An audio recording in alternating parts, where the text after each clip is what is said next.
to know what other things have been given tax exempt.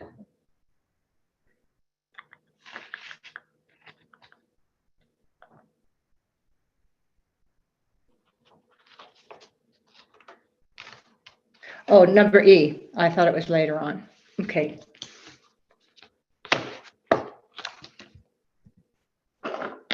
Okay. Oh, looks like we're here. We got Trish, Jacques, Gabriel, Kevin.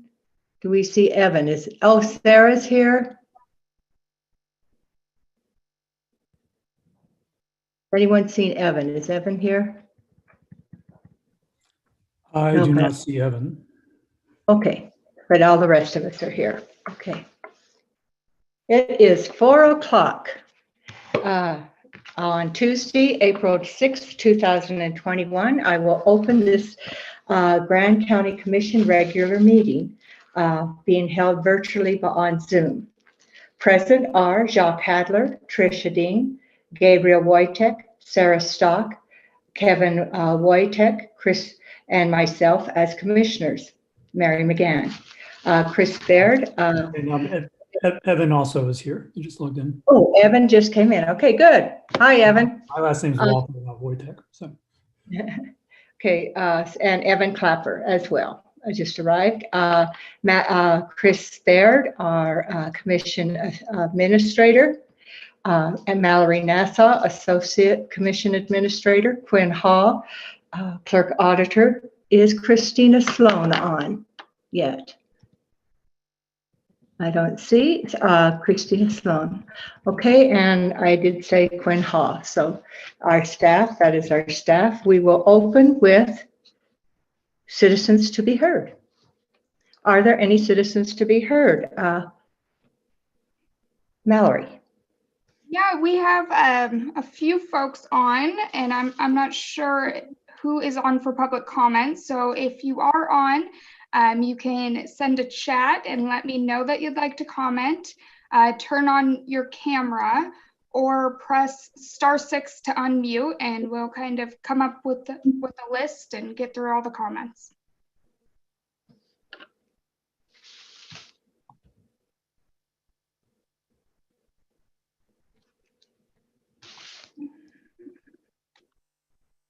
I want to be heard.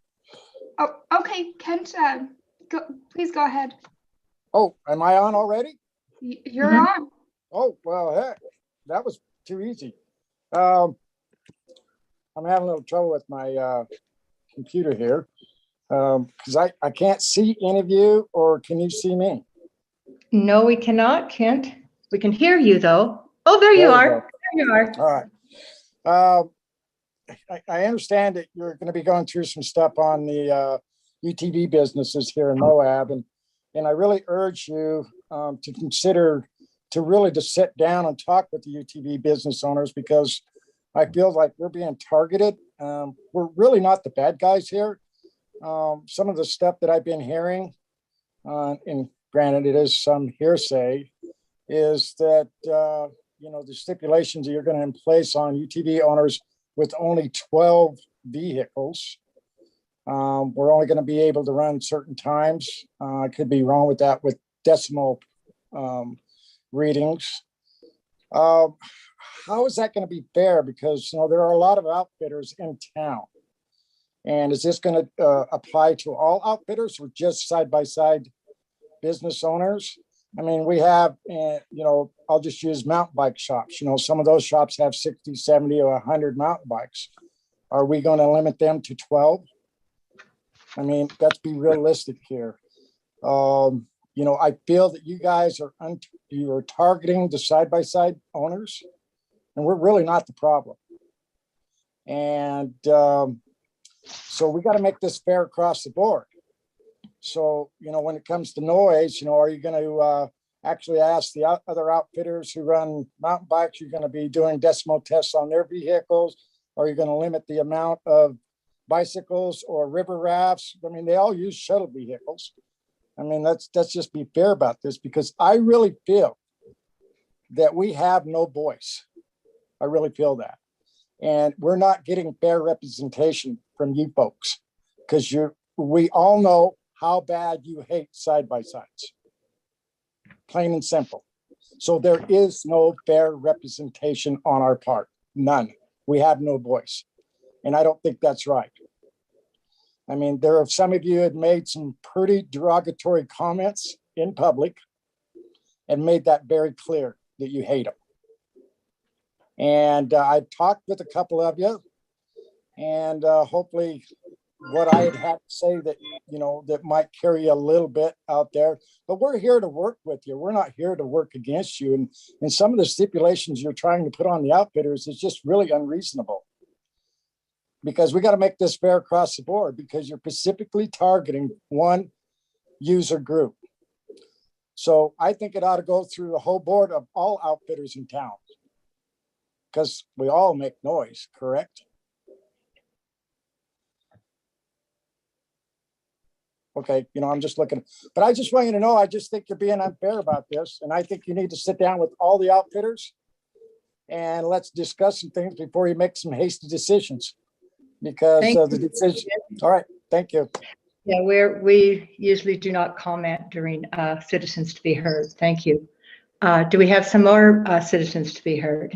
Mary, do we want to, I mean, we're also having public hearings on these topics. Yeah, that's what I was going to say. I almost interrupted, because we are having public hearings. If people are on to comment on the ordinances concerning UTVs and ATVs, probably your best time to speak is during the public hearing where we're addressing that specific item. Oh, well, I thought that was at 4:00. No, that's after our average meeting. It should be around 6. So that's on me The then. public hearing is number X on the agenda, X and Y. Okay, and why? And that's at 6:00 tonight? It will be when we finish our agenda. So I would check in and see how close we're getting to it. It is a long agenda. Yeah, no doubt. So, the nice thing about Zoom, you can just check in and see when we're getting close to it. Oh, no, I like to, believe it or not, watch the whole thing. Oh, wow. Okay, Yeah. thank you. Yeah, so I'll Any see you, others? I guess, tonight. Any other citizens to be heard? Yes, and I'm gonna repeat myself because we've had a few people join. And Mary, I know you just spoke to the public hearings and speaking at that time if you're on for that. But if you're on for public comment right now as a citizen to be heard, please press *6 to unmute, turn on your camera, or send me a chat message.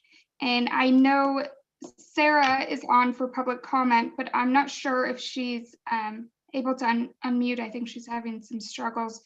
Sarah, do you want to try really quickly?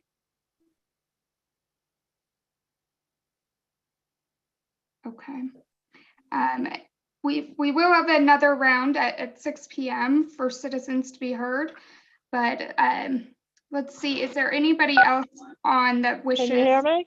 Yeah. Yes. There you go, Sarah. Yes, sir. I'm sorry, I was pressing #6. Sorry. Okay, so you all can hear me? Yes. Okay. I'm kind of sorry to bring this up, but it's really been bothering me quite a lot. Back in November of 2020, I wrote to Chris and I said, is there any chance of any TRT money going toward a trail stewardship program? He wrote back, asked me to send a proposal. It took me a while, and I wrote back explaining what I've been doing for 17 years, almost every day in Mill Creek, 16 at Potato Salad Hill, and other various places around town, have helped to protect and preserve a lot of the land. And I've learned an awful lot from daily work in the canyon and at Potato Salad Hill over those almost 2 decades. Chris said he thought it was a great idea. He wanted to hear more. I was kind of thrilled about that because the Bike Skills Park caused a very painful, non-healing rift in the community. So Chris had been especially hard-nosed with me about that. He told a few of my friends he wanted to run me out of town. So I thought this project was great because it could bring together people who had disagreements, but we all cared about protecting the land around Moab from the horrendous onslaught of people. So we wrote back and forth. I told him I was going to try to get matching funds for whatever he might be able to get. We were going to meet, and then all of a sudden I see a story in the newspaper that Trail Mix is doing this project, and that's it. And so I wrote to Chris and I said, how do you envision this? And he said, well, let's meet at the end of December. And then he never contacted me. And then he said we can meet in January. He never contacted me. I don't like to bother people if they don't respond twice, so I just let it go. But I saw this as a wonderful opportunity to try to work together with a diverse group of people. I was going to try to entice the freebies who do an awful lot of work. I have the whole email chain from Chris going back to November 5th to December 10th, if anyone's interested. But I cannot explain enough the experience I have in this particular field and how it could have been a positive thing. Collaboration it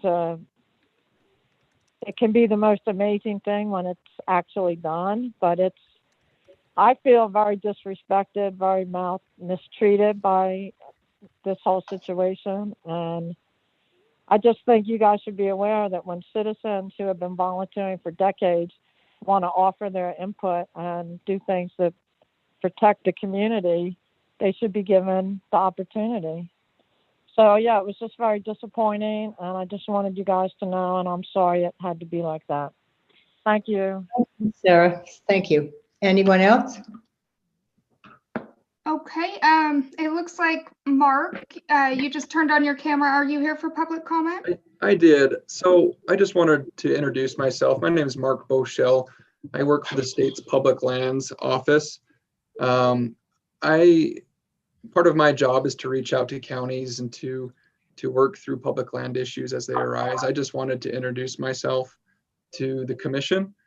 Take just a second. I hope to be involved with Grand County moving forward as public land issues arise. Part of our office's responsibilities are to assist counties in their issues and coordinate with federal agencies.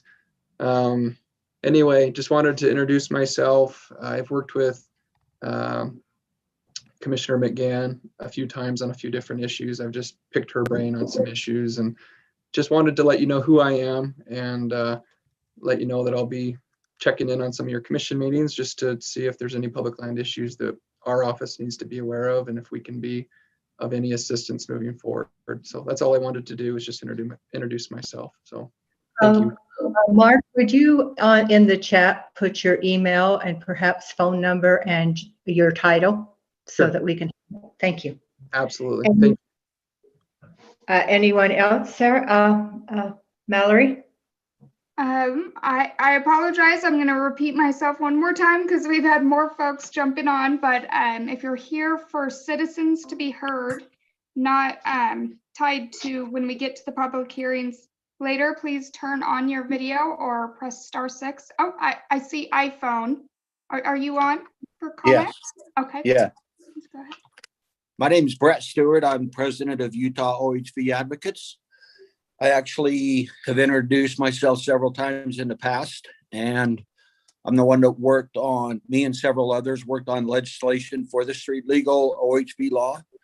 And last time I tried speaking in the meeting, Evan Clapper told me that I wasn't allowed to speak in a public meeting. It's on the record, but is that proper? Isn't that against the law? Once we have a motion on the floor, we no longer hear public input. We have citizens to be heard opportunities and public hearing opportunities. So Yeah. I'm not sure when you asked to speak, but once there is a motion on the floor, citizens, They told me, excuse me, they told me that I wasn't a constituent, and Evan told me that he won't be hearing from anybody but constituents. And it's on the record, it's in the minutes. It's probably about 2 months ago. It was when the issue was going on in San Juan County, when you guys tried blocking the Rally on the Rocks event. And he just flat out interrupted and says, "You're not a constituent. We won't be hearing from you." Is that how it's going to stand tonight? I believe that's illegal. We would like to hear from you. You have 2 minutes to express your points of view. So go ahead. We do have a lot of things of interest, things that are going on. We all sound like a broken record, but we was on the Hill when you was trying to change the street legal law. We don't appreciate it when you don't work at a local level first, trying to solve the problem. We've reached out to Moab, Grant County, had several meetings, offered our services, offered funding through the grant program. And I just don't quite understand why you're not willing to engage with the OHV community to solve the problems. We almost actually want to go do it on our own and bypass the commissioners and the council, because we do have a concern. We do want to help. We have friends that live there. So everything we're going to have to do is on a voluntary basis, because you're not willing to work with us. And I propose that we try to get on the same page and see if we can work together on this problem.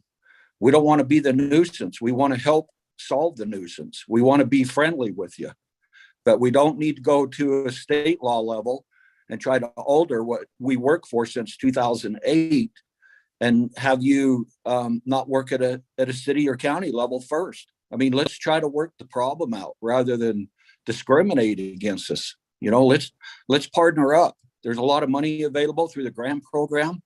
We can put signs up, recommended quiet time. I mean, there's a lot of things we can work on, and I just don't understand why you're not willing to engage. So that's my comment. It's a proposal, and I'd really like to work with you, and so would the OHV community. I'm asking you to please allow it. Thank you. Thank you. Mallory? Okay, we have had a few more people join, so I promise this is the last time I'll say it for right now. But if you're on for public comment, please send me a chat, press *6 to unmute, or turn on your camera. And we are having a public hearing on the noise ordinances and land use code. So if you're on for those 2 items, I would wait for the public hearing.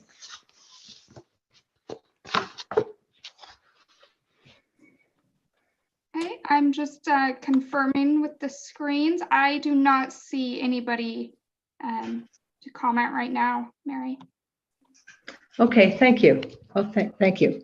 Okay, we are at approval of minutes.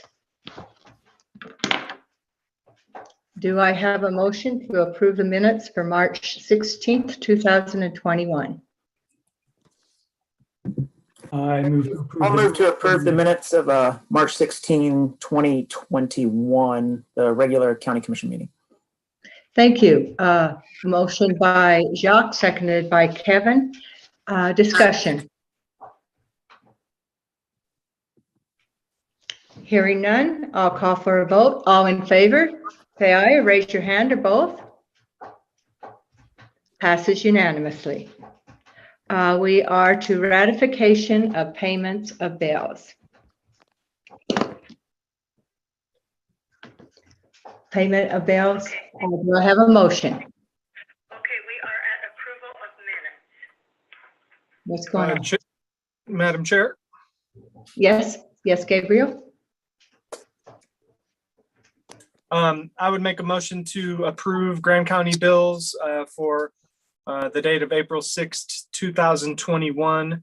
Total bills in the amount of $2,511,210.11. Total payroll in the amount of $245,818.51.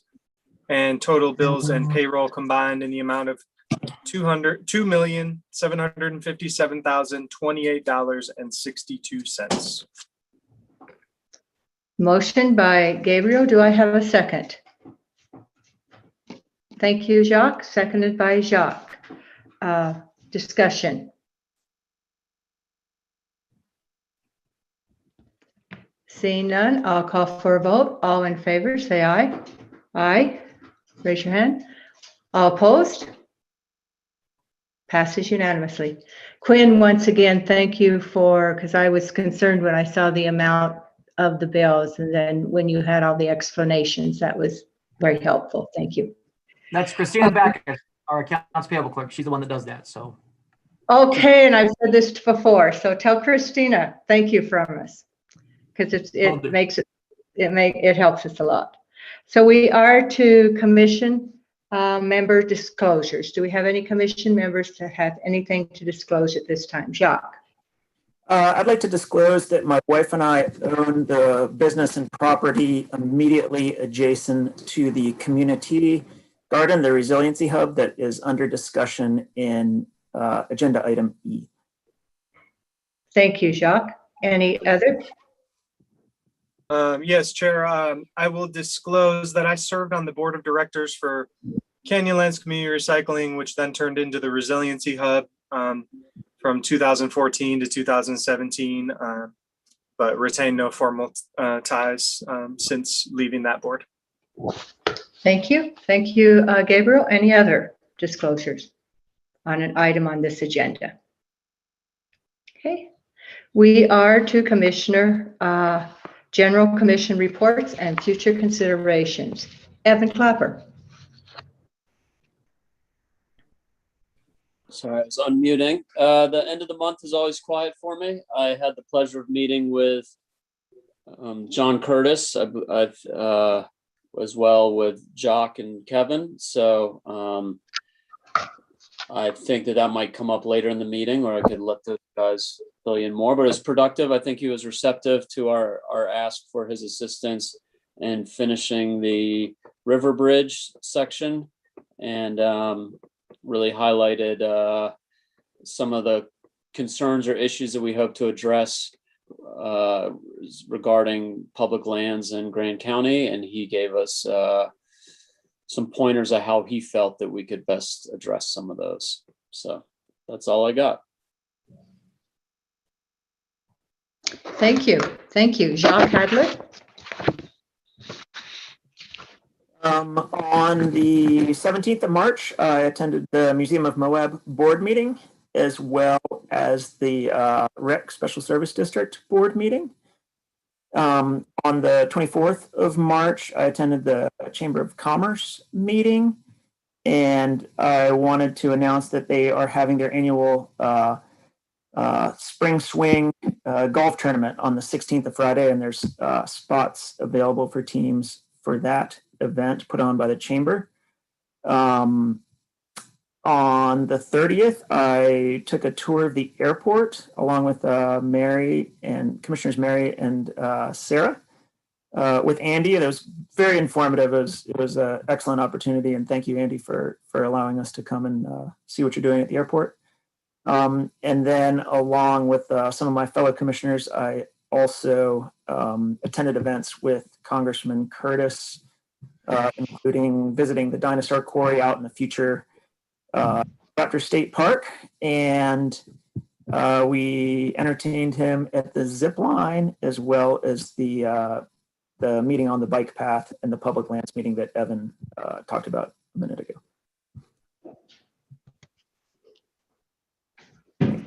Thank you. Thank you. Thank you. Gabriel Wojtek. Thank you, Chair. I attended the Grand County Economic Development Advisory Council. We're still working out dispersing remaining SB 95 funds that are available in that pool before the next round comes through. And that's sort of those are small business grants or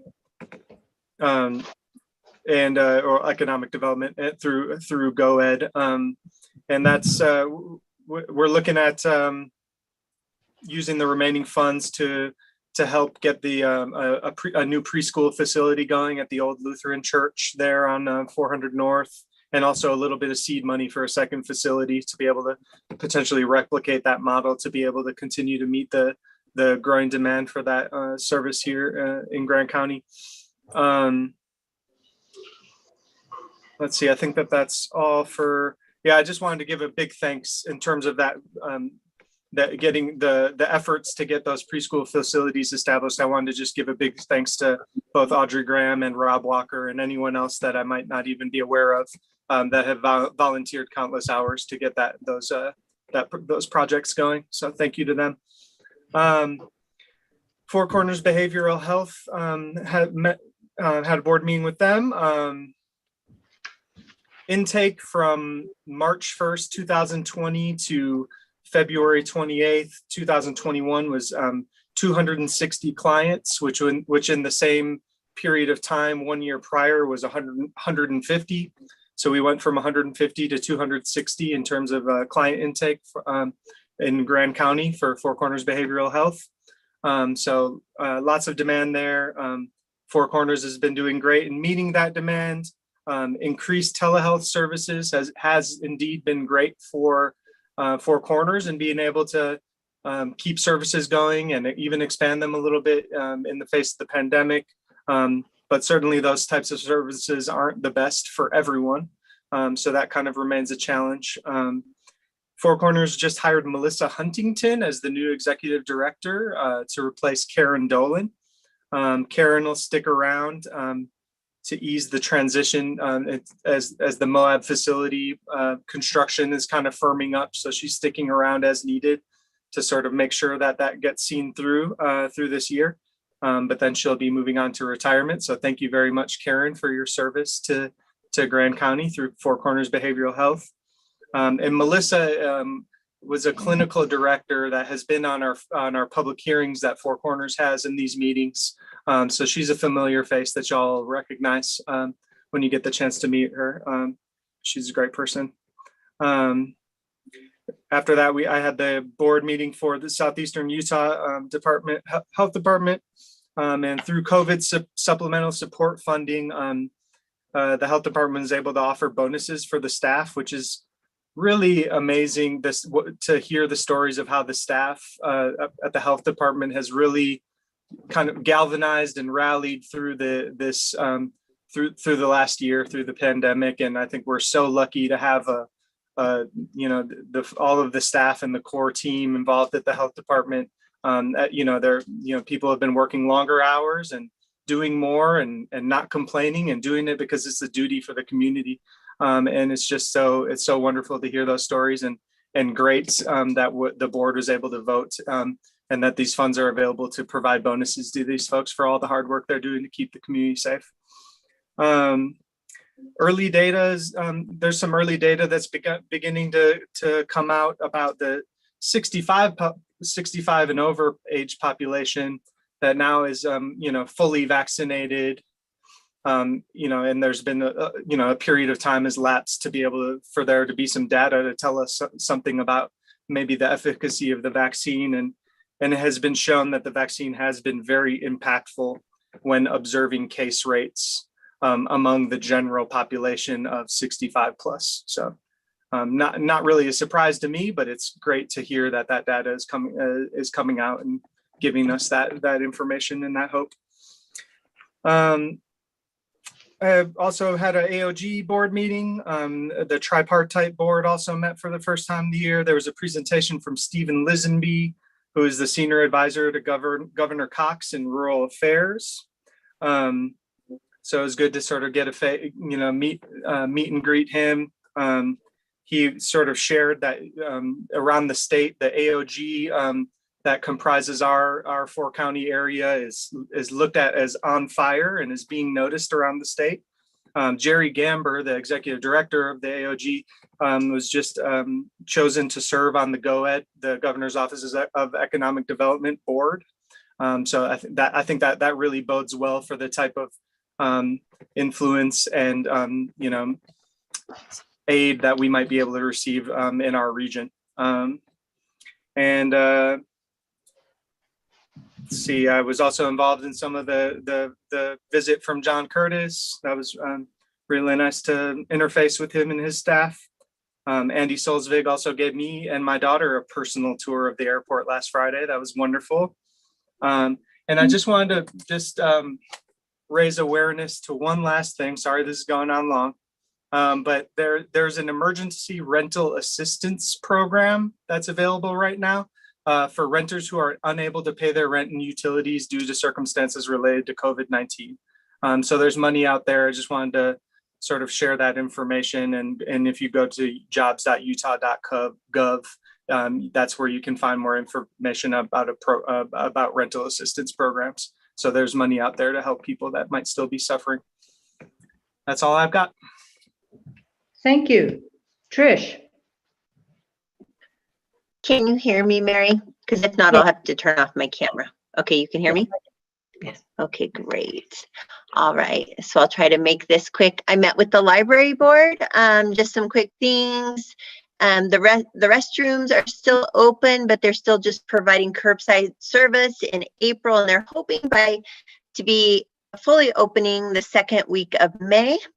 They received a grant that's offering wireless printing via this grant, which is pretty cool. And you've probably heard this also through KZMU, but they're doing a virtual scrapbook of living in Moab during the pandemic.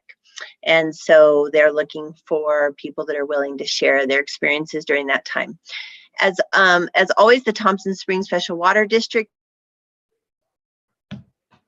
is interesting. And I actually think, like, from my perspective, oh, okay, hang on. Let me just.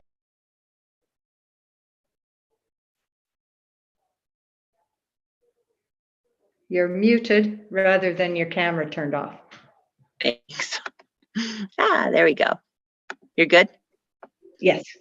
Okay, so this Thompson Springs Special Water District, they, and maybe I've mentioned this in the past, but they have had a massive influx of individuals, developers looking for water taps. And I think what it really, for me, what it's been enlightening is just that idea of a community that has very limited water resources and what that means for the future and what they can do now to really look into the future and what they can do for sustainable development.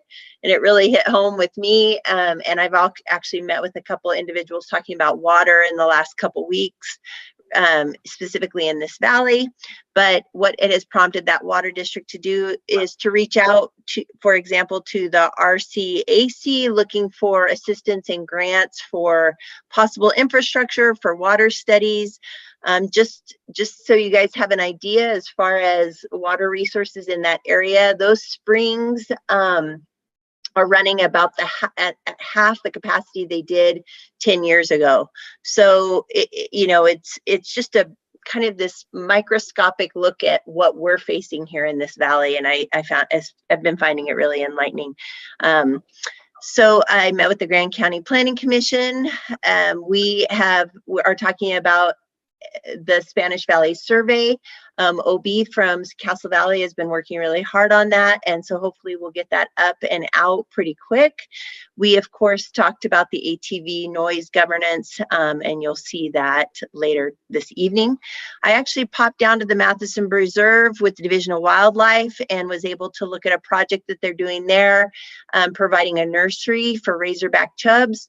That was really cool. And at that same time, I got to meet with Mark Stilson from the DNR Water Rights, and he was one of the individuals I talked to about the water in this valley. And hopefully we're looking at meeting with him. I know that they're planning a larger meeting, I think in May, and he really wanted all of the entities in this valley involved. So San Juan County, Grand County, and Moab City. So hopefully we can do that to truly understand our water resources and the water rights that exist in this valley. I met with the Conservation District annual meeting in Green River, and I was only able to go for about an hour because I had other meetings that day, but that was really interesting. All the programs that they have to assist producers, so livestock and agricultural producers in this region. I continue to meet weekly with the Thompson Springs cleanup crew, and we're getting pretty close. That is slated for mid-June. And so we're hoping to send out postcards to that community about a month ahead of time, so in about a month. And so, yeah. And then lastly, I met with Groundwater and Sewer, the special service district out there.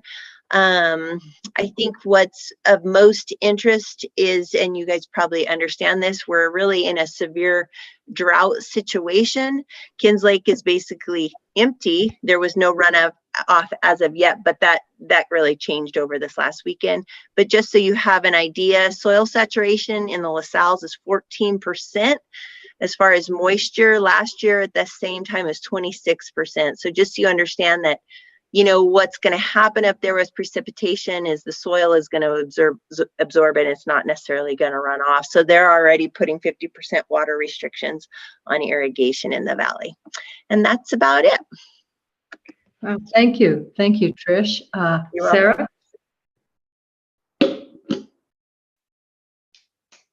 One there.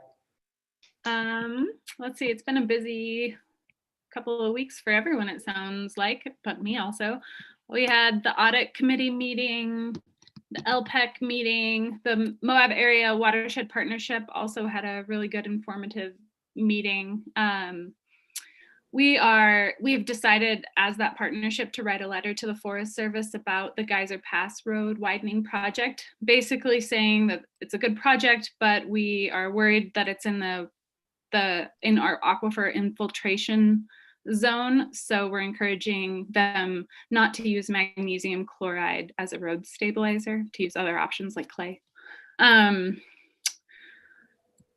Also had mosquito abatement district meeting, noxious weed board meeting, and those were basically business as usual. Both of those boards are hiring for their manager position. So there's a little bit of turnover. Had the airport tour. And I wanted to bring up something for future considerations. I've been talking with Elaine Gisler and August Granath, who's our new business development specialist, about renewable energy because of this 100 communities renewable energy program that Grand County is likely signing on to, but also exploring the idea that that's probably a few years out before we can actually get some kind of project, and it also won't fully address the climate issue. And so we were presented with this idea from a local specialist of actually hiring a consult to do an energy savings performance contracting, which basically the Department of Energy says that it's a financial mechanism used to pay for today's facility upgrades with tomorrow's energy savings. So you essentially hire a consult, a contractor, and then they create a program for energy savings and they put the money up front, and then over time, the amount of money saved goes to pay back for that service. And then also Grand County would come up with some kind of savings based on that, which could go to some other projects. So I just wanted to bring it up, put it on people's radar, that we're going to be following up with a few specialists in the area to see what some kind of program like that could be for Grand County, and hopefully get more information and have a presentation come to the council. I think that's about it on my end. Thank you. Thank you. Kevin? Let's see, so my council activities over the last few weeks, there was an audit committee meeting, and then several meetings interviewing candidates for the planning director, and a few meetings with Congressman Curtis and his entourage, which you've already heard a bit about. So leave it at that. Thank you.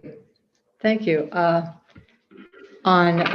As we've mentioned, the audit committee, and we're made plans to address some of the findings. We had Canyon Country Partnership, and that's a huge meeting and hard to come up with the items that I think people would be most interested in.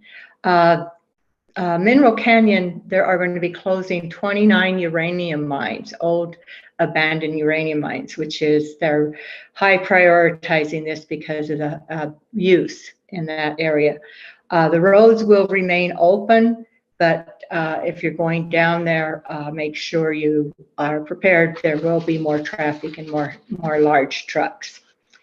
Dead Horse Point on April 1st started a concessionary that will rent mountain bikes, which they're very excited about. Grand Arches is not the only park that's really dealing with high turnout, high visitations. Goblin Valley is now experiencing times where they have to do one in and one out. And Goblin Valley for a long time was an area that very few people visited. And just for everyone to know that you can get $100 off for installing a new energy water efficient toilet And if you want to find out about it, it's quite easy. Go to utahwatersavers.com and find out how to do that. So there's a whole bunch else that went on, but that's the highlights of the tour. On the 25th of March, we went on a recycle center tour and a Moab landfill tour. It was amazing. The improvements that have happened since Evan Terrell has come on board it's unreal. The recycle center is professional, well run, well managed. There's things I didn't realize that you can take your light bulbs, and they have a way to deal with light bulbs, and they also have a way to deal with your used canisters for your stoves that you take camping. So there's a lot, and as you heard, and Evan's here tonight to talk to us about the exciting news that Solid Waste Special Service District Number 1 is going to be taking over the management of Monument Waste. So that's very exciting. Once again, we visited the quarry and visited with John Curtis and talked to him about continuing money for the UMTRA project, as well as our completing the gap. The airport board met last night, and they're considering doing a feasibility study on water and sewer out there. How, with the increase in the amount of people using the airport, this is something that's being strained. April daily commercial flights, it will be arriving 9 in the morning and departing at 10:20 to Denver. Every day except for Tuesday and Wednesday, and daily you can catch a flight to Denver at 2:40. There's an exercise drill that they're doing on April 22nd from 10 to 12, and they need volunteers to help with that. I volunteered. I think it should be enjoyable and interesting. Andy also says if you don't want to volunteer to help with the drill, it would be very valuable to have commissioners out there just seeing what that will entail if there is an emergency. Okay, that's my report. Thank you. We are to elected official reports. Elected officials. Christina, do you have anything? I will talk to a couple of things that are not on the agenda. We had our scheduling conference in the Creekside PUD litigation case today with a couple of citizens over there. So the oral argument is scheduled for May 19th at 9 a.m. I don't expect to need any of you for testimony. I will be using our YouTube meeting and the reasoning you guys articulated at the meeting as part of the record. But if that changes, I'll let you know. But if anyone wants to attend remotely, so that's a WebEx hearing remotely, I will send you that login. Could be interesting. We've set aside 3 hours, but I think maybe 2 hours is probably realistic. And then I also issued a press release, copied you guys jointly with the health department about our mask mandate. So of course the state mask mandate terminates on April 10th. That does not affect Grand County's mask mandate. This was all stipulated under House Bill 294. So since ours is a joint mask mandate with the health department and also the county commission, ours it remains after the state's terminates. Per this statute, there are 3 data triggers that if all 3 data points are hit, then our mask mandate under the health code would be terminated. And the press release talks through where we are with each of those. So it requires a 14-day state case rate that's less than 191 in 100,000. We're at 179.4 per 100,000 as of yesterday. A 7-day state average COVID-19 ICU utilization that's less than 15%. We're at 9.7% as of April 5th. These are statewide numbers supplied by the health department. And a total of 1,633,000 prime doses of the COVID-19 vaccine that have been allocated to the state of Utah. There's actually no way to track the allocation, so the state is tracking the amount of doses that have been delivered. And that number is 920,515 as of yesterday. So it's that third data point. We're not there. It's also worth noting that House Bill 294 does require a joint order with the health department under the health code to terminate. It does not impact the county's general ability to issue orders under Title 17. And so, you know, just this weekend, our numbers for us kind of blew up. And so if we determine, if the county commission determines after these 3 data points are met, there could be an avenue forward to continuing our mask mandate. If we choose not to do that, even after the Grand County mask mandate terminates, any private business, including the county, including the city, can choose to require masks in their business and on their property. So I sent that out to sort of all of our agency partners, including local media, and copied you guys. And otherwise, you'll hear from me plenty the rest of the meeting. Thank you, Christina. Thank you. Quinn, do you have anything to report? We're getting ready for our audit. The auditors will be here April 19th through the 22nd, I believe. If there's anyone left that hasn't taken the open and public meetings training, please get that done. And I think that's all I have, really. Thank you. Thank you. Thank you for the reminder. Are there any other, I don't think, I looked on the participation. I did not see any other elected officials. So we are to our county administrator's report. Chris and Al.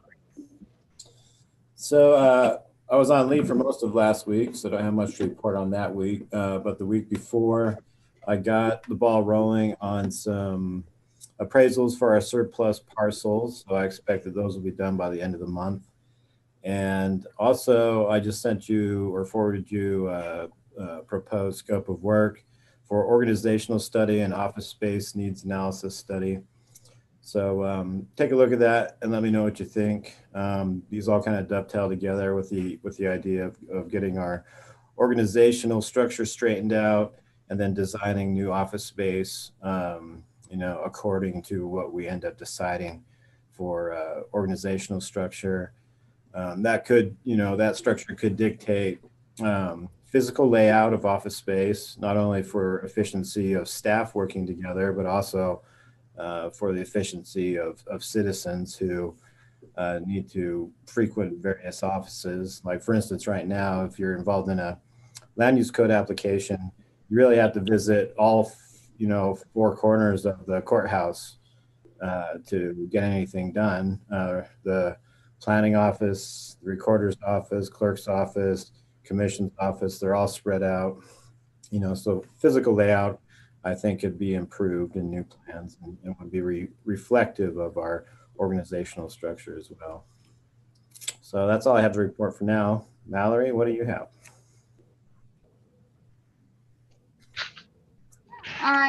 Chris was out of town or away from the office last week.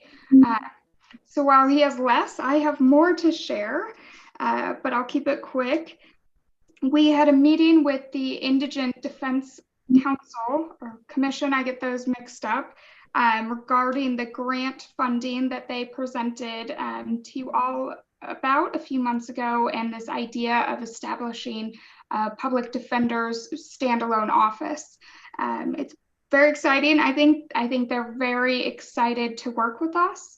And one thing we talked about in that meeting was kind of the reality and sustainability, effectiveness of a regionalized public defender's office. And we left it as they were going to be meeting with a few other counties later in the week to see kind of what their interest was in applying for the grant, and if there was overlap, well, that we could look at regionalization, which is their top priority. Their second priority is funding counties' public defender offices, which is what we plan to proceed with at this point, because it sounds like some of the other counties around us might not be applying, or they will be applying for different pieces of the grant. So the the intent to apply is due on Saturday, so I plan to submit this tomorrow, and that is not committing us to anything. It's just making sure that we're moving to that next step and letting them know that we're on board with seeing what we can do. So that's an exciting one. The other thing, we did send out a purchasing policy to department heads this afternoon and asked for their input. They are kind of our experts, if you will, who use that policy quite a bit. And I think that there are experts in being able to help guide some of the pieces and what makes sense, and taking that from a policy, that's pie in the sky, to making sure it fits with the functions and needs of the county. And after that, the plan is to, of course, bring that to all of you for your input, feedback, preferences. The other thing that I'll mention this later, but I am finalizing different CIB lists to make sure that the county is prepared for the prioritization process. And that is scheduled for April 13th, and I can talk about that later, and just make sure that we have commissioners 1 or 2 to represent. And yeah, the other thing I would share quickly, since we have a lot of folks on and they might not be on later, is that there is a vaccination event out at Ken's Lake on Thursday from 10 a.m. till 7 p.m. And it is the Johnson & Johnson's, I believe, the one that only requires 1 shot. So they still have appointments. Please spread the word. It's a great one to get in and not have to worry about that second appointment. So I think that is all that I have at this time. Thank you, Mallory. Thank you.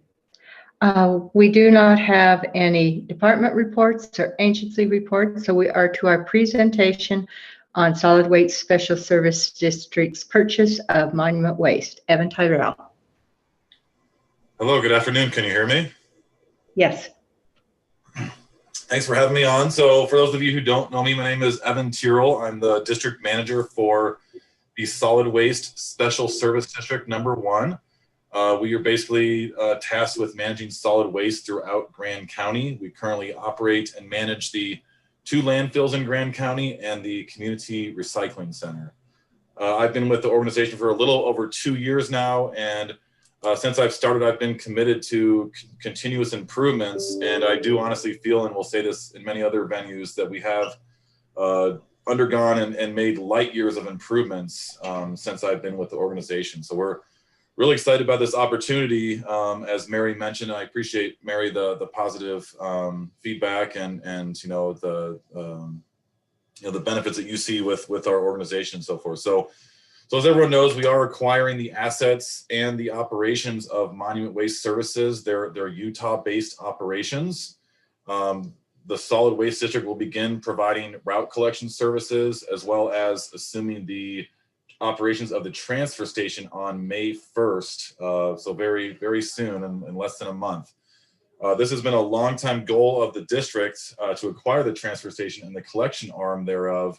And even historical studies and consultants in past planning documents for the Solid Waste District have identified that as a goal and an opportunity for the district to help enhance its services, consolidate what we do, and identify efficiencies and optimizations in the whole scheme of solid waste throughout Grand County. So, and I'm trying to keep this brief, but I have a lot of comments that I want to just point out as a lot of the public's listening as well, and just for the record and so forth. So, number 1, acquisitions in the solid waste industry are very common throughout the United States.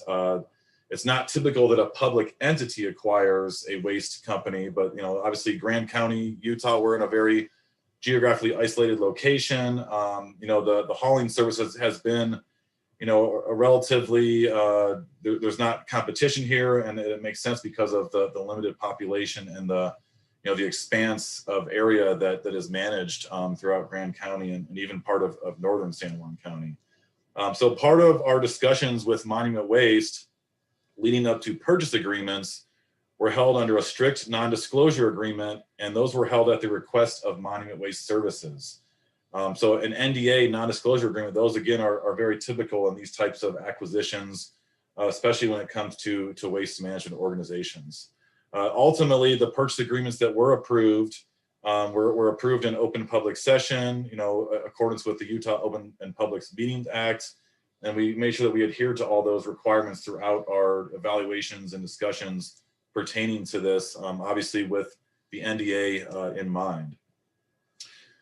So as part of this acquisition and transfer, so number one, we are committed, and I'm committed to make sure we maintain continuity of services throughout this transition. That's our number one goal.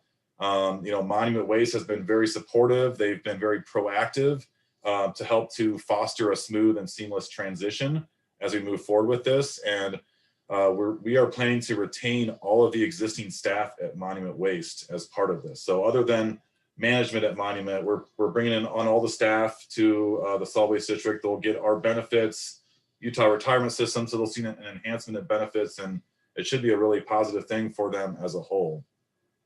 But ultimately, we're seeing this as this should be a business as usual thing as this transition, goes through May 1st, June, whatever. In the short term, we intend to retain all of the programs, services, and fee structures that are currently provided by both entities. And a lot of people are inherently asking, what about the recycling center and the single stream? So yes, both of those will still be offered for the community. Over time, we think that we anticipate we'll see a series of not only synergies as a part of the combined operations, but a lot of efficiencies thereof that should lead to further operational improvements and other service enhancement that we'll realize over time throughout this transition. And no changes are planned, nothing drastic, especially in the short term, and we don't anticipate any major changes as I mentioned in the near future. So as part of reviewing the information and coming to the decision to acquire Monument and to enter these purchase agreements, we did a very high degree of due diligence. We retained a solid waste acquisition expert who's served on large companies, on multi-million-dollar companies, that has actually worked to acquire and divest other solid waste organizations throughout the United States. We've performed a series of environmental assessments. We performed a series of financial analyses. We've hired a CPA that performed a quality of earnings analysis to make sure that the purchase price is fully justifiable, that we can fully pay back any debt that we incur as part of this purchase. And we also utilized a comprehensive legal counsel team that specializes in mergers and acquisitions, real estate purchases, and other related legal matters. So a lot of due diligence, a lot of thought was put into this.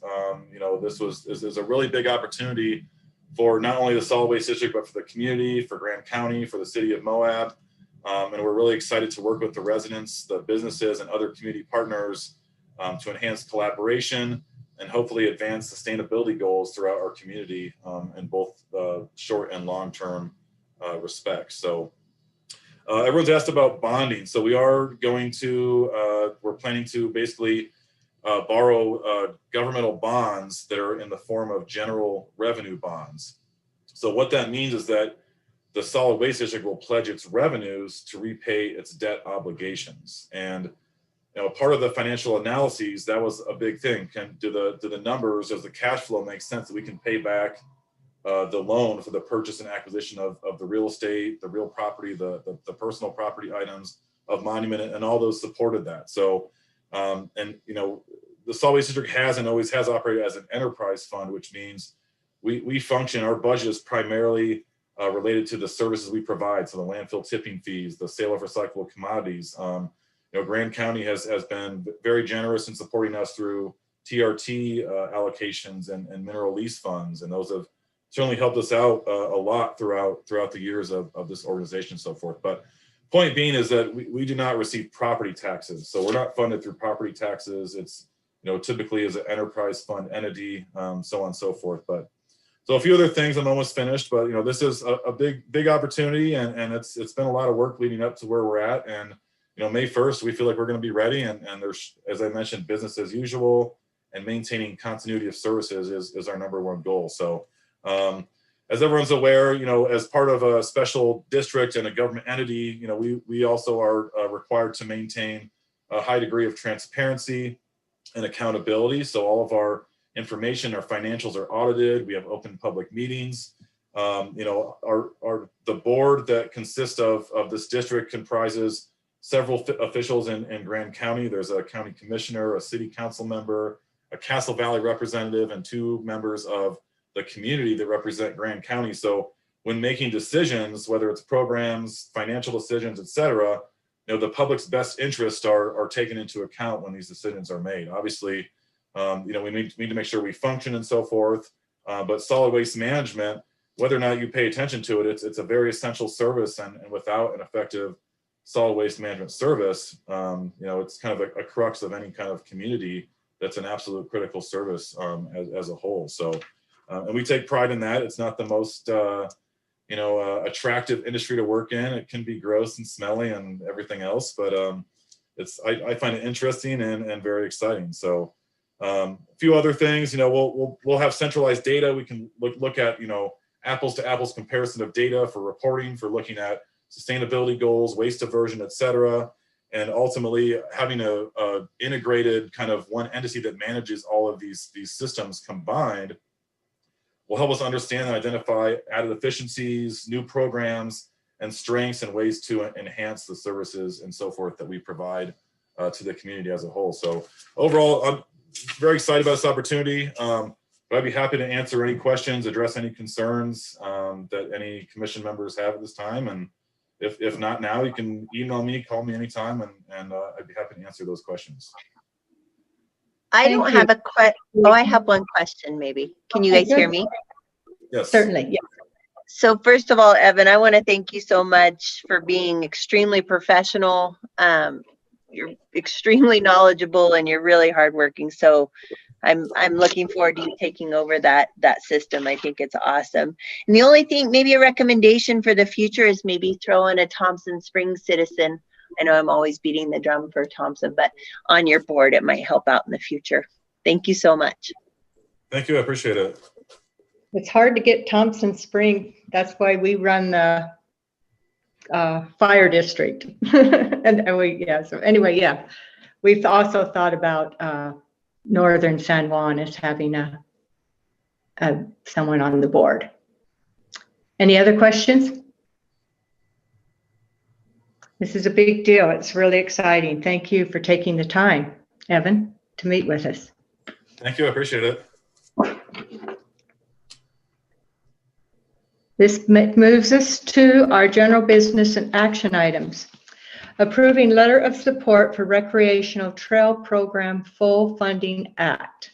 Cliff Kuntz. Hi, Commissioners. Can you hear me? Yes. Great. Well, I want to say sorry for missing the previous meeting.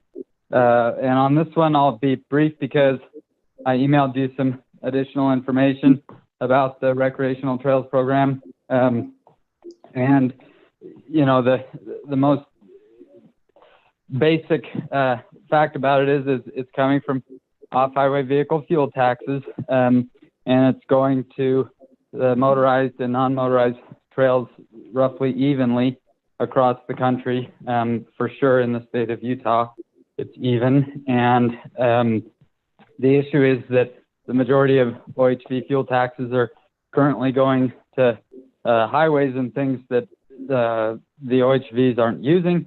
And so this act would ensure that all the OHV fuel taxes go to trails. It doesn't change any other aspects in terms of the ratio of motorized to non-motorized, or the fact that the vast majority of the motorized projects are just for trail maintenance, which in the desert typically means signs and fences and things to keep people on the trail, and in the mountains typically means water bars and things to keep water off of the trail. But for a county like Grand that has a lot of motorized and non-motorized trails, I think that this would be a universal benefit to at least triple the funds available for our trails. So with that, I'll take any questions you might have. Questions? I have maybe, I don't know if it's a question, maybe more so a comment, Cliff. I was a little concerned about this in the last meeting, and a couple things. I reached out to Neil Clark and he sent us a fairly elaborate email kind of going over the bill, what it's used for. And then your email helped a lot. And I think in the end, what I can kind of see is that you're utilizing those monies. It seems like on the motorized side, more for education, as you mentioned, keeping people on the trails. I think the stuff that you're doing in the LaSalle's with avalanche work is of high priority. So in the end, I kind of, I flopped over to the other side, and I appreciate the work that you're doing. Thank you. Thank you. Any other comments? Madam Chair, Yes. Is that Evan? I would move to approve the Recreational Trails Program Full Funding Act letter of support. Motion by Evan. Do I have a second? Yeah, I'll second. Seconded by Jacques Hadler. Discussion? I'd like to say that I don't know if you guys saw, but Maddie Logowitz from Trail Mix sent a letter also after Cliff's email, just noting that these funds have been used for some of the popular mountain biking, hiking, and climbing access trails around the area.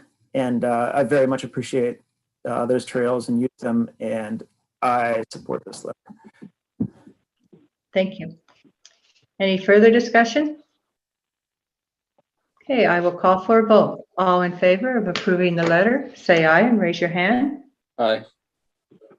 Passes unanimously. Thank you. We're on item. Excuse me? Oh, Cliff said thank you. I appreciate it. Goodbye. Thank you, Cliff. Item D, approving agreement with Armstrong's Professional Service for Task Order M. Andy. Good evening, commissioners, staff, members of the public. My name is Andy Solzvig. I'm the airport director. What I have in front of you is a professional services agreement called Task Order M for the design and construction of a snow removal equipment building. Snow removal is a key part of airport operations, and we've just run out of space in our existing building in order to get any new or other equipment. And so as part of our capital improvement program plan, the snow removal equipment building has been slated for this year. Armstrong provided the services agreement. We did have an independent fee assessment completed on that, and Armstrong's cost was underneath that. So just a record of negotiating. The task order provides the scope of services as it relates to design, project administration, construction, project closeout, and then other special services associated with a federal grant. Once the project is bid, then a grant will be received, and all of these costs are reimbursable. We are anticipating the federal grant to be 100% match on this. So I'll be happy to answer any other questions. Questions? Just one quick question, Andy. I know it's because it's associated with the airport, it's probably some particularities involved with it. But looking at it just seems like the amount of the engineering and design costs, like comparing that with the overall estimated construction cost, it seems like really like it's almost like not quite half. But is there any particular reason why the engineering total that's quoted is kind of like, if it's high for a big metal shed? Sure. Fair question. There are a lot of hours involved with labor in the preparation and design. I mean, even just bidding services. So if and I don't know if it their hourly rates, I mean, they could range anywhere between 65 an hour to 100 and something an hour, depending on the type of individual that is being charged. But there is a lot of behind the scenes, I guess, just labor hours built into it with dealing with the paperwork that airport staff does not have the technical expertise or the time allotted to be involved with it. Well, I'm glad we have the funding available to offset that high cost. Thank you for coordinating it. Sure, yeah, and it's a federal grant, so this is really no cost to airport budget when you think about it. Any further questions?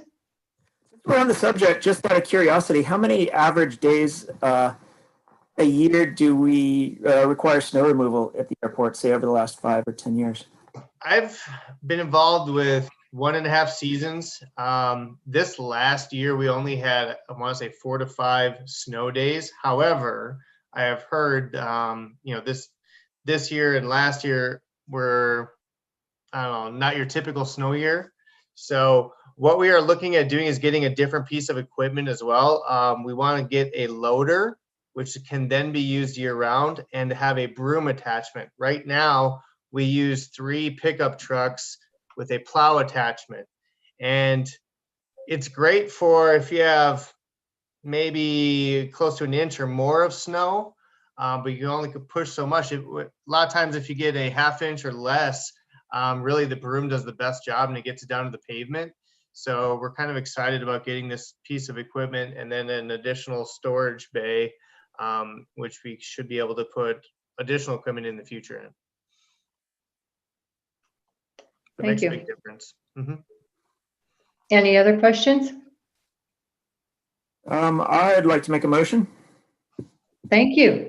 I will move to approve a professional services agreement, task order M with Armstrong Consultants for $142,000 and allow the chair to sign any related documents. Thank you, Jacques. Motion by Jacques. Do I have a second? Seconded by Sarah. Any further discussion? Call for a vote. All in favor? Anyone opposed? Passes unanimously. Thank you. Thank you. Approving tax exemption for Resilience Hub Community Garden, Tea Garden. Quinn Hall. So the Resiliency Hub has applied for a tax exemption for the property they refer to as the Community Garden, across the street west from Rim Suckery. I believe Claire is on the meeting. If you have any questions, we can defer to Claire. She can answer them. Christina, if you have anything you want to add or jump in with, please feel free. Well, I think I will go through the statute just quickly because we did email you this information, commission, and then we should let the applicants speak. But they did revise, the Utah legislature revised the statute in the general session last year. It actually was only effective as of January 1 of 2021. So it is a lot more clear in statute. Before we were piecing together case law, so that's helpful. We can only grant a tax exemption if the use of the property satisfies the tests in the statute, which are basically a religious use, a charitable use, or an educational use. And that's all really well defined now in statute. I will let the applicant make a case for which one of those, or maybe both of those, that the applicant thinks they qualify for. But educational purposes is defined as an educational organization that normally maintains a regular faculty and curriculum and has a regularly enrolled body of pupils and students. And then charitable use is defined as a gift to the community, in addition to other things that don't apply here. And then a gift to the community is defined as a lessening of a governmental burden, or, and that's a change, because case law used to tell us it was and the Utah legislature did change that. So gift to the community means a lessening of a governmental burden, or 5 criteria, one of which is the provision of a significant service to others without immediate expectation of material reward. And so you would need to, and you have to satisfy all 5 of those criteria in the statute. This is section 1E, and the statute is 59-2-1101. I forwarded the commission our guidelines that we adopted last year, but they were prior to the statute and they're really outdated. So my recommendation is the And I sent you the link to the statute, that the commission would actually have this statute in front of them while the applicant is speaking. And then we do need to make findings, and we're required under statute to make written findings. So I would like you guys to rely on these definitions to the extent you can. And unless we find there's a religious and educational or a charitable purpose, we cannot grant the tax exemption. And Chris and Quinn can talk to this much better than I can, but the tax exemption is not something that's just absorbed in our budget. If we grant this tax exemption, it does mean all other property owners pay for it collectively. That's all I have to add.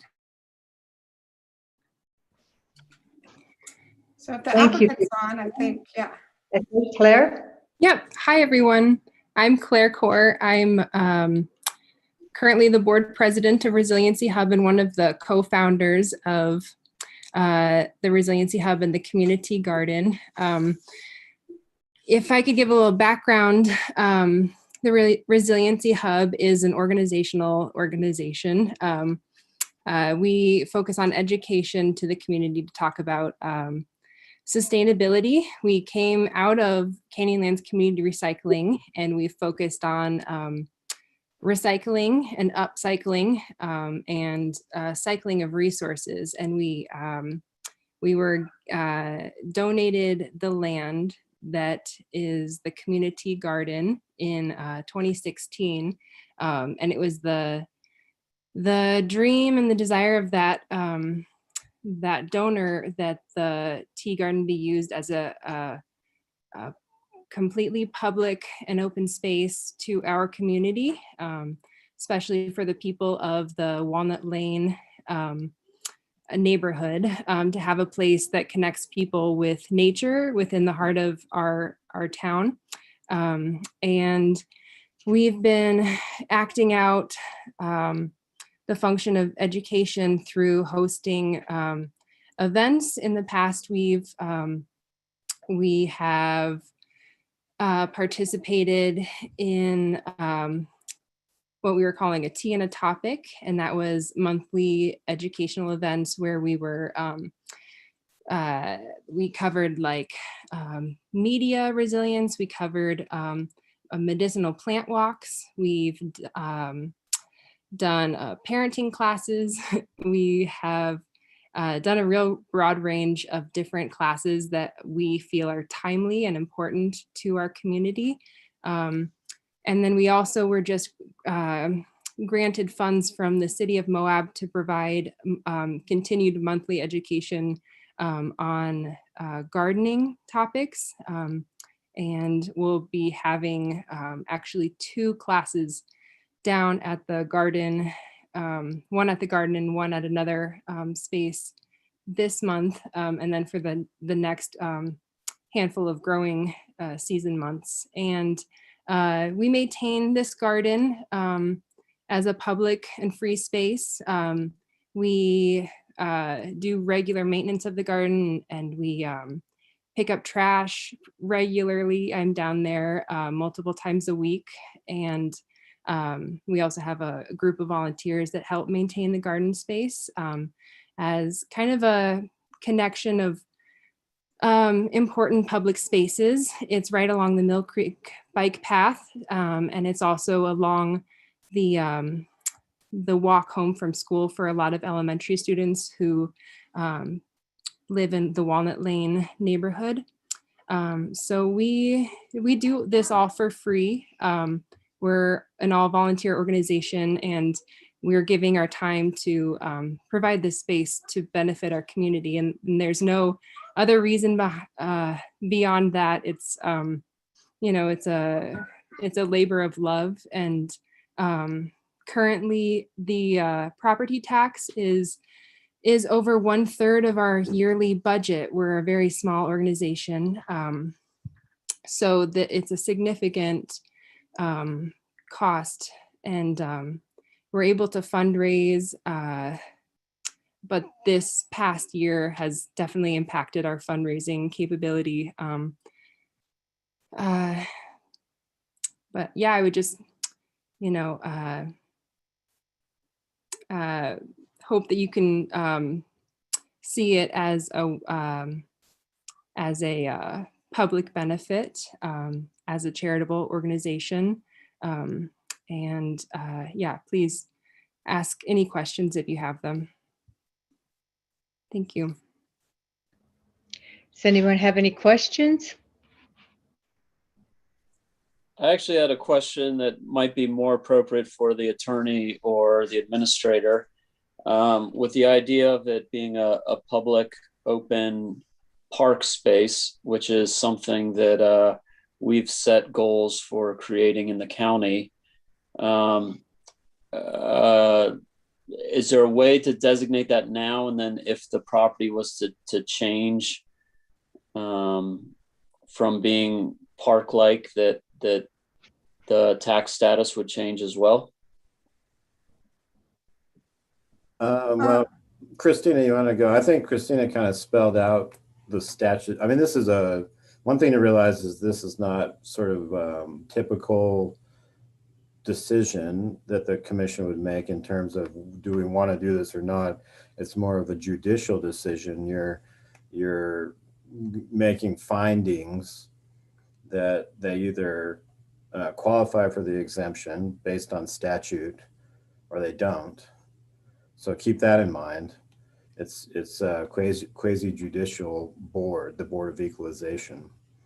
But if, for instance, a government entity were to purchase the property and then, lease it for $1 a year or whatever to somebody like the Resiliency Hub, then it would probably automatically be tax exempt because it would be owned by a public entity. Do you agree with that, Christina? But yeah, and that's true. And the statute does address what happens if the property ceases to qualify in the future. It's really written in a way that's related to change in ownership mostly, but I think you could use it if the use changed. But to Chris's point about the quasi-judicial nature of this, you would need to find that open space and the work that Claire described is the provision of a significant service. So that's the finding you need to make, if that's the will of the commission.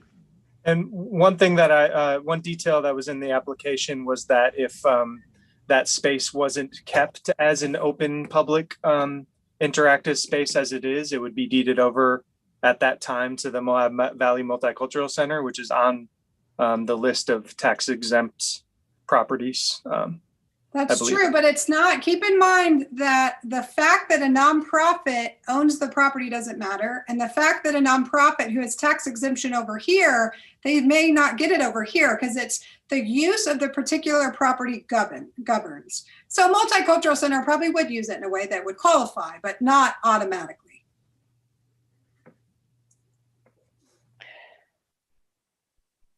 And who owns the pocket park with the climbing wall across from Milt's? I don't know. That's the city's. The city owns that. So, I mean, it's my opinion. I'm obviously not a lawyer, but it does seem like to me that the community tea garden does provide a significant service to anyone who wants to access it. They provide free education about herbs and the ability to connect to nature in this area. And there's spots to sit and enjoy it, as well as programming that's all free. Can somebody expound on the definition of service? Perhaps, am I missing something where that might not qualify as service? And I guess the other word in there is significant. What manufactures a significant service as opposed to an insignificant service? Right. That would be my point as well. So, I mean, I'm just looking up a common definition of significant. Having or likely to have influence or effect of a noticeably or measurably large amount. I mean, those are two potential definitions, but no, this statute doesn't define them. The tax code, as far as I know, doesn't define them. I do recommend if we're determining this is a gift to the community based on 1101E subsection 2, I recommend that we make findings for A, B, C, D, and E. Although I do think the cruxy bit is whether this is a significant service, which is why I highlighted that one. But it is the applicant's burden to prove A through E. And then you guys need to make findings to support that. And the findings, Sarah, can be what you said, that, it is your determination that these uses based on applicant's presentation is a significant service. Well, Oh, go ahead, Kevin. Okay. I mean, in general, I tend to be sort of skeptical of property tax or use fee exemptions because it's just I think the county should donate to nonprofits directly rather than exempting them. But looking at the statute and looking at the other organizations that have similar property tax exemptions, it seems to me that this does fit pretty well. I think providing park-like space is significant. It's something we've said we want more of.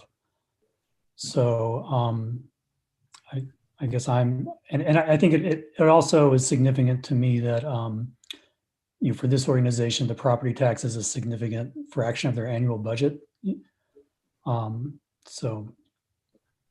But if other people agree, I would be happy to go through A through E in that list and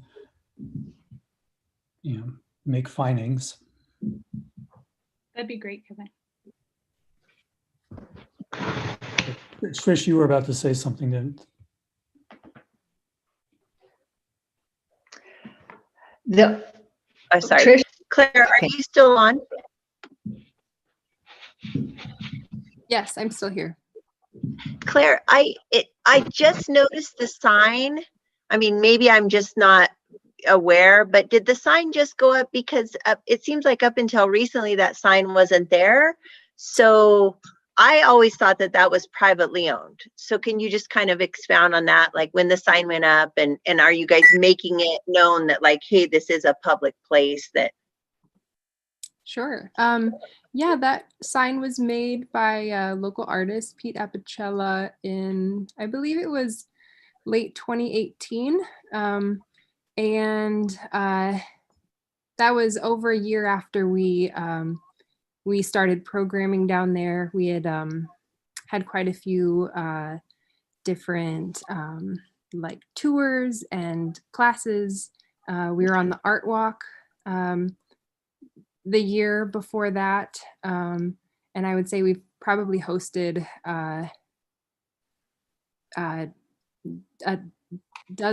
multiple dozens of events down there. We have a Facebook page. We regularly post and advertise through the newspaper, online and on KZMU. Yeah. Thank you. Thank you. I just noticed the sign, and maybe it's just because it was in the packet. And so all of a sudden, so I was just like, oh, okay, thank you. Christina, what form do you want the findings to take? Can it just be in our discussion of the motion, or do you want me to make some really complicated motion that incorporates findings? No, and I mean, Chris, weigh in. You don't need a formal motion. You need to make findings, and then I need each commissioner to articulate their agreement with that. And then I will write findings that you guys will approve, and then we'll issue that from there. It's a little bit of a process. I have a question. On the application, it says it's for educational purposes. And yet, I'm trying to find it again. The definition of educational purposes is to have a consistent faculty and consistent students. So, Christina, I guess this is a question for you or for Chris. I'm just questioning whether this meets the educational criteria. And the applicant did not legally prove that they were pursuing educational purposes as defined by statute. So again, there's three categories: religious, educational, and charitable. And so I would focus your findings, if that's the will of the commission, on the charitable arm. And so the charitable arm can include classes, gardening classes, and that type of education, but they wouldn't qualify under the other section about education. Okay, it's just I just noticed that was what was checked on the application. But it's more of a charitable arm you consider. Correct? I think that's the only way to fit them in, is that A through whatever we've been talking about in subsection 2. I agree that it doesn't seem to fit the educational definition. Yeah, I did. Yeah, okay, so I thought maybe we had to follow what was checked on the application. Okay, but that does not seem to be. We use application forms from the state, and they're really not good, and they're also not helpful to the applicants to know how to present their claim to us, but they're the state form, so that's what we use. So should I go ahead and try to articulate some findings and so that we can move on? Yes. Okay, so looking at this list here from 59 to 1101E2, and then it's got capital A through E. I think the first one's the important one, the provision of a significant service to others without immediate expectation of material reward. The second part of that, I don't see that they're getting any material reward for this, so that fits. And is this a provision of a significant service to others? I think providing this kind of, outdoor space, as they described, is significant. B is use of property is supported to a material degree by donations and gifts, including volunteer service. I think according to Claire, that one is also fulfilled. C is the recipients of the charitable activities provided on the property are not required to pay for assistance received in whole or in part, except blah, blah, blah. I think you can check that box. Beneficiaries of the charitable activities provided on the property are unrestricted, or if restricted, the restriction bears a reasonable relationship, blah, blah, blah. It sounds like it's open to the general public.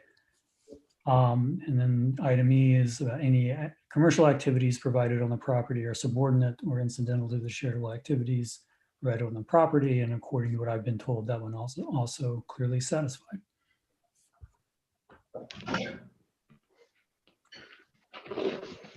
Okay. I agree with Kevin's findings, and I just want to highlight the significant service that I feel a community garden provides is especially important for those of us who are plant nerds and care about botany. That provides a place to understand and learn about different herbs and garden plants that aren't available in other public parks or places. So it adds diversity and complexity to the open space network in Moab.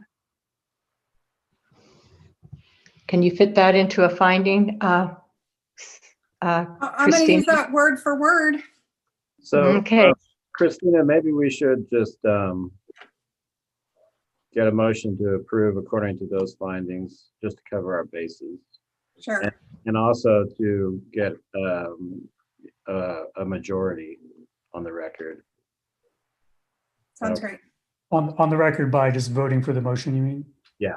So if you want to just make a motion, Kevin or Sarah, referencing to approve the property tax exemption along the findings that you both just mentioned, and then we can discuss further and take a vote on it. And that way we have an official record of a majority agreeing with those findings.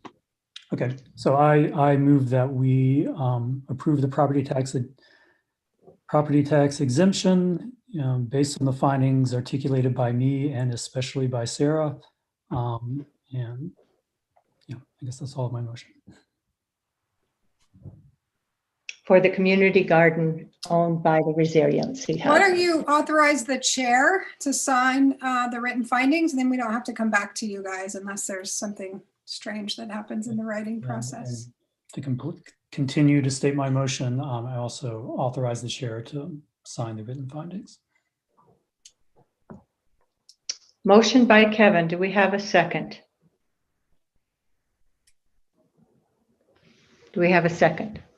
Evan seconded. Evan seconded. Evan. Oh, his picture's not coming up on my screen for some reason, even though it's in gallery view. Okay, motion by Kevin, seconded by Evan. Further discussion? So just for the record also, Quinn, could you tell us what the annual taxes would be? I believe it's in the packet, isn't it? 1586 is what I recall off the top of my head. I just wanted to get that on the record for the public discussion. Did I get that right? Does someone have the packet in front of them? Is it? I have not, but I'm re-looking. I do. It's 1586.08. Quinn, 8 cents. Thank you, Christina. Okay, thank you. I'd like to say that another potentially significant service provided is that as we kind of expand downtown, we're looking towards some of the side streets like 100 West, and with more development on 100 West, a nice open Park Lake area, I think will complement any future development there nicely as well. Thank you. Any further discussion? Seeing none, I'll call for a vote. All in favor, say aye or raise your hand. Aye. I need to find Evan. Yes, aye.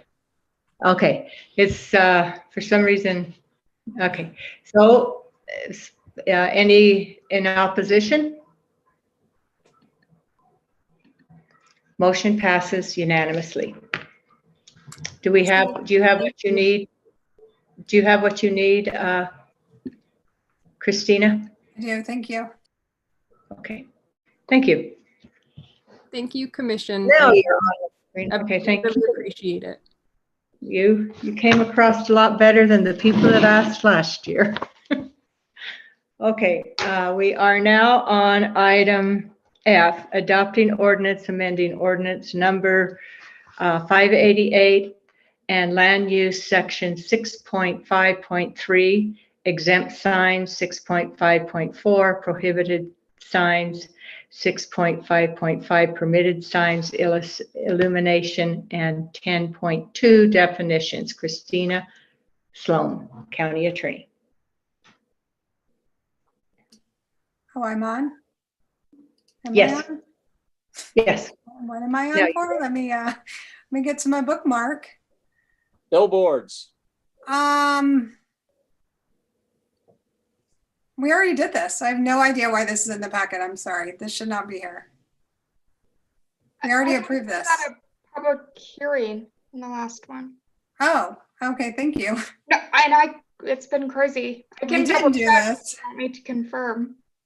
Okay, this is, thank you, amending our land use code to expressly prohibit LED type signs, right? Electronic signs. There were two bills in the session that proposed automatic transitions of existing billboards to electronic billboards if requested by the billboard owner. So even though our code prohibits new billboards, under these bills, we would not have been able to prohibit the transition unless our ordinance expressly disallowed them. And we have a dark skies ordinance, but it didn't expressly disallow LED and electronic messaging. And this includes changing messaging boards where it changes vertically. I do want to make the point that this applies to all signs. It doesn't just apply to billboards the way it's drafted. And that was supported by the Planning Commission. Most, of course, your lit up open signs and your business signs are not LED signs. They're not prohibited by this language. It's very specific language related to electronic messaging boards. The language we use is straight from these billboard bills, which thankfully didn't pass. And we got, I think, 0 public comments on it. Madam Okay. Chair. Yes, Evan. I would move to adopt the proposed amendments to ordinance number 588 and land use code sections 6.5.3, 6.5.4, 6.5.5D, and 10.2. Motion by Evan Clapper and seconded by Sarah Stock. Any further discussion? All in favor? Aye. Aye. Any opposed? Passes unanimously. We are to G, adopting resolution establishing Grand County's participation as an anchor community in the Community Renewal Energy Program and authorizing the interlocal agreement between participating public entities. Sarah, stop. Mary, I kind of jumped the gun on this and didn't give enough time for legal review. I think that we should postpone it until the next meeting to give Christina time to look at that contract. Make that motion. I move to postpone the agenda item G until next meeting. Motion by Sarah to postpone item G, the anchor community for Community Renewal Energy Program, seconded by Evan Clapper. Discussion? All in favor of postponing? Anyone opposed?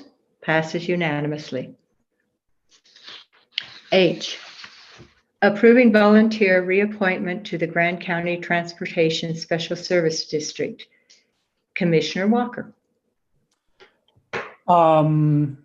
Maybe I will just start with the motion. So I move to approve the reappointment of Charlie Harrison to serve on the Grand County Transportation Special Service District with term expiring December 31st, 2024.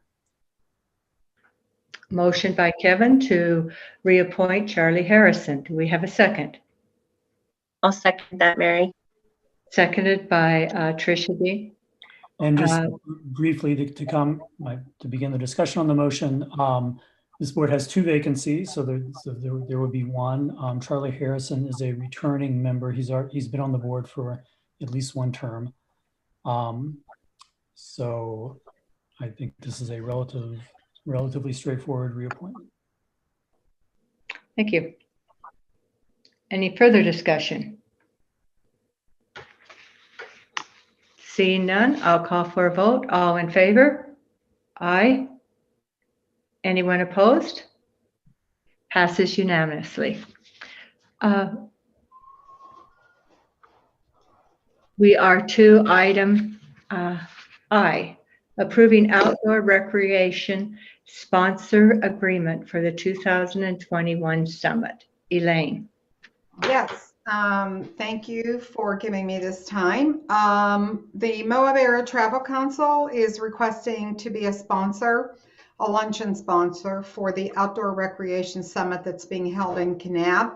The cost of the luncheon is $12,000 for 250 attendees at the summit that will be coming from all over Utah. And they're going to allow me to show a couple videos, and also make a presentation on our Recreate with Respect and protecting the lands we love. And I felt it was necessary to let the rest of the state tourism, my counterparts, understand what we're doing, how we're trying to educate visitors. So we'll have a table and collateral and be able to just show everyone how we're trying to educate the visitor, and hopefully they will do the same thing, or at least start to do the same thing. So anyway, I think it's well worth it. They have 2 summits a year, one in spring and one in fall, and I chose this one in Kanab. Okay, discussion, questions? Kevin. I move to approve the sponsor agreement for the 2021 Outdoor Utah Recreation Summit. Motion by Kevin. Do I have a second?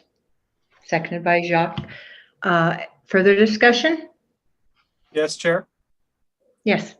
I just wanted to thank Elaine, and I just wanted to attest to the fact that Elaine is very much looked at around the state, and probably wider than that, as a leader in this effort to create this promotional messaging around respecting the places that people visit. And I think that this an event like this has the potential to have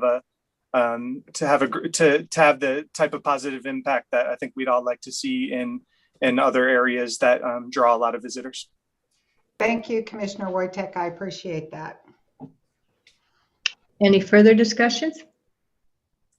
I do think this seems like a good idea, and I'm glad Elaine is out there spreading the word, and I second what Gabe said.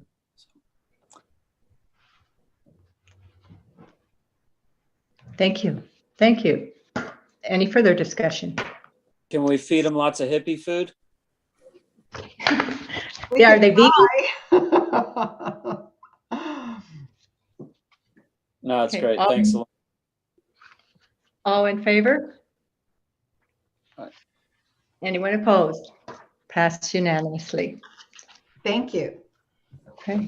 Approving amendment to the 2021 assignments of the County Commission representative liaisons to districts and county boards, commission and committees, and other agency. Commissioner Wojtek. Thank you, Chair. Briefly, this board hasn't met yet. Tomorrow, April 7th, will be the first meeting of the board. And I've recently, especially with my involvement with the AOG and having several meetings involved with the regionality and accessing the resources and the support of the AOG in sort of achieving the sort of development and diversification goals in Grand County that we're really trying to push towards. And it's a really uphill battle. I think it's something that we've sort of been a puzzle we've been trying to solve for quite some time. And it won't be an easy sort of trick. But anyway, in being involved in these discussions and building a rapport with Elaine and sort of getting really sort of into the brass tacks and sort of seeing myself as a commissioner, sort of really taking on this topic as a focus of mine, it led me to sort of approach Commissioner Stock to see if she would be okay with sort of rather than me being appointed to this board, as it seems to align really well with this topic that I'm been hovering so closely around. And she very graciously agreed that would be a good thing. And so and it's the timing is right so that we can create this reappointment, and then I can lead off in the first meeting, and there won't be any sort of switch after that. Sounds good. Do you want to make a motion? Sure. I move to approve the amendment to the 2021 commission assignments to replace Commissioner Stock with Commissioner Wojtek as the representative for the Economic Diversification Advisory Council. Motion by Gabriel Wojtek. Do I have a second? I'll second. Seconded by Sarah Stock. Perfect. Discussion? I like how the commission has really moved towards finding commission jobs and boards that align with each other. I think it's going to make us much more effective and productive in what we do. So thank you both for your efforts. Anyone else? Okay. All in favor? Anyone opposed? Passes unanimously. Okay, adopting resolution approving Grand County's opposition to US Highway 191 bypass alignments and requesting the Utah Department of Transportation remove the project from the Utah. Mary? Did I skipped over item K. Oh, I certainly did. I apologize. Adopting Marriott Garage Performance Auto Show 2021 special event permit. Angela Book, Old Spanish Trail Arena Director, and Elaine Gisler, Moab Area Travel Council Director.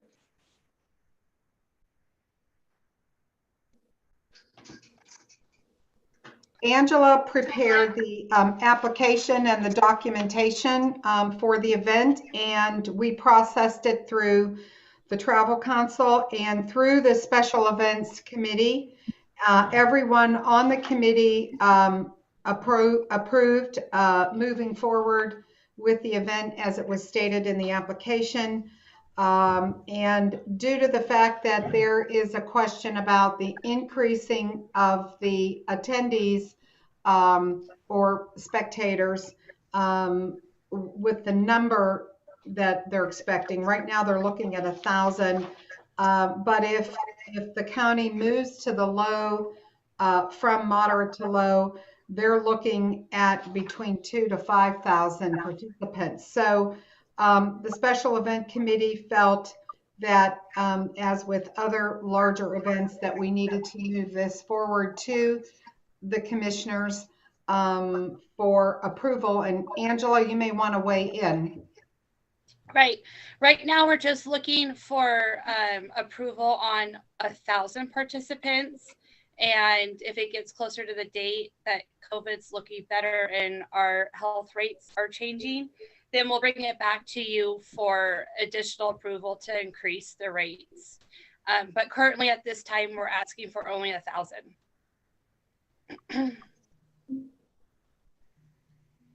Does anybody have any questions?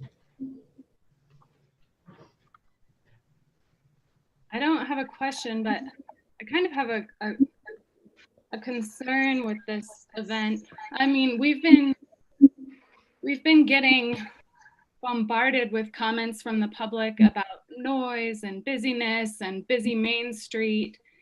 And I noticed that the proposal for this car show is not that it's a single event, but that it continues year after year, and that it also happens during late September, October, which is historically one of our busiest times where town is already at capacity.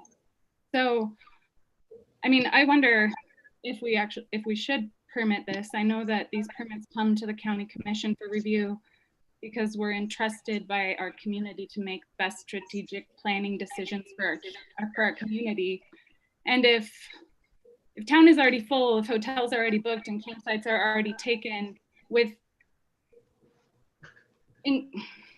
putting another car show on the docket would potentially replace more quiet forms of recreators with folks who are coming here for a motorized event where dragging Main Street might be a part of the side show and all the other things that come along with car show. I mean, car show, I'm not trying to cancel the thing that already exists, but it does have a big impact in our community. So I'm just concerned about adding more really large events that are motorized in nature and focused in nature, when I don't think that we need that for economic development in Grant County right now. I'd like to comment on Sarah's comment is that in the past, car show has been at Swanee Park, which has been a real impact on the community. So I'm happy to see that this one is being considered for out at the arena. I think that's a better location for many reasons. It's not going to impact the people who live in that area. I'd also like to say that I understand Sarah's concern, but the auto show, we've never had any letters complaining about noise or concern during the auto show. People seem to really enjoy it. It's one of the things that a lot of the community comes out for, not just visitors. I mean, many residents in Grand County look forward to these auto shows. Plus this, when the Chamber of Commerce and such has commented that these type of tourists that visit the community that own these cars, these specialized cars, tend to also spend a huge amount of money in the community as far as restaurants, at the shops and everything like that. So I think this is the type of tourists that we want to attract. And if they're filling up the room, then people who are recreating in a more noisy way will not be filling up the rooms. And they do not impact our backcountry. So I support this. Right. And being out at the arena, the money will be going back into the county because the arena is obviously a county facility, like Swanee Park. I'd also like to point out that this is put on by longtime locals. I've known Bryson Perry out since he was 15, and he worked for me at the bike shop 15 years ago. So it's not a bunch of guys from out of town putting on an event, but these are true Moab locals. And I like the fact that it's also at the old Spanish Trail Arena. I think that's a great venue for a car show. And it's late October, which I have the date available.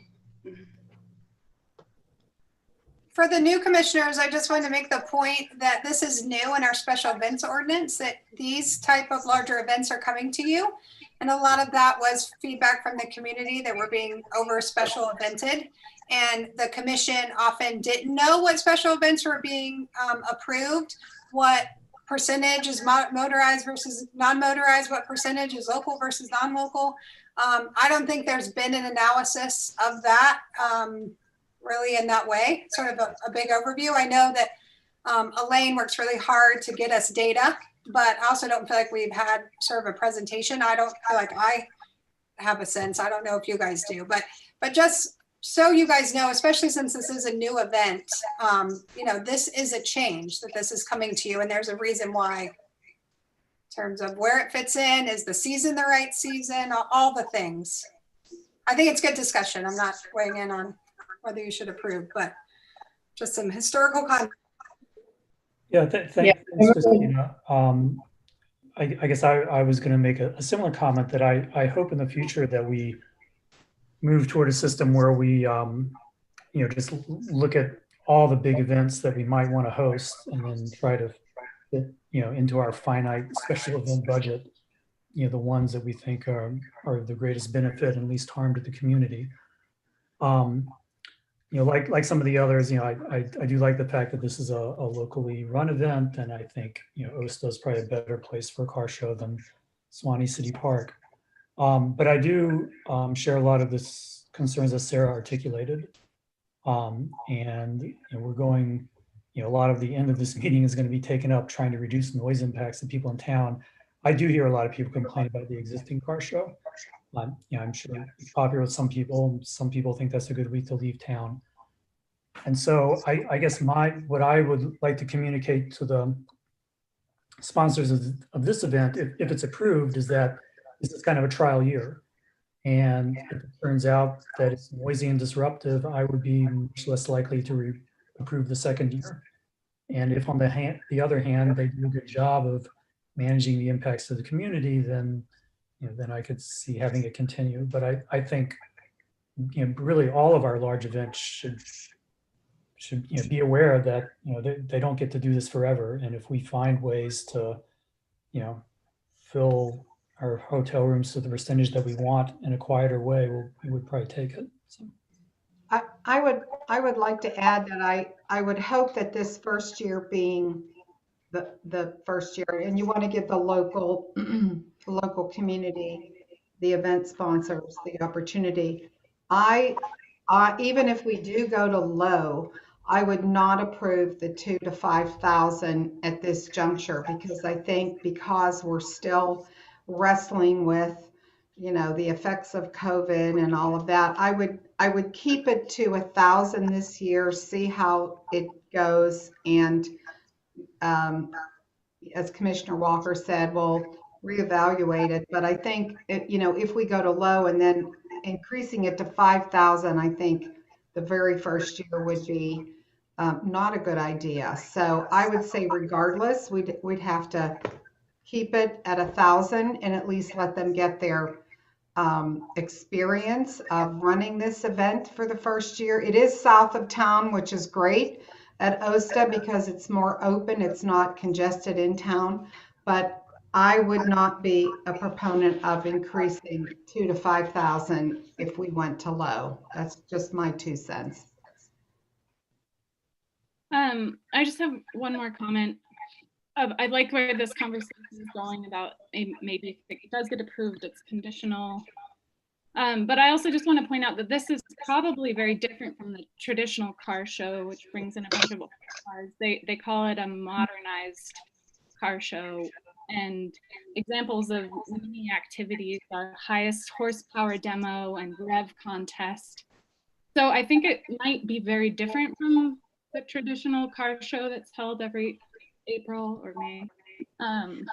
Just to put it out there. But I'm Yeah, so those that information that they put in there was for their future expectations on ideas that they had. It wasn't what they were asking for this year. There will be no rev contest, no burnouts, nothing along those lines. The motto that they want to stick with this year is to keep it very simple, so that way they can keep it going. These guys, if you could see what they've presented, they've probably been one of the most organized event groups that I've seen so far. The stuff that they've given me, with how prepared they've been, all their planning information has been some of the best I've seen. Everything that I've asked for, they've been right on it and gotten it to me. I have high expectations for this group, and I'm really looking forward to seeing great things come from this company. I hope that we won't have those problems, but they've assured me that those contests are not in the plans. Yeah, I read that. Yes, but it's a thought, but it's not this year. And that's something we can say, you know, we definitely don't want anything noisy. I would recommend if this is how the council commission feels, that when whoever makes the motion says to be reevaluated next year in the motion. And on that point, you can impose conditions. So for example, if you don't want revving contests and et cetera, you can restrict that in a condition, which is my recommendation if it's in the application as future growth. And this event, especially with it being what I call a COVID year, part of the agreement includes a COVID event coordinator, which means that I will be present, either myself or my assistant director will be present for the entire duration of the event. So if those type of activities are happening, one of us is going to be here to shut it down, whether it's us shutting it down or if law enforcement needs to get involved. But like I said, I don't see that being the case, because we have addressed that and they've reassured me. As far as the modification vehicles that you were talking about, Sarah, I think what they're referring to are just a different type of vehicles, not just a regular classic car. As far as the way the car sits, they are going to have some type of rat type vehicles here, and also vehicles with larger tires. So there's just going to be different types of vehicles that will be entered here for the show. So Angie, this is all outside? Yeah, it will be based on the soccer fields. Christina, just we approve special events 1 year at a time, so there's no expectation if someone gets a permit 1 year that they're going to get it again the next year, correct? Oh, there's definitely an expectation. I won't say that's legal. We have the legal right to deny it, but there's an expectation and you're setting them up for that. And we're much more likely to get sued to deny someone in the future. So I think that's why I bring up this, the big overview is, do we have a good sense of how this fits into our bigger special event future? And on what grounds would someone sue us if we denied a permit? You can make up all sorts of things. Okay, on what grounds might they succeed in suing us? I don't think they'd succeed, but being sued is certainly a huge hassle for me anyway. Maybe not for you. Maybe you guys love it, but I don't. Okay, so maybe I'll just try to comment. I think we should move to a system where, there is not the expectation that your event gets renewed each year, and it really depends on how your event goes the prior year, whether it's going to be approved again. And I would certainly want to send, and I guess I can trust Angie and Elaine to communicate to the participants that, if this is a noisy, disruptive event that generates a lot of complaints, and we probably will not renew it next year. So I'm hoping that they will put some thought into how to lessen the impact on the community. Well, and I think some of those conditions about noise and revving and that sort of stuff could be helpful. I also want to make the point, and I haven't actually touched base with Brady about this for a month, but when that House bill came out that terminates the state mask mandate, Brady made the comment that he thinks the risk levels are going away. I actually haven't touched base with him recently about that. So I also do recommend that you guys approve a permit, a participant cap, because the risk levels in our special event ordinance may not be applicable after the 10th. I'm actually not sure. And they will be doing ticket sales for this event. So we'll be able to regulate and know how many people are here present. And it will be fenced off. Yeah, I think, to Kevin's point, I think some of the concerns about the impacts to the community, I think that what's happening during the sanctioned event or the planned and the organized event isn't the concern, except for maybe killing the grass we're spending all the money on out there. But it's more, the cruise in the main street afterwards, or just kind of some of the things that folks might do outside of the event. And that's always kind of hard to gauge with some of the events that, might not be focused downtown or through the neighborhoods, but end up kind of trickling out there. So I'm not really sure how we can kind of capture that. I also like the idea of capping the number of participants regardless on this first year. But with that in mind, I think that we can find a way to, I'm in favor of approving this event with some kind of the stipulations that we've been kicking around. So if somebody wants to take a stab at capturing some of those. So they're looking at 300 vehicle registrations. That's what they're hoping for. And each of those vehicle, that would go towards the 1,000, correct? Or is it 1,000 tickets? Yeah. Towards their 1,000. So there'd be 300 registered cars. Yeah, and if 2 people come with each car, that's 600 folks right there. Mm-hmm. So that doesn't leave a lot of people to come check them out. But maybe they end up with 200 cars or something instead. I don't know. So do we want to try to figure out, in the next 5 or 10 minutes, what restrictions are? Or do we want to ask the special events committee to come back with some recommended? I think we could do some kind of like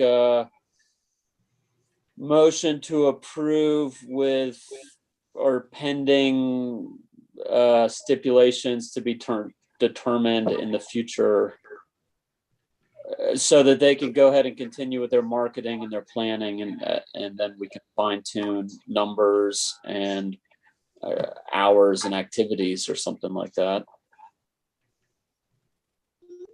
Or would it be just simple thing that will cap the number of participants at 1,000?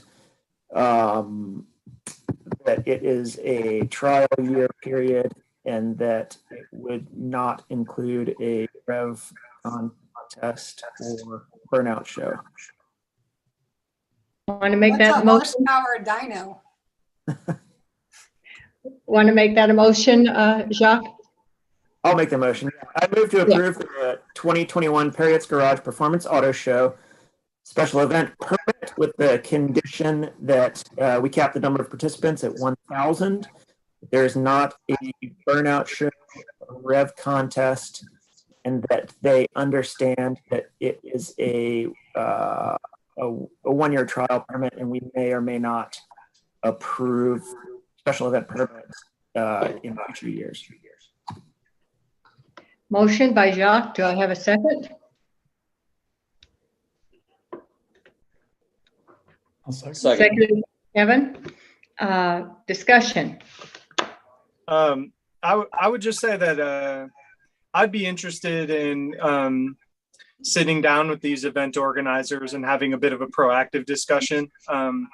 about, and just sort of look at this as an opportunity to have an event of this style that is, that is compatible, and sort of maybe sort of have a little bit of back and forth and lay out our expectations, what the expectations might be moving forward, and just kind of like get out ahead and really just sort of be a little bit more forward and come to some of those comfortable common grounds before lines get crossed and sort of a reaction has to be sort of forced.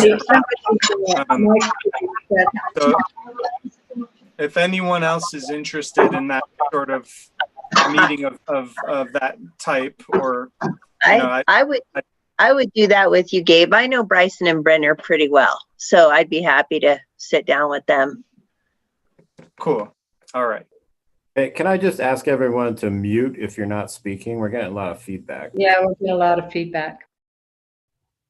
I just have one comment. If we're going to go this route of putting conditions on it, saying next year it might not work out, sometimes I feel like it's easier just to rip the Band-Aid off, say like, I mean, you all know my opinion that maybe we have enough encouraging people to bring their extra cars to Moab, but I know with events like this, maybe sometimes they wouldn't even make money on the first year, so they're banking on growing and growing through the years. And so like as a business person, it's not a very good position to be in.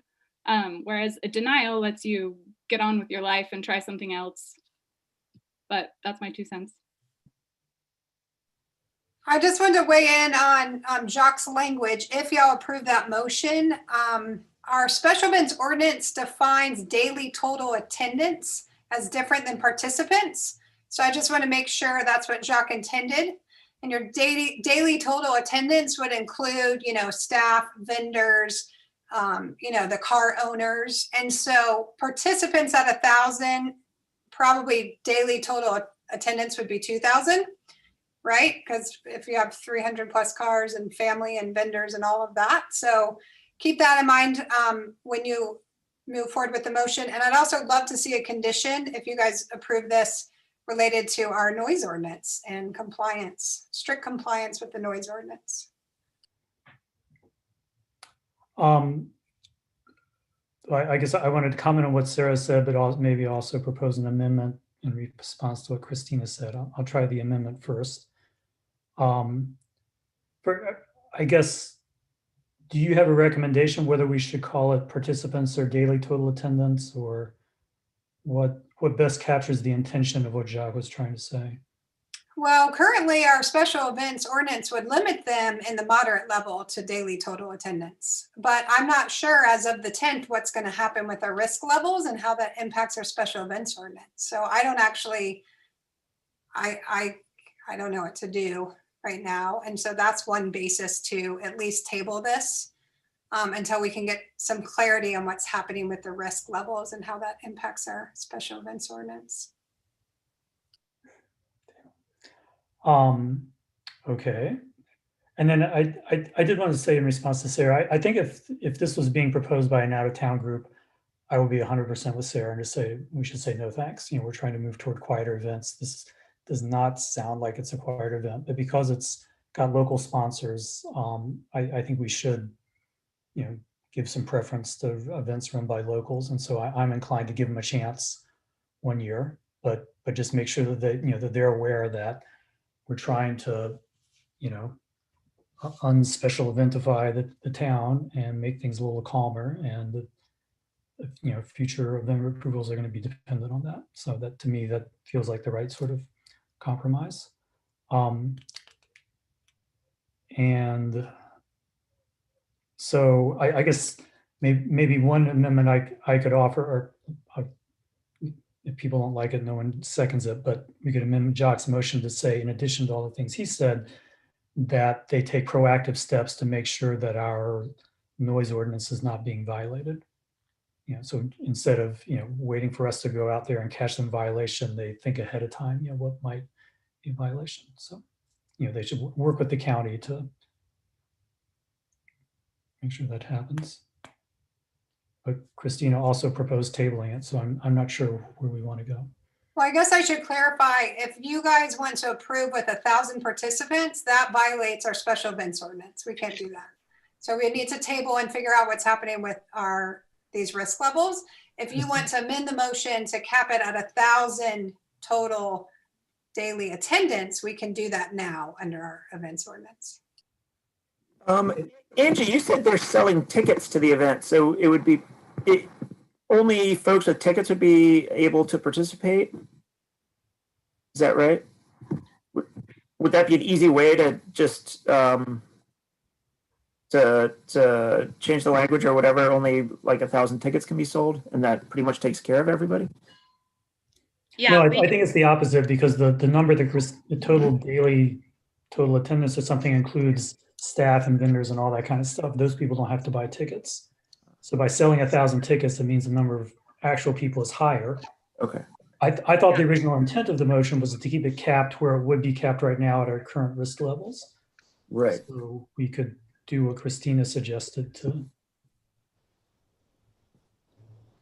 Yes, and I'd be happy to amend my motion, the language of the motion to say 100, or I'm sorry, 1,000 daily attendance, or 1,000 total Daily total attendance. Daily total attendance. Okay, should I move to? Did you want to add the noise ordinance, Jacques, to your amendment? Yes, actually, I already added it. I don't know how that. I was going to move. So I move to amend the ordinance two ways. One of them is to change 1,000 participants to limiting it to 1,000 daily total participants. Attendance. Daily Attendance. total attendance. So hard to remember. That's one. And the second one is to require that they meet with the county to ensure in advance that they're going to be in compliance with our noise ordinance.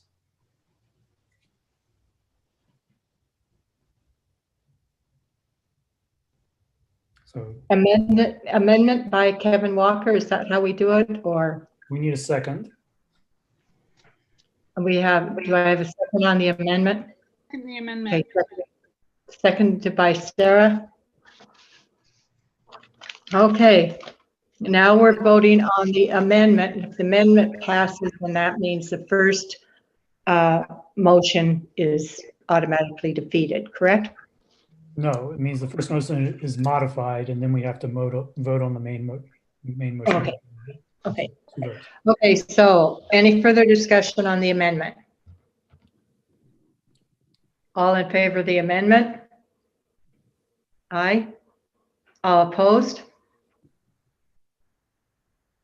Okay, the amendment passes. Now we will vote on the original motion with the amendment.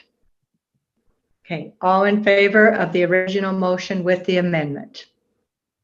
Raise your hand or say aye, or both. Aye. All opposed? Motion passes 6-1 with Sarah Stock voting in opposition. We are now Mary, I'm sorry. o'clock, and we're past 6 o'clock. Do we have anyone for our second public hearing? Not public hearing, the speaker. And so this is for things that are not. Yeah, public hearing. not the public hearing.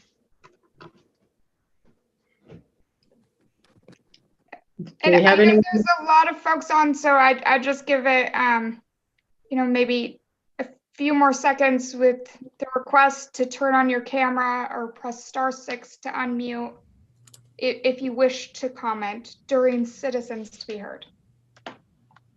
And so there was a request that came in asking when the public hearings would come up in the chat. And I mean, it's hard to say how long it's going to take to get there. We just finished with agenda item K. The public hearings start at agenda item W. I don't know if we can really give a time frame though for when those public hearings will start. We have a huge amount of consent agendas. Yeah. So we only have 1, 2, 3, 4 more to vote on. Okay. So I just wanted to bring that up because somebody was requesting some kind of. So Chris, my guess is 20 to 30 minutes from now, we might start the first of the public hearings. Okay, so I just wanted to relay that question from the public. Anyway, let's get back to citizens to be heard, if there are any. It doesn't appear as though there's any citizens to be heard at this time, so we will. Hi, I have a question. Oh, okay, we do. Hello? Who's speaking? Hi, it's Christina Brenniger. Okay, Christina. Hi. I just want to clarify, was section 10.2, the cluster development, was that unanimously passed? It was kind of hard. What was that? Well, that's part of the public hearing, and it was. That's in the public hearing. Okay, so I can't ask the question right now if it was unanimously, yeah, No, if it were passed or not. We have not voted on this. We will not be voting on this tonight because it's a public hearing. Yeah. We will be voting on it at the following meeting. But if you want to comment on it, the public hearing would be a good opportunity to say whether you're in favor or opposed to that proposed amendment. Thank you, Kevin. Okay, thank you. Thank you. Okay, anyone else? Thought we had everyone. Okay. We are adopting resolution approving Grand County's opposition to US 191 bypass alignment and requesting that the Utah Department of Transportation remove the project from the UDOT 2021 Southeastern Utah Regional Transportation Plan project list. Commissioner Stock and Walker. Sarah, do you want to go first or shall I? Okay, that sounded like a no. So we, I think most of us are familiar with the debate about the bypass and the studies and the regional transportation plan. And this proposed resolution, and I should mention that the city passed a very similar one at their last meeting. This would do a few things. One, it would say sort of unequivocally that the county does not want a bypass to be on the project list in this regional transportation plan. Just briefly, the reasoning, there have been a number of alignments for the bypass discussed. I think some are pretty unrealistic because they would be very expensive, and others would have very, the more realistic ones would tend to have heavier impacts on residential neighborhoods. So I think the intent behind, one of the ideas behind this motion is, there's a danger of just Utah plowing ahead with a cost-effective bypass.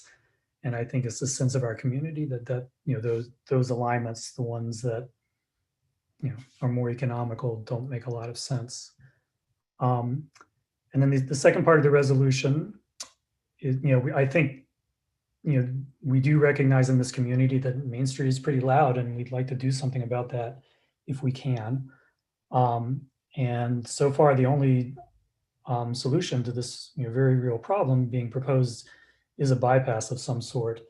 But there are other ideas about sort of reconfiguring pedestrian space around downtown, which could involve first east, first west, or the alleyways, the back sides of existing Main Street shops.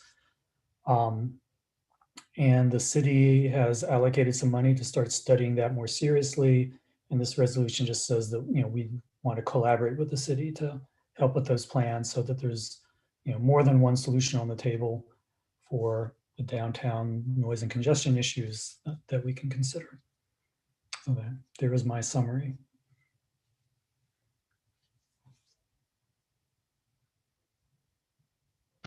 Thank you, Kevin. Do you have anything to add, Sarah? Okay. Discussion, or do I have a motion? Yeah, I'll be happy to make the motion to get us started. I move to approve the resolution stating Grand County's opposition to the US 191 bypass alignments and requesting that UDOT remove the project from the UDOT 2021 Southeastern Utah Regional Transportation Plan project list. Motion by Kevin. Do I have a second?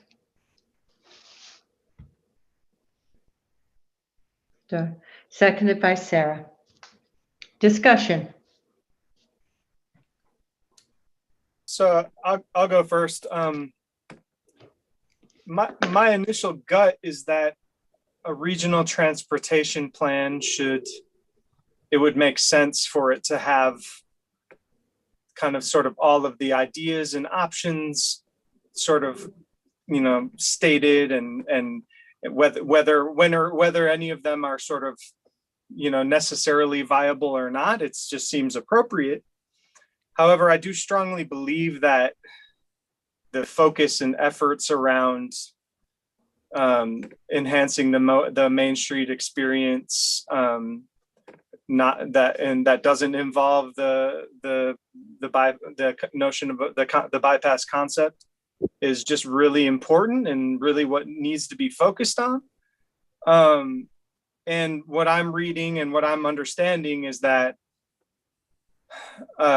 even if if this action by the county and city leads to it sort of being removed from the project list, that it can be added back on at any time, in the future, where I'm imagining, if there's some scenario whereby no other solutions exist and future elected leaders decide that it needs to be put back on that plan, it sounds like that can happen.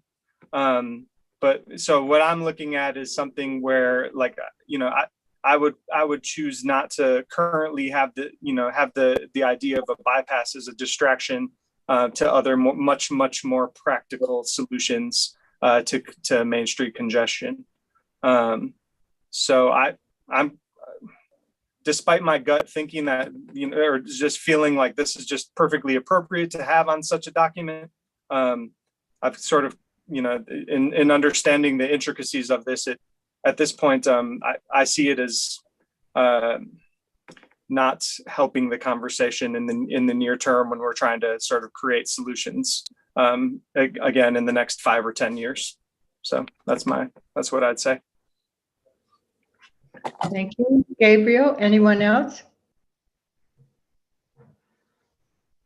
Evan? Yeah, I would just, kind of acknowledge that, we hear a lot from the neighborhoods that be impacted.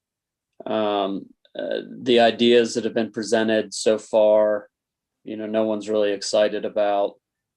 But, we were forwarded a letter from the Downtown Main Street Alliance today, and it's got a couple dozen different businesses, all businesses I expect, obviously. But I mean, Poison Spider, Gonzo Inn, 98 Center, Sabaku, Expedition Lodge, Canyon Voyages, the Bike Fiend, like all these people have signed off on a letter requesting that specifically says we are for a US 191 bypass that completely bypasses downtown Main Street. And so I think it kind of came up in some earlier discussions that we had budgeted funds to kind of have some community feedback to really get a sense on this, because it is one of these things where the pendulum swings one way to another and back and forth. And I guess that, to Gabe's point of it might come up again in the future, that it just kind of feels to me a little bit like, because it has been such a large part of the conversation, that completely erasing it is a bit like sticking the head in the sand. And so, like I said, I think that the minute or 3 minutes that it would save, and the ideas that we've seen and the other impacts, the neighborhoods and the recreation, I haven't seen anything yet that I would sign off on. But in this idea of continuing to plan and continue to get creative, I personally am not going to vote for this today, but that's just where I'm at. And I just wanted to kind of say my piece. But if the majority go with it, I'm not going to, die on the sword over it. So that's all I had. I just have a comment because we discussed this at the last commission meeting. And so Kevin and I felt like it was important to bring it back with the specific alignment that was outlined in the regional transportation plan. And Evan, I believe that was per your request that it be specific.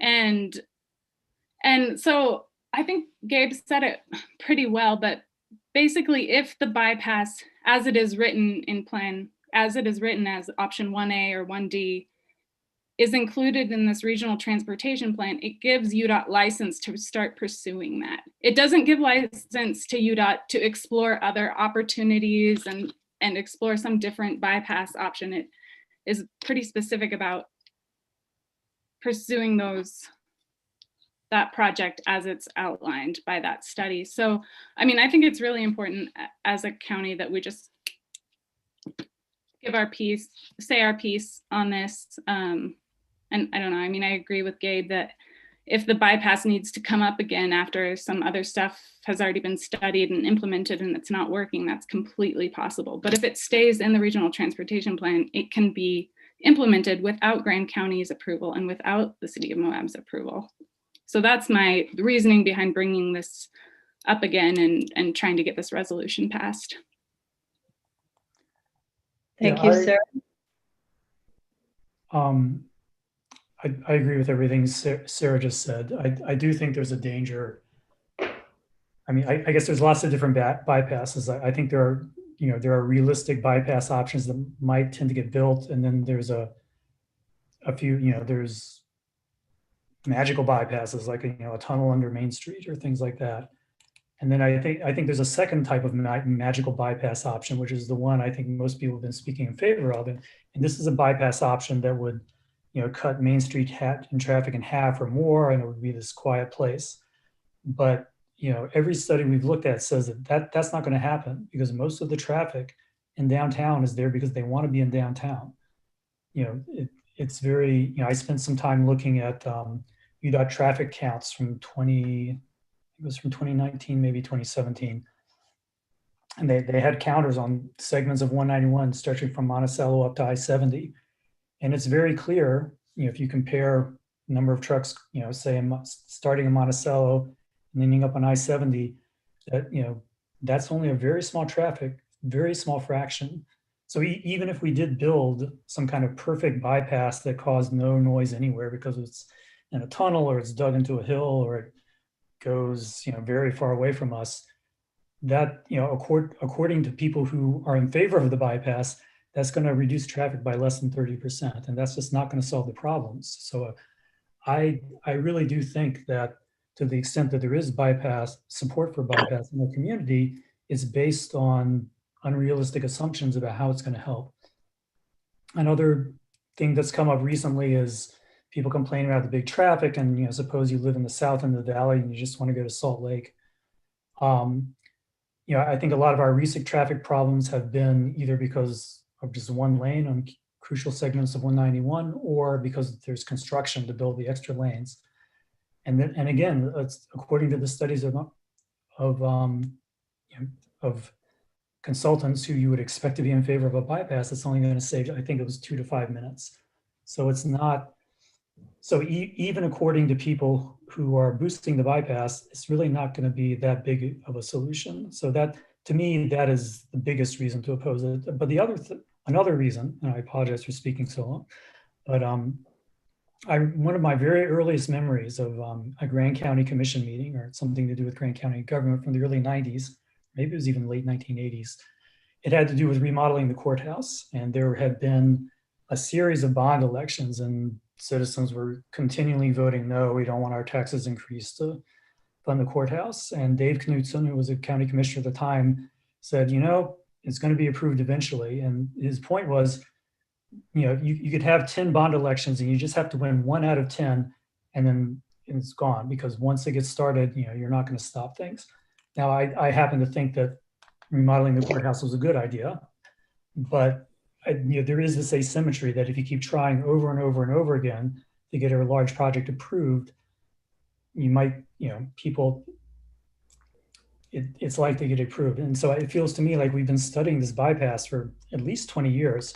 And every single time we look at it, we kind of go, we think, nah, that's maybe not so good. And if we just keep doing that indefinitely and keep it on lists, this is the point of what I'm saying, try and keep the idea alive, because maybe someone will come up with some idea, I think that just lets it move down the road and become more inevitable. And eventually, you're just going to say, hey, we're building this thing. So I think we need to give a very strong message to Utah saying, hey, put on the brakes. We're not sure we want this, and we want to see all, forward momentum just stop. So that's why I'm supportive of taking it off the list, even though one could maybe imagine, in an ideal world, we would study things forever and never take anything off a list. But in the real world, I think the presence of something on a list or off a list can be crucially important. So, sorry to talk so long. I'll call for a vote. Is that anyone opposed to calling for a vote? Okay, all in favor of the motion, say aye or raise your hand. All opposed?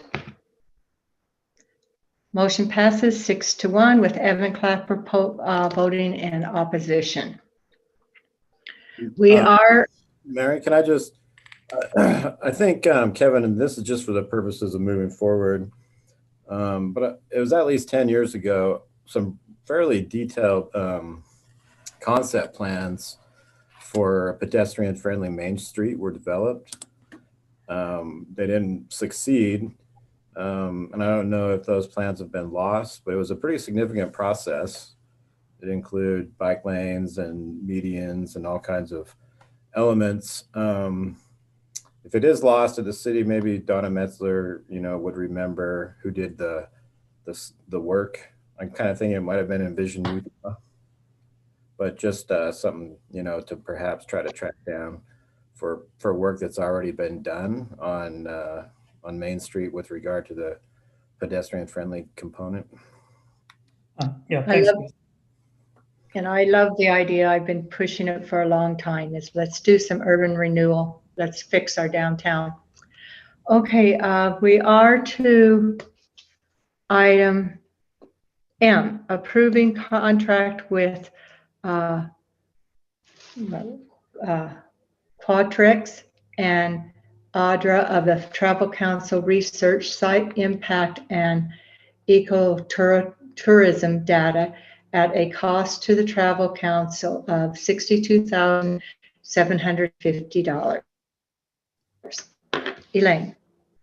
This request is for a deeper dive into our visitation statistics, and working with Qualtrics, who some of you may know, they will prepare a survey to past visitors that have been here to Moab to get quite a bit of information and survey over 3,000. They'll have to survey over 3,000 individuals to get 3,000 responses. So they're going to recruit these people, research, and do the survey. And then ADARA will be able to provide us with real-time data that will be directly funneled into the dashboard that we currently have. We as a travel council have been moving over the last year, 2 years to get more entrenched in the statistics to find out what type of visitor we have, to focus on attracting a visitor who stays longer, who will spend more money, not just do drive-bys, but come here and really get engaged in our community and spend it here, but also possibly want to, depending on the demographic, if they have the means to possibly open a business here. So the data on this would be good for about 3 years, but it'll be dumped into the dashboard that we currently are using to monitor our other statistics. But this is really taking a deep dive into the markets. Where are the highest spenders? coming from, what markets are they in, and really trying to define better our audiences as we target our efforts to bring a more high profile visitor here that will understand sustainability, recreate responsibly, and that's what this is all about, is unearthing those areas around the country where those people exist. So the funding of the $62,750 would all come out of the Travel Council budget.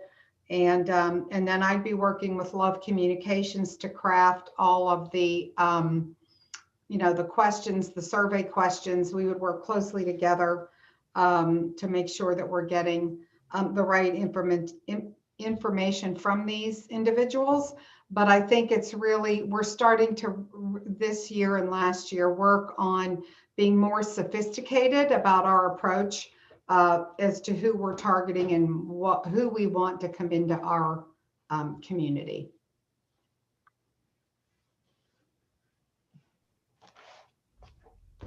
Thank you, Elaine. Do we, wait, let's have a motion and then we can discuss. Kevin? I move to approve the proposed contracts with Qualtrics, Love Communications, and Adara. It says here by the chair. Do I get motion second, Kevin by Evan? Discussion.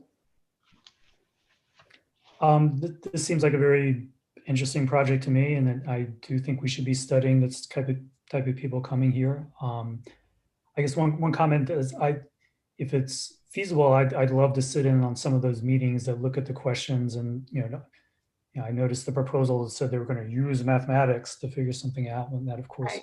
My interest. Since that's your wheelhouse, I think we can do that. But I don't want to slow things down. So if I'm unable to, no, I don't think so. Once I know when we'll sit down and talk to them and formulate it, I'll try to give you enough advance notice to work it into your schedule. But no, I think that's a great idea. Thanks. Okay, thank you. Any further discussion? Call for a vote. All in favor? Anyone opposed? Passes unanimously. Thank you very much. I appreciate your time. Approving suspension of initial grade and step assignment policy to increase negotiation power within grade 18 for the planning and zoning director.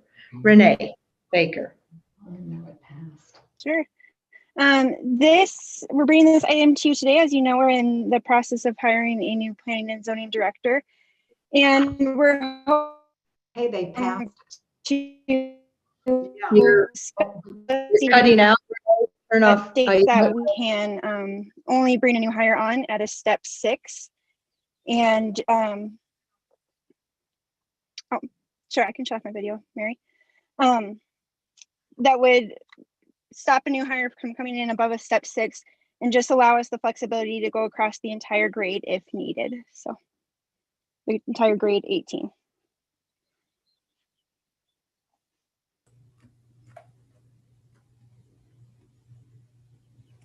Did anyone else, like Chris, want to say something before I make a motion?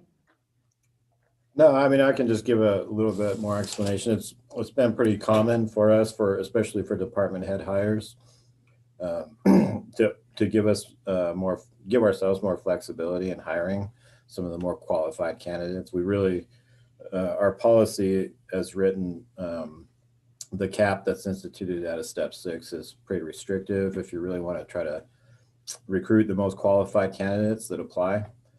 And so there's certainly a precedent going back, more than a decade of doing this. I think it's a good policy in general, but in some cases, especially for department heads at upper level management, to give more flexibility. I feel like I've been hogging up a lot of motions. As someone else will make it. Otherwise, I'm happy. I do. We just want to get a motion on the table. I'll do it. I'll go. I move to approve suspending the initial grade and step assignment policy to increase negotiation power within grade 18 for the P and Z Planning and Zoning Director. Motion by Gabriel. Do I have a second? I'll second. Seconded by Kevin. Discussion.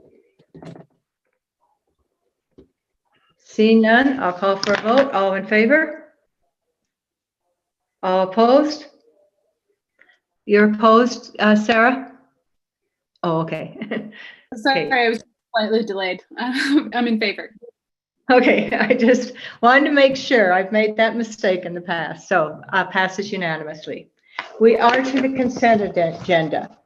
The consent agenda O, ratifying chair signature on airport coronavirus response grant program, grant agreement with Canyonlands Regional Airport. P, approving independent contractor agreement for drive-through gate operator upgrade at Canyonlands Regional Airport. Q, pre-approving enterprise lease schedule for the Sand Flats recreation vehicles. R, approving contract with the State of Utah's Administrative Office of the Courts for Grand County for bailiff and security service for July 1st, 2021 through June 30th, 2022. Approving contract with the Bureau of Land Management for law enforcement services through the Grand County Sheriff's Office on BLM administrated lands in the county. Approving the Visa Destination Insight Service subscription agreement for the Moab Area Travel Council. Approving letter of support and grant signature authorization for the non-motorized recreational trail program, RTP grant. Those are our consent agenda. Do I have a motion to accept the consent agenda? I have one question for Maddie. It's probably simple. I was just wondering how much that grant was for from the RTP fund, because I'm curious. Sure. I actually haven't finished writing it yet, but basically the way I determine that is I'm going to look at our current capacity to work on maintenance projects and how many volunteers we think we'll get for those projects. And then that will be our match that we'll request. Okay, any other questions? Do I have a motion to approve the consent agenda? I would move to adopt the consent agenda as presented. I'll second. Thank you. Seconded by Jacques, motion by Gabriel, second by Jacques. Any further discussion? Seeing none, call for a vote. All in favor? Anyone opposed? Passes unanimously. We are to discussion item V, calendar item and special events. Mallory. Yes, I think you all have the most recent version of the special events in the packet, but if there's any questions, and I guess I would also add that one of them, I know for sure, Trans Rockies, it looks like it's on there potentially for April, but they're actually looking to move that to the fall. It's just their normal time of year, and so they're on there. You will see no permit or confirmed dates. And then the other thing I would like to add for those interested with the CIB and applications, there is a workshop on April 15th at 2 p.m. that will be held virtually that goes over how to apply. So if anybody would like that information, I did forward that out. But we can also share that to any other agencies or members of the public that want to learn more about the CIB process and the funding that's available and how to go about applying for that. So I am sure I'm forgetting quite a bit, but if there's any questions, I'm happy to answer or come back with the answers. Questions? Thank you, Mallory. Thank you. We are to our public hearings. So I will, the first public hearing is to receive public comment on the assurance of bonds and financing and refinancing of improvements for the Moab Regional Hospital Expansion Project. Chris Baird. All right, so as we're the issuer on this bond for the purposes of providing federal tax exemption. We have to go through the statutory process as required by the state, which includes a public hearing.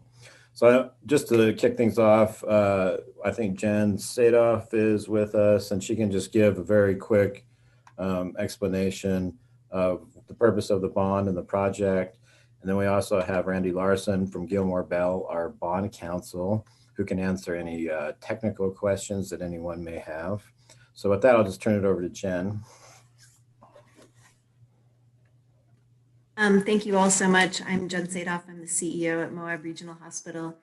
And I appreciate, we talked a little bit about this a month ago, but the hospital is requesting for the county to issue the tax exempt bonds that will allow us to refinance our existing debt, which is at a very high interest rate, and to finance an expansion project that will expand our emergency room, add an addiction medicine facility, expand our medical office building so that we can have our urgent care open longer, expand our ability or allow us to separate wound care and infusion therapy, and add an extra OR. A couple of notes: this does not obligate the county to repay anything on our behalf. Everything is, based on our revenue. The county is simply the conduit for this. And really, because we're a nonprofit hospital and not a county-owned hospital, we don't receive any tax dollars. So all of our expenses basically have to be met with our revenue. So whatever we can do to rein in our expenses is how we can keep the costs to the patients, to our community members, as low as we possibly can. And so we appreciate you considering this. And if there's technical questions, I think Gilmore and Bell would be much more qualified than me to answer them. What questions?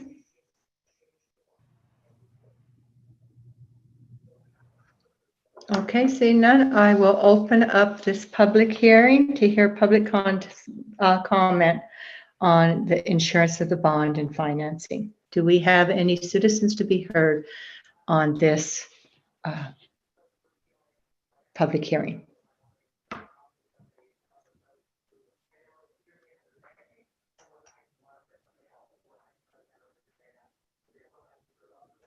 Okay, I don't think we do, Mary.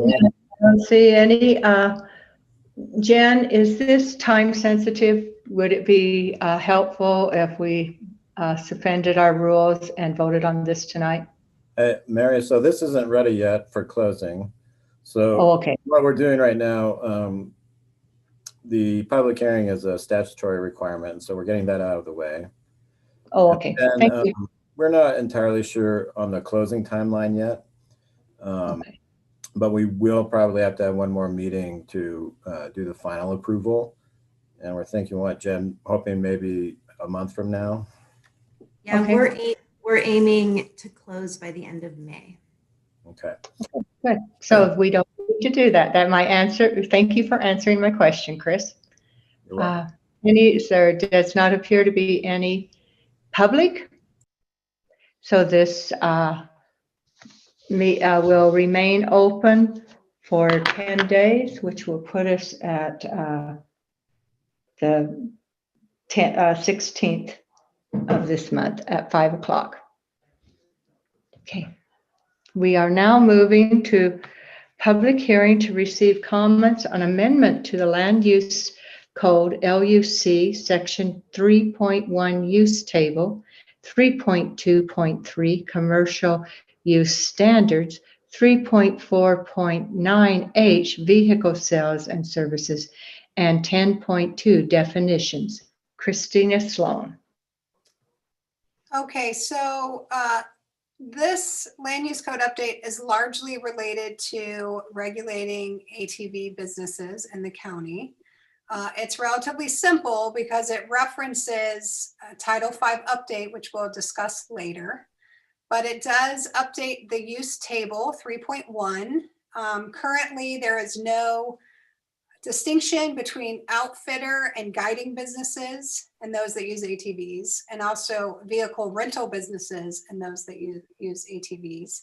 The version you have in the packet was approved exactly as you see it by the Planning Commission, or they voted unanimously to recommend approval.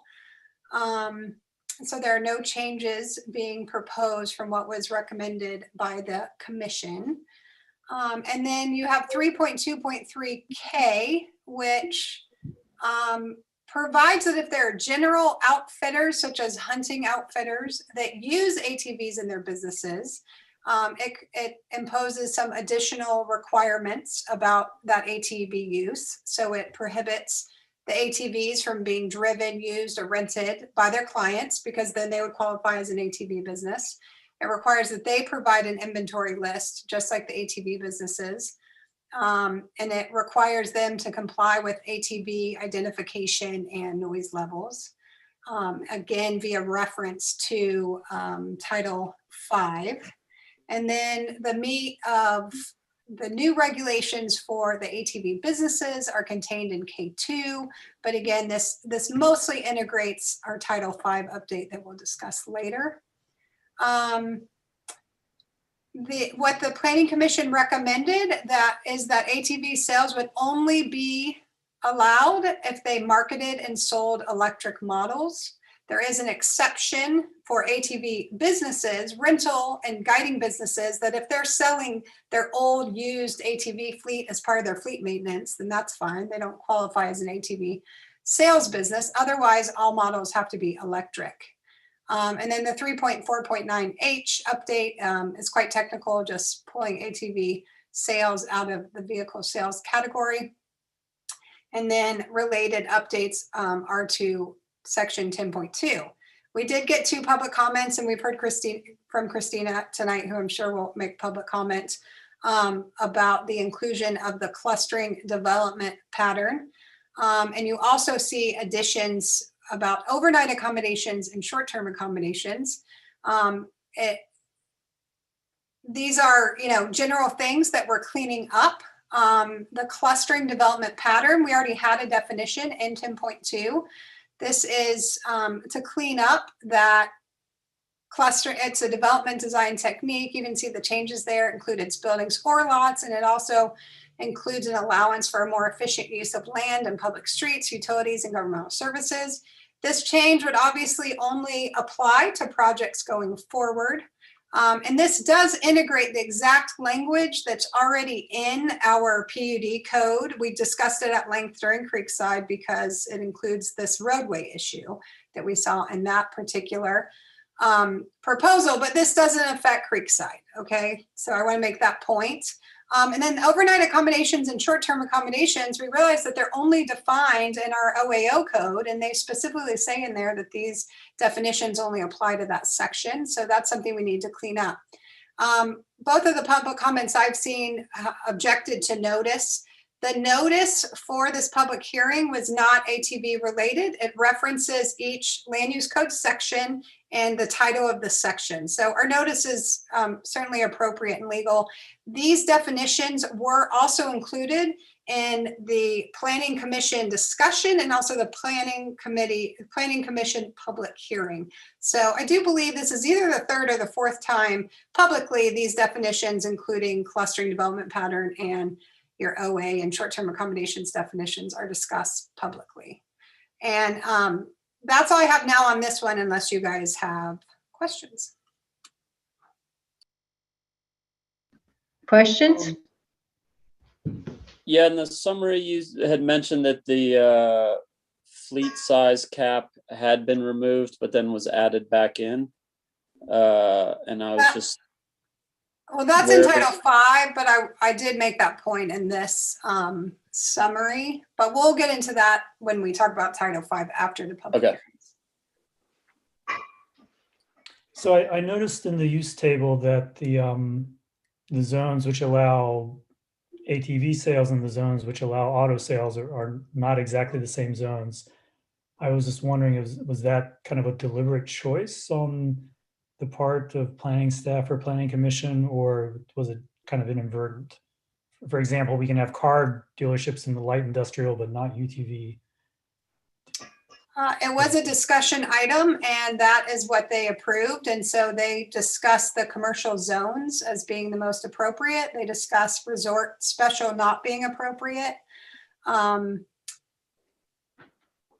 it was purposeful, but I can't really tell you much more about the zones than that. Okay. And then the second concern I had is, this restriction about, only allowing electric UTVs being sold. I just, worry that maybe that seems to be reaching pretty far. And so I guess if there are people in the Planning Commission who think that's a great idea, I encourage them to write to the commission, making the case for that, I guess. The discussion that was had around that was, why don't we foster what we want to happen?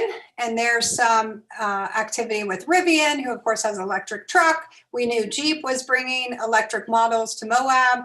And they said, hey, wouldn't it be cool if we were the leading electric ATV sales, dealership community in the country?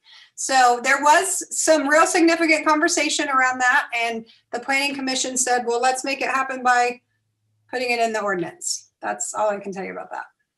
And Kevin, I'll just note that I'm on the call, so I'm happy to speak to some of the discussion if there's any clarification, but I think Christina's doing a great job of representing the nature of the conversation.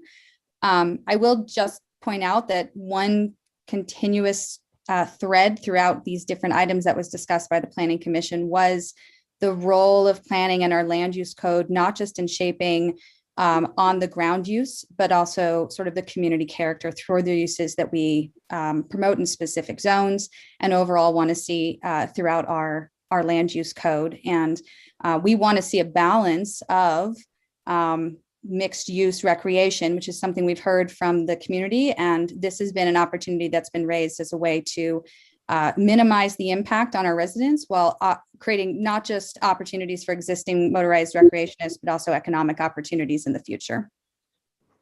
Thanks, Emily. I didn't even know you were here, but I'm glad you are. Any further discussion or questions? Evan? Wasn't there, some language in one of the drafts for outfitters that used ATVs, like the hunting example or the Dude Ranch, where the product being sold wasn't an ATV experience, but they were used to deliver another experience? Right, so that's in this 3.2.3 K1. 3.2.3 K1. Which on the packet, it should be page 404 and 405. It's split between those. And so it does, there was only one requirement for general outfitters previously, and 3 more have been added.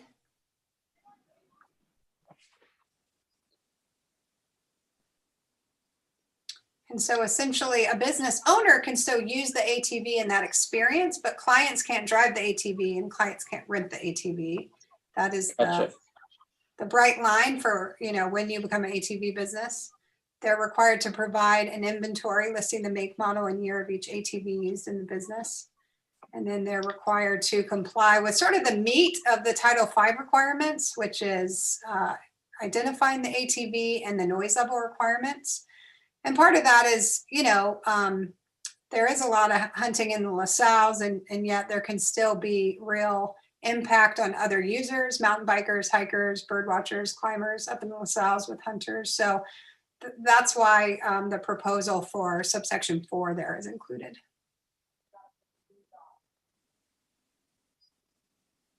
And I know that this screening of outdoor storage is old and has been in place, but are you familiar with how much of that is actually in place around the county? I am not, and that requirement I left there, but it doesn't apply to ATV businesses.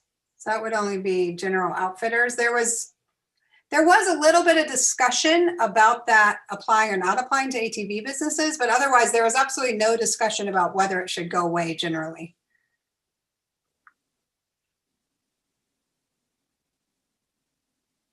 So I'm assuming, so there's these Title V revisions, which are closely tied to these land use code revisions. I'm assuming in the public hearing, it would be germane for people to talk about just the package, since we don't have a specific comment period for the Title V things, because we're not having a public hearing there. Now that's totally up to you guys, and I can also talk to Title V now, if that's what you guys think makes the most sense. Actually, I think it would if other people agree, and I think also I think the provisions with meat on, and then probably the provisions that people want to comment about, either pro or con, are probably found in the Title V stuff. Sure. Any objection, guys? I'll move to Title V. I had a quick question maybe before shifting topics there. Yeah, so do I. Go ahead. Sorry. Reed Pendleton had reached out and talked about the dynamics of his business, and I was wondering if he in particular if he's given the opportunity to identify as an ATV guide service and thus continue doing his business as he has been. Well, so that's really a legal issue, so I don't think it's appropriate to get into here, but I'll tell you that as to his hunting outfitter business, there's no issue there. Okay. And I thanks him for bringing this issue to our attention. It would never have occurred to me that there would be ATV use in a general outfitting business. And I do think it's appropriate to allow that, subject to reasonable conditions.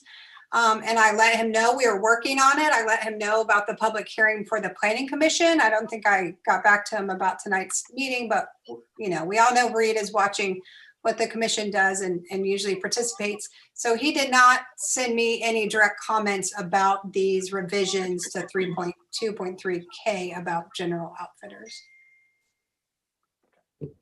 Otherwise, we're seeing it come out of the woodwork. But generally, if you did not have a license to rent vehicles, you cannot get a license now to rent ATVs under the moratorium. So I just have a quick comment, Christina, about, and it's the thing that Christine called about the 10.2 definitions. And I agree. I probably missed that during the Planning Commission. I just didn't see that definition pop up regarding clustered development. But I would just recommend that this is just not the place to redefine that. I think we can do that later on down the road. But I think in theory, this is all about ATV sales and businesses and outfitting. And so to throw that in, I think people felt a little just uncomfortable with that, like it was being buried in a redefined. So that's my opinion. Just throwing that out. Commenting on that, I mean, I'm sure there was no intention to bury it. I think these public hearings take time, and so if you've got a bunch of revisions to the same section, it certainly makes sense. I understand, but then. But I'm going to end up agreeing with you. I don't think there's any urgency to these other things, and so when it comes time for us to vote at the next meeting, based on what I know now, I think it might be appropriate just to go ahead and pass the stuff related to ATVs and just give an extra couple of weeks for additional public comment to come in on these others. I'm actually in favor of that change of definition. I think it makes good sense. But I think if we can go the extra mile to allow public input and there's no deadline coming up on us, it makes sense to do that. So. Thank you for that comment. Yeah, my input on that is exactly what Kevin said. We're already working on it, and we've been working on this for many months. And so these were, as they came up, and we were already working on that same section, they were being added. I just don't have the capacity to manage a whole separate land use code, another noticing period and managing that through the process. So if we get a PZ director who can do that, great. I'm not worried about the timing of the clustering development pattern either. I am worried about the overnight accommodations and short-term accommodations definitions. Now that we've passed that administrative ordinance, and we're in the busy season, we're getting tons of complaints. And when I started looking into it, the definition section 6.15 applies to 6.15 only. So we can enforce violations regarding, related to overnight accommodations and short-term accommodations without making these changes. And I'm not going to take it through again. Like, planning needs to do that. So FYI. Mary, may I? Yes, Chris. I was trying to get a hold of it. Yes. So this is just a process comment. Normally, public hearings, are generally intended just to give a quick explanation of the amendments to the land use code, and then to turn it over to the public for comment. I know there's quite a few people that have been waiting a long time to speak, and then at the subsequent meeting 2 weeks later is when we really dig into the commission's debate. And we can always schedule a workshop if there's a lot of work that you feel like needs to be done. But, I would just encourage you to kind of give deference to the public during public hearings and kind of just, reserve debate for the action item 2 weeks from now. I mean, it's just a suggestion, but that's, I think, how you. I think it's a good suggestion. I think we have other opportunities. And as you're saying, people have been waiting a long time. So if no one opposes, I am going to open this public hearing to hear comments on amendments to the land use code. Mallory? Mary, did you want to appoint a timer or something, since we might have a lot of comments? Yes. Who would be willing to do the time? And just hold up your hand when maybe when it's 30 seconds, and then just push stop when they've come up to their 2 minutes. Mallory, do you have a timer on your phone? I do. If you want to handle calling on people and managing that, I'm happy to do the timing. I'll do the timing. No problem. I can do that. I do think if Christina ran through the Title V stuff, it might be helpful because of what Kevin mentioned before about some of these comments being in line with the land use code. So yeah, I mean, if we want, we can do an introduction if it's necessary, I think, for them to tie together. But we do have to do the public hearings one at a time. Okay. Well, whatever you guys think. But yeah, it's fine to Title V stuff. So that yeah, and it's fine, I think, to do an explanation that crosses across. But we do have to have, like I said, separate public hearings for each agenda item. Well, Title V, Chris, isn't up for public hearing. The noise ordinance we listed and notice for public hearing, but not Title V, because it's so related to the land use code and it doesn't need to go to public hearing. That's really why. Well, just briefly, you have two versions of Title V in front of you. And one of those, let me make sure. Yeah. And so one of those is redlined against the Planning Commission version and what they recommended. And those red lines came after the public hearing for the Planning Commission and in conjunction with working with our noise expert. And then you also have the exact version the Planning Commission recommended redlined against the existing Title V. So that's the explanation there. This is where the meat of where the regulation would go, and it is where it should go. It's our Title V, it's our business and licensing regulations. Whereas the land use code governs where the use should be, and Title V governs any other requirements related to the business. The thing that Evan brought up is that when we had our workshop on this, I didn't feel like there was consensus on fleet caps or caravan size. So I went ahead and just took that out of the version that went before the Planning Commission, but they felt strongly that they wanted those back in. So they proposed a fleet cap of 12 total UTVs per business. And did I include in here? Our biggest business is 26 ATVs. So that wouldn't apply to our businesses that exceed that. I'm going from memory. I thought I put this in the title, the agenda summary, but I don't think I did. So from memory, I think we have 5 ATV businesses who are licensed. One has 26 ATVs, 2 have 13, and then 2 are 7 and 5 or something like that. I think our total number is 76, but again, I'm doing that all from memory. I could have it slightly wrong. So the max 12 ATVs would not limit the ATV companies who have larger fleets. And then the caravan size is related to the BLM special recreation permit limit, which is one guide for 5 ATVs, except the BLM doesn't limit how many of those groups can run. So you can, as long as you have one guide for every 5 ATVs, there's no limit to how big your caravan size is. The proposal that the Planning Commission recommended is that the caravan that can travel together on county roads, and those are paved county roads is the way it's described, is limited to 6 total.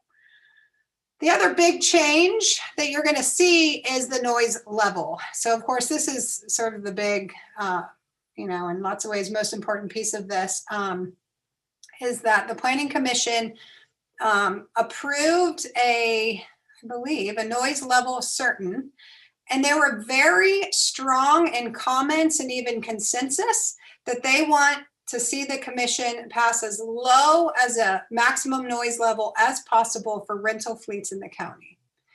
Now, in working with Clint Coots, who's the chair of our Motorized Trail Committee and also our noise ordinance, it became pretty clear to me that based on current technology, our ATV businesses can't get below what we're going to be passing or what the proposal is in our general noise ordinance. And so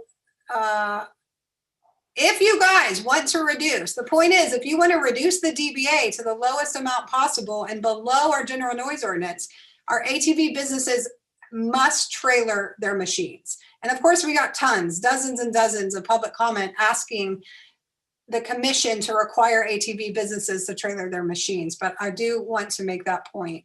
And that is a substantial change. I think those are the big things, and then we can get into the nitty gritty as we move forward, but before the public comment.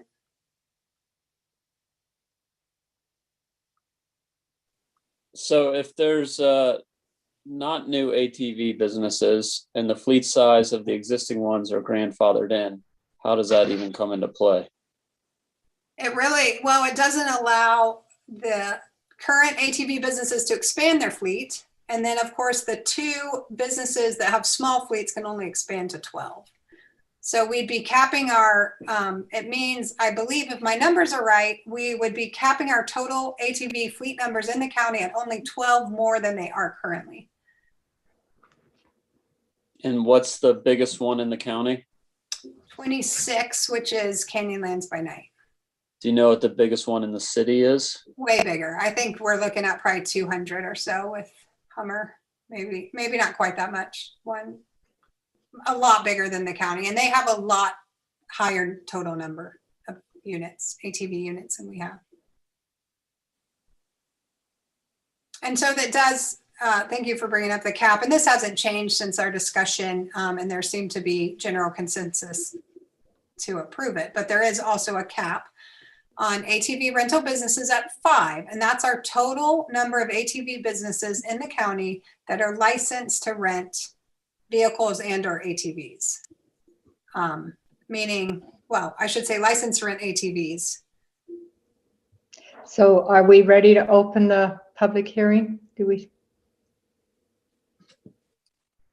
Yeah, I can save my stuff for when it's just us. And yeah. Mary, I'm better prepared now. I'm happy to do. I have my stopwatch right here, so we're good. So we'll open the public meeting. It appears as though we have a large number of people waiting. I would like you to keep your comments to 2 minutes. And if somebody else has already stated your comment, and you still want people to know that that's your opinion, I would really appreciate it if you came forward and said, I agree with this person, but not take the 2 minutes. Okay, would you like to call on the first person? Yeah, I will start off with one. There's the option to send a chat that you would like to speak, and I'll put you on a list, but we can also start it off with turning on your camera or a *6 to unmute. And I'm just gonna kind of call it as I see it. So thank you for your patience with me. I see Neil Clark up first, and then Jim King, you'll be next. Hello, everyone. I'm Neil Clark. I'm a resident of Grand County. I'm speaking in support of the commission implementing strong measures to address noise and UTV impacts in the community, which includes tightening the noise ordinance in a way that applies to many of the machines currently on our roads and limiting the number of UTV rental companies and fleet numbers as proposed. I think we also need to require trailering this summer if noise limits can't be met, not kick that down the road till 2022. I specifically want to speak to the idea that UTV rentals are not a significant noise factor in town. You know, I'm often out at the Amasaback parking lot 3 or 4 times a week. And when I'm out there, I pay a lot of attention to the UTVs coming by on King Creek. And the reason is because, you know, the new Moab pastime is that you stop your conversation and everybody turns and looks and waits for all the UTVs to go by. And based on my observation, on any given day, I think I would estimate that half of the UTVs coming down the road are rentals, as they're easily identified by the company logos on the side of the machines. And so between the city and county, we're talking about hundreds of rental UTVs, all of which could be rented out on any given weekend throughout the busy season. You know, I understand that the county permitted companies are roughly 70 rental units, which is 70 UTVs driving through town, through the neighborhoods, out onto public lands all day, every day. And so that's not insignificant. And as we've seen this year, those numbers are just going to continue to grow if limits aren't placed on fleet numbers. And the reality is that sometimes certain businesses have to be regulated for the common good. This isn't something new or novel, and the current situation with UTVs rises to the level of needing strict limits. The state legislature made it clear this year that we're expected to use every tool in our toolbox before they're going to lift a finger to help us out. So I encourage you to use all the tools available and do everything you can to ensure that there's meaningful, noticeable improvements for the community as soon as possible. And just thank you all so much for all the time you put into this issue to date. I know it's been a lot of work. Thanks a lot. Excellent. Under 2 minutes. Thank you. Thank you. Next person. Next, Jim King, and then Liz, and then we have Chris. So keep messaging me or letting me know. Thank you. All right. Hey, thanks for letting me chat. I'm Jim King. I've got really just 2 points to make. First of all, I'm a senior vice president with a technology firm that has multiple properties in Moab proper. We bought these properties specifically to have a place for our international employees to come and vacation, recreate, and just generally unwind from the fast pace of our technology jobs. In some instances, it's mountain biking, hiking, going to arches, whatever. I mean, we've got team members from Japan, from Europe, and all over the United States. In some cases, they want to just rent a UTV because they've never experienced that before. And it's really not feasible for them to trailer because they don't have that facility, right? And in most cases, they're transporting with one of us, right? So we're all loading up in a couple of cars. We're transporting down to these homes that we own in Moab. And so it's really not feasible. The second issue, it really is about the noise ordinance. Now, as an individual, I also struggle with some of the noise issues, not only in Moab, but elsewhere. But candidly, when I'm in Moab, which is quite often, when I hear the semis blasting down Main Street, I think sometimes that's even louder than some of the UTV noises that I hear, right? You got a significant amount of transportation traffic that goes up and down 191, semi-tractor trailers, big diesel rigs, whatnot. That's just as loud. I don't know how you're going to enforce a noise ordinance and apply it to that type of vehicle traffic as opposed to just targeting the UTV and ATV community. Candidly, I've been listening to the board or the commission meeting since the very beginning, and it seems to me that this commission is fairly anti-motorized vehicle, unfortunately. And while I understand that, it does seem to be a common note amongst most of the threads, up to and including the car show. Now, secondly, and finally, my last point is I am a U.S. Army veteran, right? I've tried mountain biking, I've tried my hiking, but my back is about wrecked. And so one of the few opportunities Yeah, I have. you've spent 2 minutes, so could we wrap it up, please? All right. So what I'm going to say is not everybody is able to hike or mountain bike. And sometimes Jeeping and UTVing are the only options that we have when our bodies are a little bit busted. So I want you to give that some consideration. That's all I have. Thank you. Thank you. Okay, next up we have Liz. Hi, Sorry, go ahead, Liz. Sorry, Mallory. Hi, commissioners. My name is Liz Thomas. I live in the county. I'm going to speak really briefly about UTV rentals.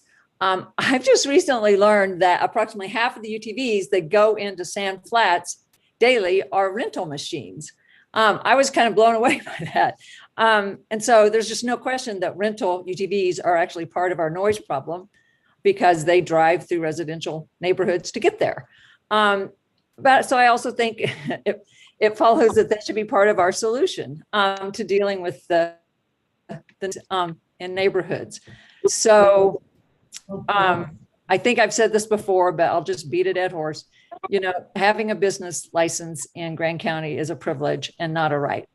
And so I think the rental companies, in addition to educating their customers to stay on the trail, they can set a great example by having quiet machines or trailering their louder machines to the trailhead so that the noise is getting out of neighborhoods. And I think the sooner that we make rental machines quiet or make them be trailered to the trailhead, the better. I think it's just the neighborly, responsible, civic thing to do. If you operate a business in this town, you shouldn't, or in our county, you shouldn't impact your neighbors more than any other business. And so trailering the loud machines to the trailhead can go a long way to decreasing our noise problem. Thank you. Thank you. Mary, could I just interject a procedural thing before we go to the next speaker? I'm assuming that Mallory and or Chris can mute people who have accidentally unmuted themselves and it's leading to background noise.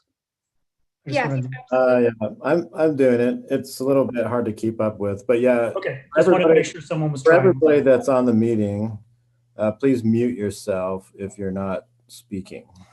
That helps the audio quality a lot. Okay, next, Mallory.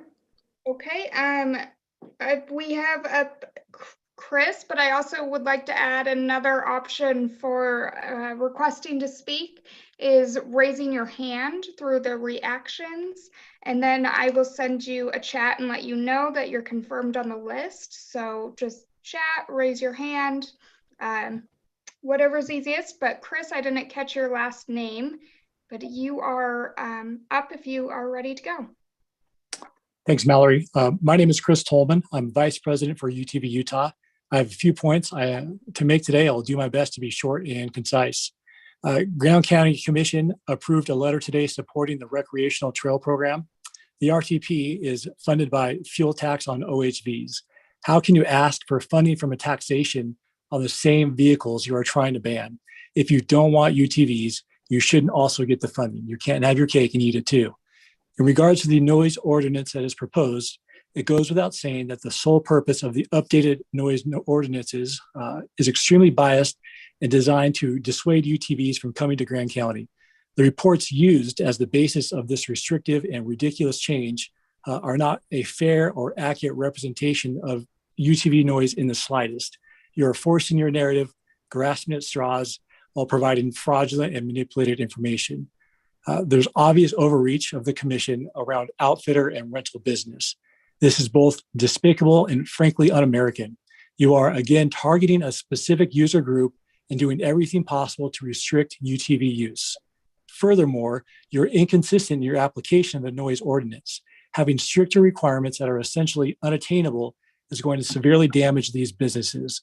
We are a society based on capitalism and the entrepreneurial spirit, yet you are doing everything in your power to crush the American dream, going so far as to impact the ability of your own citizens to put food on their table. Finally, the UTV community is being attacked because our machines are louder than you like, and therefore you're changing the laws to fit your own agenda and personal bias. We are law-abiding citizens, yet we are being treated as third-class people because you don't like the way we recreate. However, you stand behind your own citizens. For example, in the Make Moab Quiet Again Facebook group, you've supported domestic terrorism with comments about putting nails on trails that are designed to damage and maim people and vehicles. 2 minutes are up, sir. Okay, I'll finish up then. You supported a commissioner who was recently arrested, yet we are the unwelcome ones and we're considered the worst first. Your hypocrisy shown is ridiculous. Okay, next. This is a public hearing for citizens of Grand County. If you're not from Grand County, I would appreciate it if you would allow the Grand County citizens to speak first. Thank you. As a citizen of Grand County, I'd like for Chris to have 5 minutes of time. I have a list, and I guess it would be easier for me to mitigate going through that, but I'm not sure what the resident thing. Sorry, Mary, Chair McGann, what's your preference? I would like to hear from another person on the list. Okay. Next, I have Kent. Kent, do you want to speak? Kent Green, can you hear me? Yes. All right. I just want to remind the county council, and please don't take offense to this, but you work for all of us, not just for the few selected. And what I'm hearing here is obviously a biased situation where you're targeting businesses, putting caps on them. You're really actually virtually ruining the American dream. You know, I got into business so I could have a retirement. Now you are threatening that type of business. Your noise ordinances are going to be so low that you're going to have to even give citations to people who are driving a car. You know, I don't know where you come up with these numbers other than this guy you hired is obviously biased. You guys have spoke about your hatred towards side-by-sides. There is no fair representation at all. We do not have a voice. You're only listening to other people. And that's very disturbing to me. And if you're going to cap outfitters with side-by-sides or ATVs or whatever you want to call them, then you need to go after all outfitters. All of them, river runners, bicyclers, climbers, because they use shuttle vehicles. They use everything the same we do, other than we choose to use and recreate different. So if you don't, you're being discriminatory. And I drive a street legal side-by-side. Therefore, I am allowed on public highways and public streets. I abide by the rules and regulations and the law. And for you to try to take that away from me is not right. The state of Utah allows me to do that. That's all I have to say. Okay. Next, Thank you. sorry. Next we have Emily. Emily S. Hi, everyone. Thanks for your time and for having a public hearing tonight. So I know that you guys have received a lot of comments on this issue, and I don't want to reiterate what other folks have already said, but there are 2 things in particular that I'd like to speak to you about tonight about this issue. And one of them is that the health impact of noise pollution. So there's a lot of research out there about this, and I think that this should definitely be part of the conversation. I don't have specifics for you tonight, and I'd like to keep it brief, so I just wanted to put that out there. It's becoming harder and harder to escape noise, whether in town or out on the trails. And something that I think about as I'm hiking my 1-year-old around is the impact that has on our developing children and our collective sanity. So that's something I don't hear talked about often. I also want to address the council as a business owner. So I often hear the argument that we don't want to limit local businesses by limiting the fleet sizes of UTV outfitters. But my business as a local business owner is negatively affected by the growth of the motorsports industry in general. And Moab used to be a great place to network from and to have a brand from. But most of the comments I get from colleagues these days are about how much of a zoo it has become in regard to the UTVs on the streets. So I know I'm not the only one trying to build a brand here, and I'm not even, I have a local body care products business. I don't have a mountain biking business or anything else that, I'm not competing for the trail out there. But if we allow these outfitters to grow unlimited, we run the risk of motorsports dominating and eclipsing the economic diversity of our town in many ways. Mixed use doesn't really work when one user group is dominating so loudly. Furthermore, if my business had such a controversy and negative impact on the health and well-being of the community, I would definitely expect some conditions and limitations from local government. So I think we need to do all we can to limit the presence of UTVs in our town and on our Thank trails. you. Thank you. Bring it to a close. Thank you. Next. Okay, next we have Anne or Annie. Anne-Claire Erickson, and I am not going to take a lot of time, but I just want to say that I agree with everything that Emily just said, what Neil said, and what Liz said. I'm really concerned. I can't hear at my business a lot.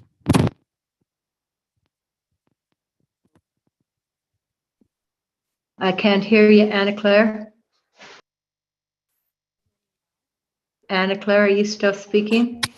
Yes. I think you lost your audio for a minute.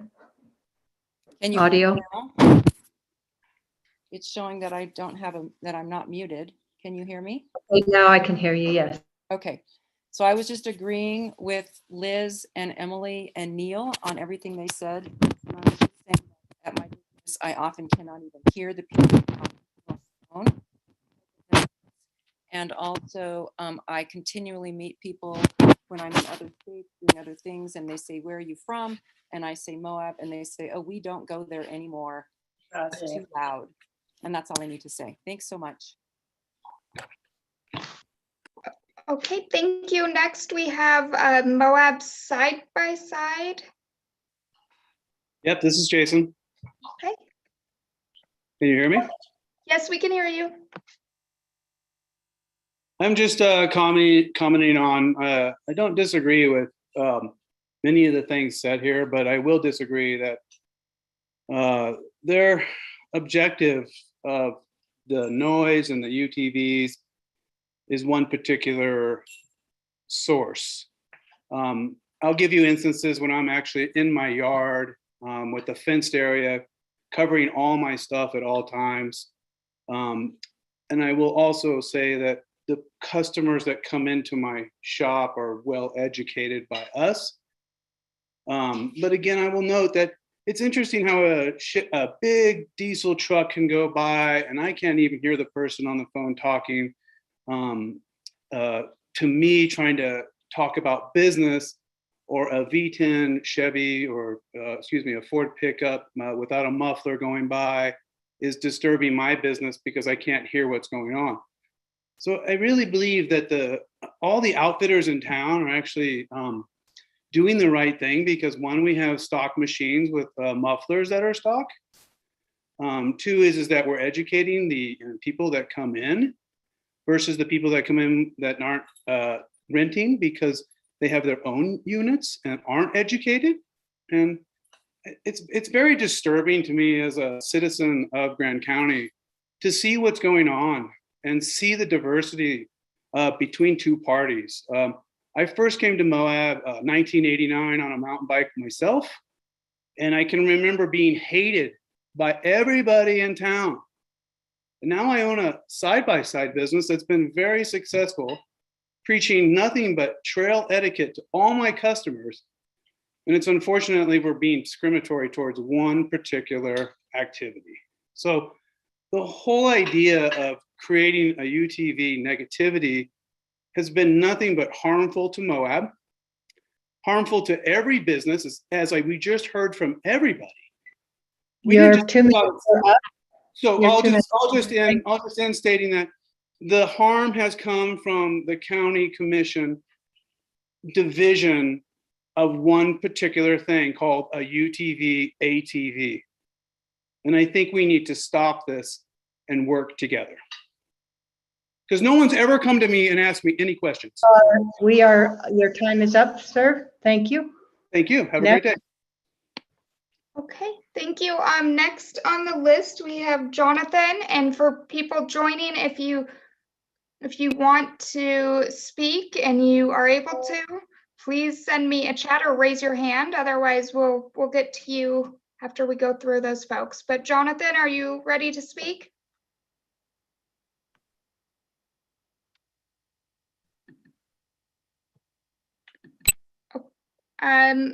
Hello. All right. Can you hear me? Oh, yep. We can All hear right, you. sorry about that. My name's Jonathan. This touchy subject. My wife and I, we own a large RV park up here in Tremont. We were actually prospecting property down in Moab to build a huge RV park. I disagree with Liz 100%, as my wife and I own several businesses, and we've always been welcomed into each city. For those businesses, we've always been graciously welcomed and thanked multiple times by everybody that runs the city. My moral of my point is we were actually looking into building an RV park out there that catered towards the UTV community. I understand this is a hard subject for everybody, but I do think that there's a little bit of bias going on with the commission. I do think that there's something that we can do just as a community. Maybe what y'all could do, and it's just a suggestion, and I know a lot of people are angry, but have y'all ever discussed potentially making a trail that leads around these neighborhoods and away from them? Just something like that. It's just an idea. We love Moab. I know all the UTV guys love Moab. I understand it's an issue that's touchy for some of the residents there. But it's just a suggestion. Maybe instead of enforcing things that are essentially discriminatory towards the side-by-side community, to possibly, and they do bring a huge revenue to you guys. And it's just my suggestion that possibly instead of throwing out decibel, restrictions, etc., maybe instead of doing that, and taking some money and possibly throwing it into creating new trail systems that can lead away from these neighborhoods to the trailheads without and that would create a lot less controversy. I'd be willing to bet that even some of the huge UTV groups out here like UTV Utah would. Your 2 minutes are up, sir.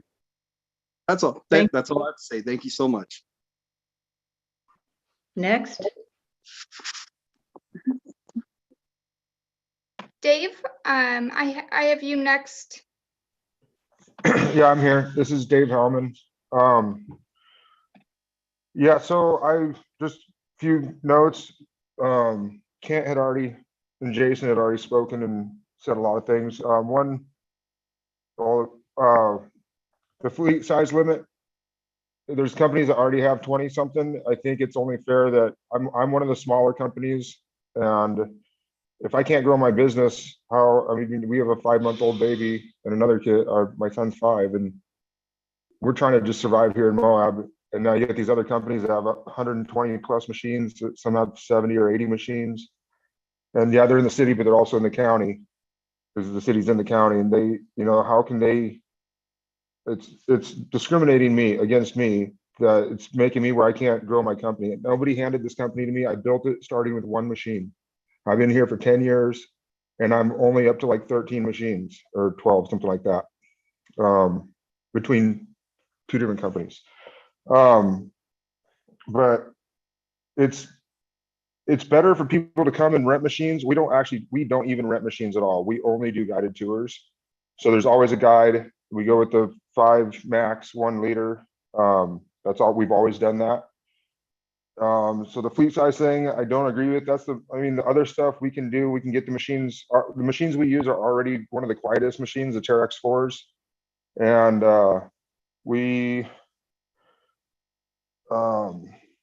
anyways, I don't think the cap should be as low as it is. Like, that's the only thing I really disagree with. We can we can do everything else with the quieting them down in section 5, but the main thing that I had a serious issue with is the cap size. It's discriminating against companies that are, I've been here 10 years. You know what I mean? I've got 20 more or whatever, so many more years on my permit, and I'll get renewed and get another 10-year permit. I plan on doing this for a while. I don't want to have 100 machines, but I think that I could make money if I had 25 machines, but running right now, I've got 7 side-by-sides. And Hey, sir, Great. your 2 minutes are up. Thank Okay. you. Yep. Next. Thank you. Scott, I think you were trying to speak earlier, so I sent you a message and put you on the list. If you're ready to go and have something to say, please do so, or I can bump you down. No, that'll be fine. I'm here. I agree with Jonathan. One of the things we should maybe look at is a designated UTV route to locations like Sand Flats and King Creek to kind of go around town so that the noise isn't disturbing to to the residents. And I also agree with the last gentleman that spoke, the limiting him. I'm also the general manager for Canyonlands by Night and Day, and we do have 26 units that we have. I appreciate the competition and having other UTVs, companies be able to equal the amount that we have. I don't think there should be a restriction for him to grow his business and support his family. In reality, that's what all of these UTV companies are doing, is they're trying to support a family and other families by employing people to be tour guides, to be employees that are washing UTVs and to be taking care of their families. So to restrict that is restricting, livelihoods of our residents here in the community. That's really all I have to say. Thank you. Thank you very much. Next. Mark, I have you down next. If you're ready. Greetings, that would be me. I'm sure you can hear me since I've touched my microphone. I really appreciate just a lot of the comments I've heard tonight. I got to say, I hate them. I hate the UTVs. I'm right up there. It's just, the sound is undeniable. The chaos. This town is no longer anything like I recall when I moved here 35 years ago. By the way, Mark Horowitz. Everything's said about coming together and it would have been better to encourage people to respect our town when they came here. But all in all, let me just say, I live, as the crow flies, like 300 or 400 feet off Highway 191 near the 400 light. And all day long, the noise is 100 times louder than every UTV all at once. The trucks jake braking at 6 or 7 or 5 a.m., all the way from Standard Plumbing, all the way down past the Big Mac. Loud jake braking. People racing up and down in their big ass trucks, in their motorbikes and stuff. I don't know, man. It's a lot louder than the UTVs, although they are terrible. What they are doing to Sand Flats, what many UTVs are doing to Sand Flats, is a travesty. What's happening in town, let alone. But what they're doing into Sand Flats is terrible. It may just be a syndrome that the world is going crazy and Moab is caught up in it. So all I can say is good luck to us all, and thank you very much. Thank you, Mark. Thank Next, Next. We have Jared. Jared, are you ready?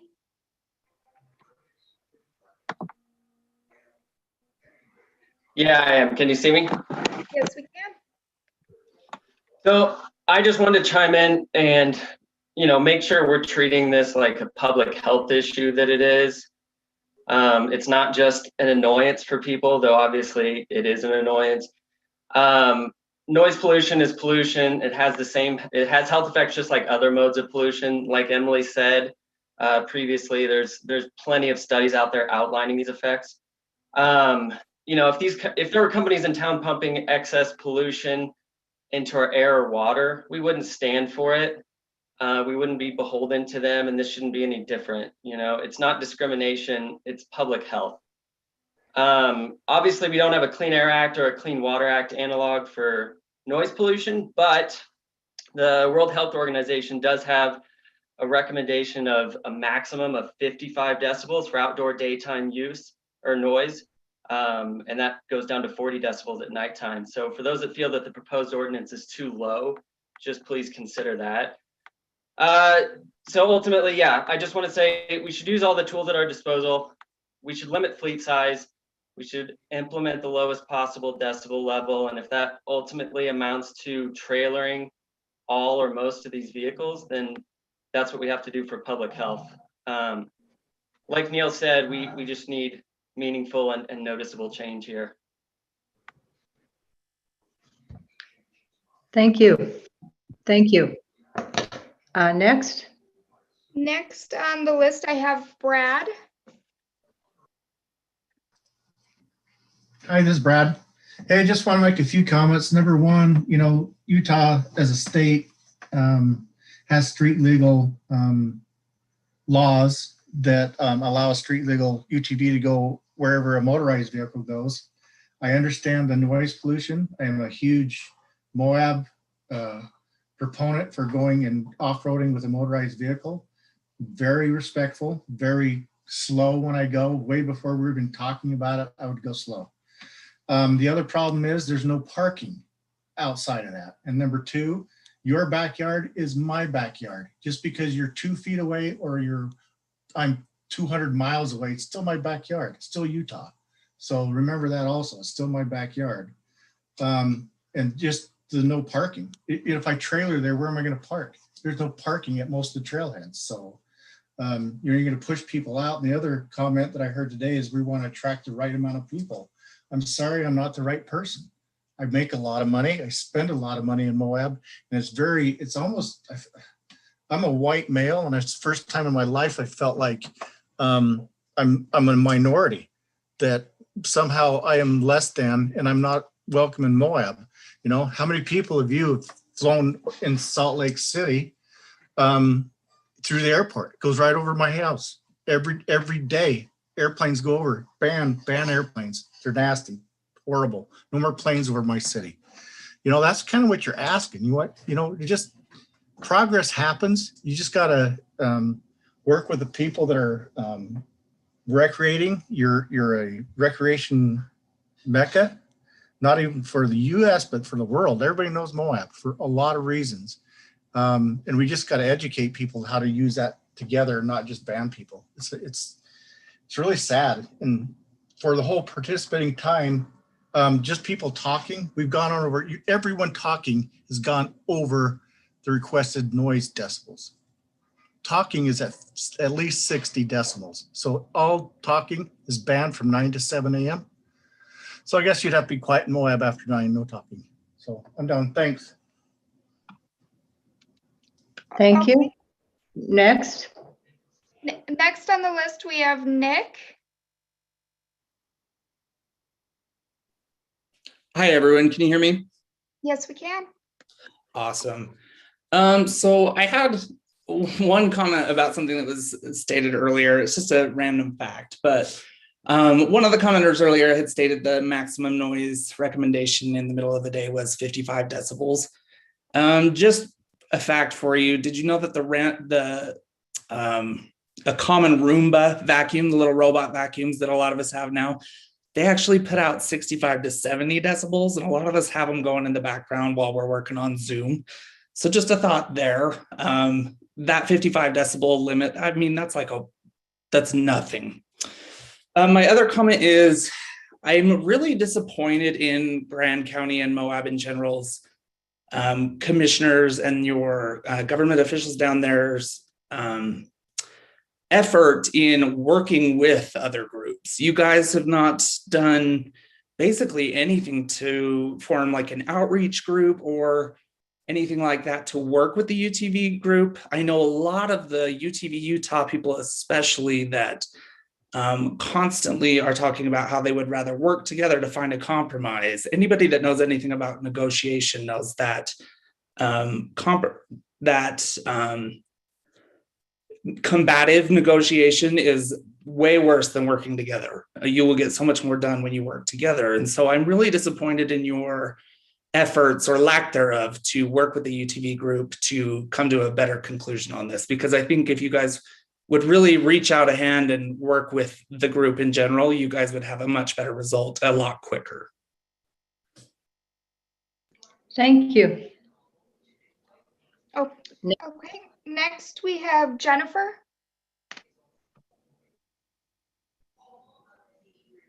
Hi, this is Jennifer at Epic 4x4 Adventures. I appreciate the opportunity to speak out. I guess first I would like to say for the record, and it's obvious I'm sure, but I provide legal services using legal equipment.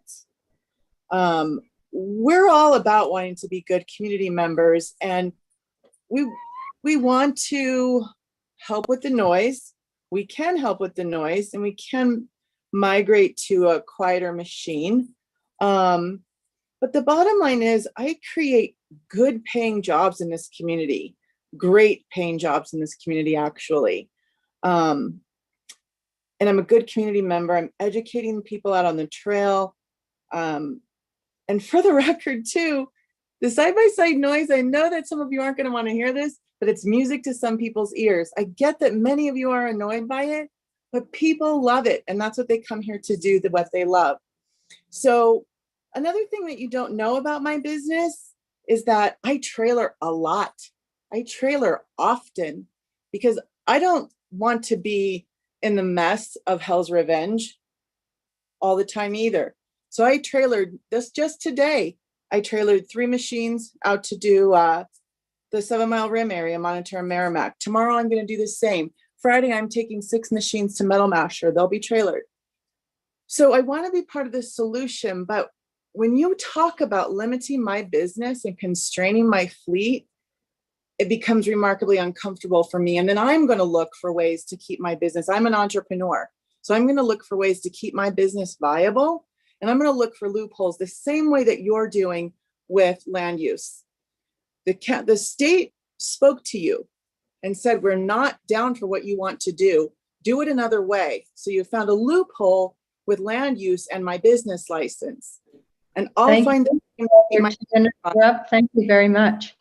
Well, I'll wrap up here, but limiting my fleet is not going to make a difference. It's really not. I'm not the one running through the neighborhoods.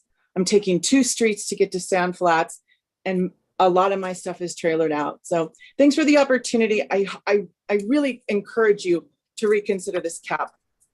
It's not what America's about at all. Thank you, Jennifer. Next. Okay, next we have Shane. Can you hear me? Yes, Can you hear we me? can hear you. Okay, I'm Shane. I'm a resident of Grand County. I certainly agree that machines can be noisy, but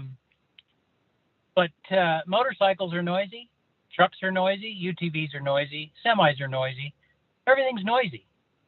I think that we are approaching this in the wrong way. I am definitely a taxpayer. I definitely have a UTV. I definitely have friends who own these businesses who are getting capped. And I think this is a very unfair situation for people who have come here to set up business and live the American dream, and they are getting shut down by the Grand County Council. I really feel like you guys are very partisan. It is definitely that we can hear it in the meetings how biased you are towards these machines. And to use a comment from Chair McGannon last meeting, saying she was sorry for the comments that she made, she was just frustrated. Well, I'm frustrated too. I'm really frustrated with the way you guys are handling this. I'm really frustrated that I think you guys are hiding behind the guise of this Zoom. You're not doing in-person conferences. It's really frustrating. So yes, Chair McGann, I'm frustrated too. Thank you. Thank you. Okay, next we have Christian.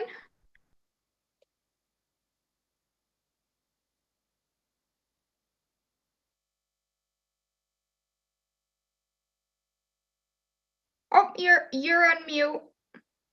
We can see you, we can't hear you. There you go. Oh, I lied, we can't hear you yet.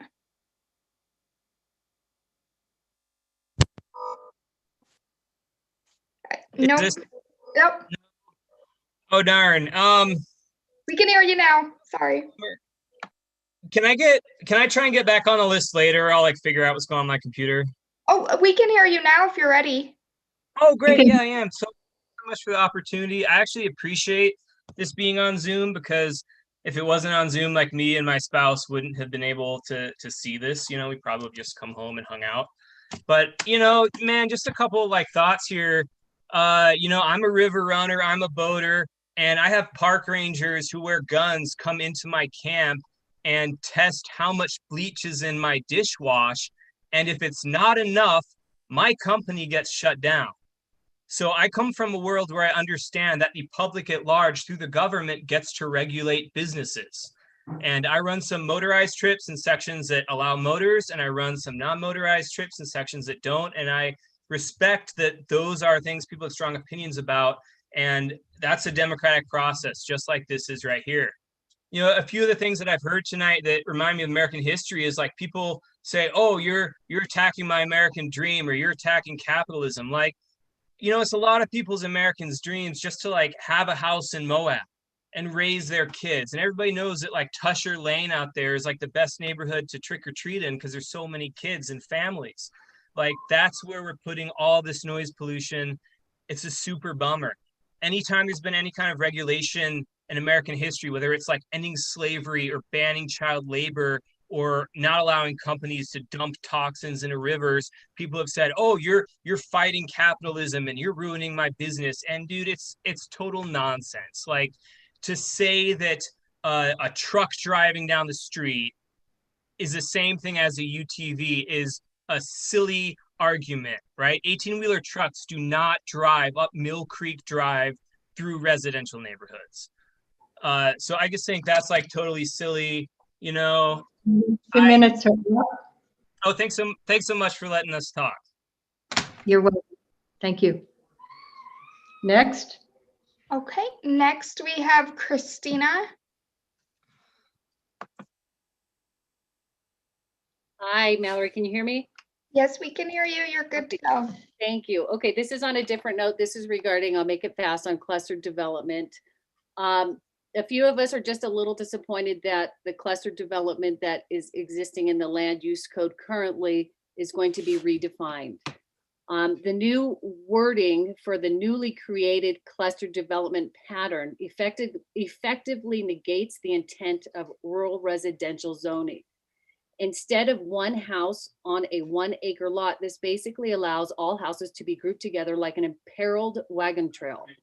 Allowance of clustering for more efficient use of land and public streets, utilities, and governmental services. Hello? Can you hear me? Yes, we can hear you. Keep going, Christina. Sorry. That's all right. Governmental services is hardly conducive to rural residential atmosphere the original zoning was designed to accomplish. It's hard to think of anything that couldn't be stuffed into one of those definitions. The existing land use code allows for cluster development, but ostensibly only for the undeveloped land use for recreation, open space, and ag land. All of those uses are dedicated spaces owned in common and accessible to all properties owners in the development and not used as streets, parking, or driveways. So that is actually written by Karen Robinson, and we ask that you just follow the land use code that currently exists. There's no reason to redefine it. And if you could explain why it's being redefined, we'd also appreciate that. Thank you for your time. Thank you. Next.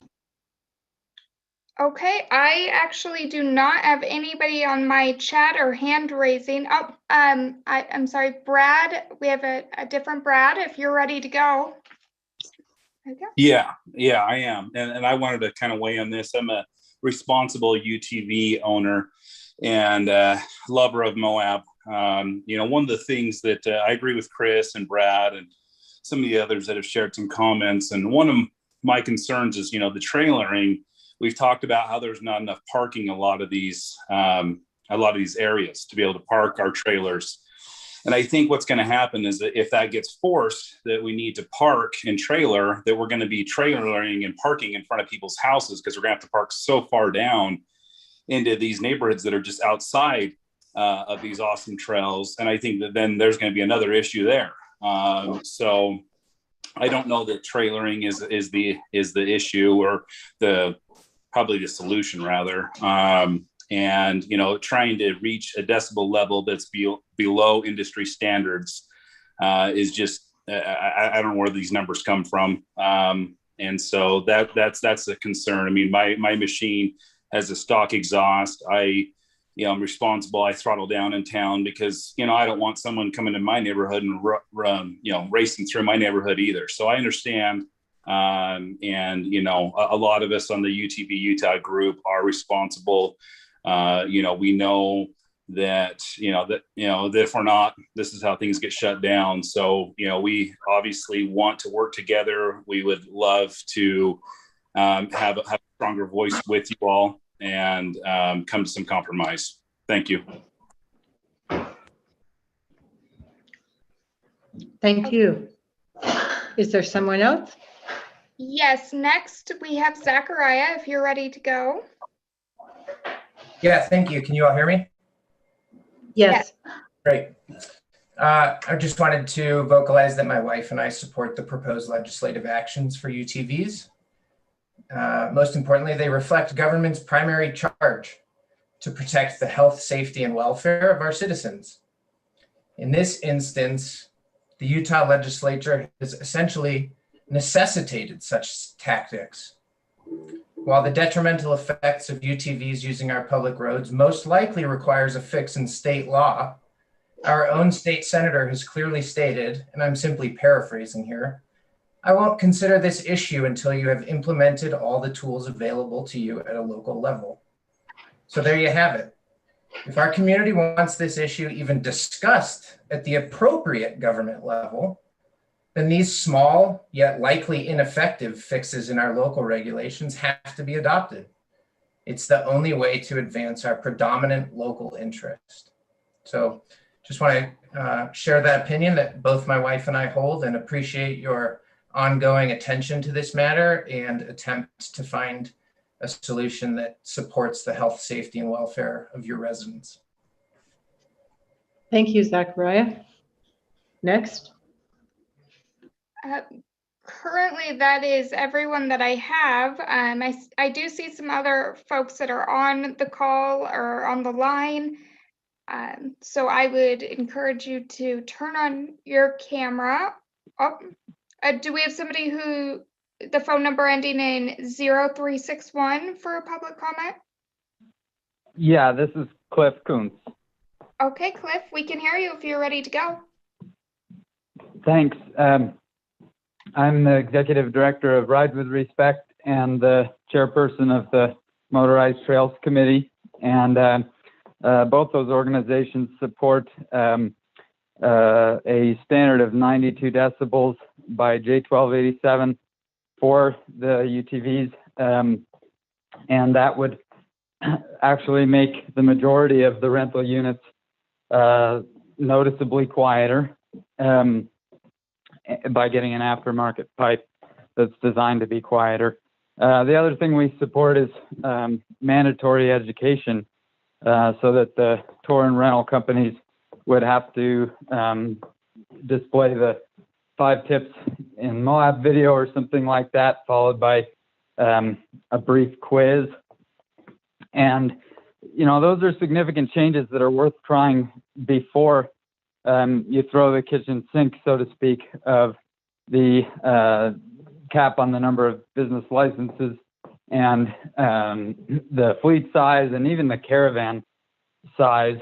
And the reason is that, there's some benefits to people renting or especially touring with a Grand County business, not just the tax revenue that comes in, but the ability to require the education compared to them renting in San Juan or Green River, or just buying their own machine. And I have a similar suggestion on the vehicle sales. So instead of the kitchen sink of requiring electric sales only, which will probably lead to no electric sales or ATV sales of any kind in this county unless there's actually positive incentives to do so. But what you could require of the non-electric models is that they be sold in a condition that meets the county's noise ordinance in terms of the equipment standards, and also again requiring education of the buyer. And those are things that you're not going to be able to require a dealer in Grand Junction or Phoenix, for that matter, from doing. So my hope is that even though okay, thank you. I was watching and you went out. I'll call it good. So I'm sorry, Commission, I got sidetracked. Okay, next. Okay, again, that's everybody that I have via chat or raising the hand.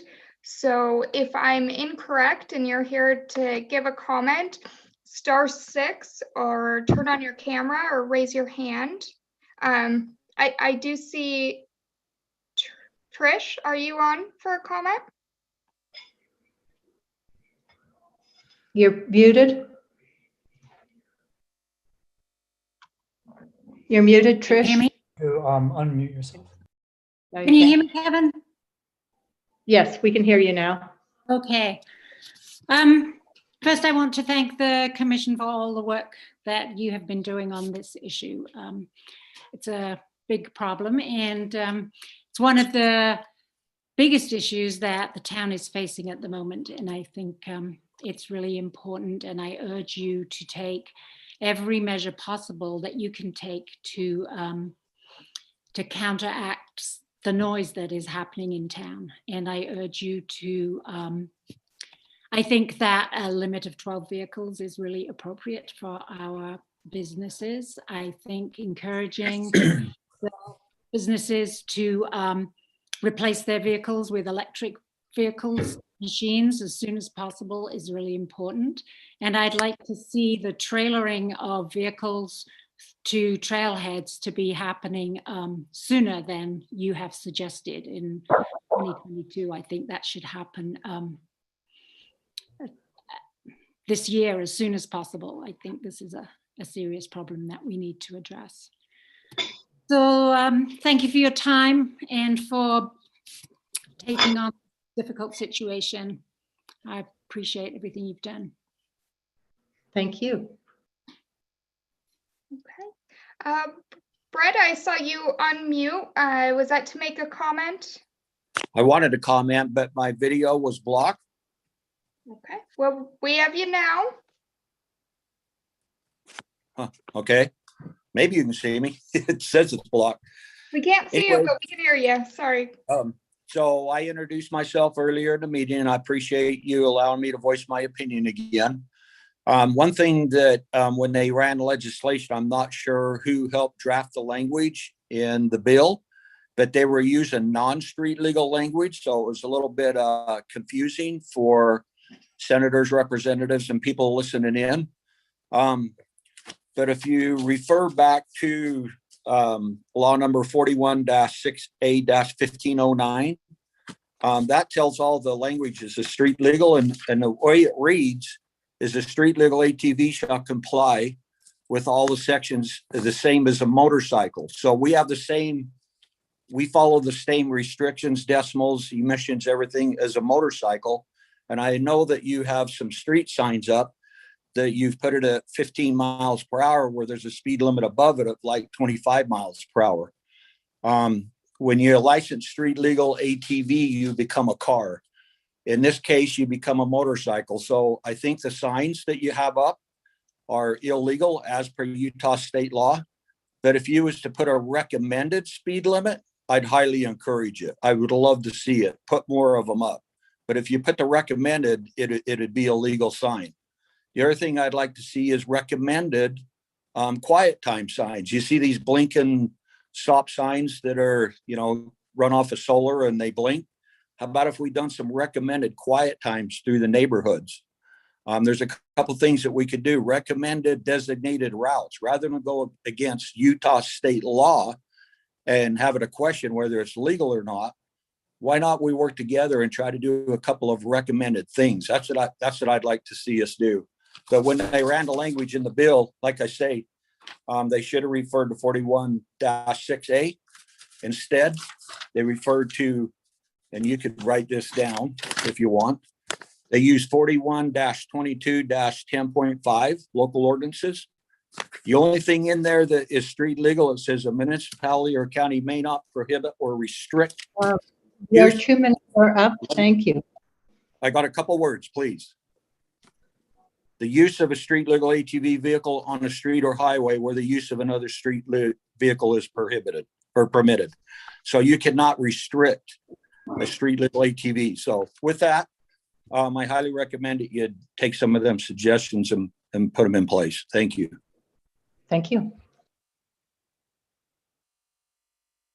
Okay. I apologize for saying this again, but if you're on, please turn on your camera or press *6 to unmute, or send me a chat, raise your hand. But right now, I'm looking through the screens and I do not see anybody. Okay, thank you. Thank you. This public hearing will remain open for public comment until Wednesday, April 14th at 5 o'clock. Thank you. You may email or send a letter to the commission. We are now on item Y, public hearing to receive public comment on repealing Title 11 noise of the Grand County General Ordinance and related ordinance number 602 and adopt a new Title 11 noise pollution. And Christina? Okay, thanks. You obviously heard a lot of crossover comments on this. This is an update to our general ordinances, so it has not gone through the Planning Commission. So what you are seeing are red lines against our existing Title 11, and the recommendations are many months in the making.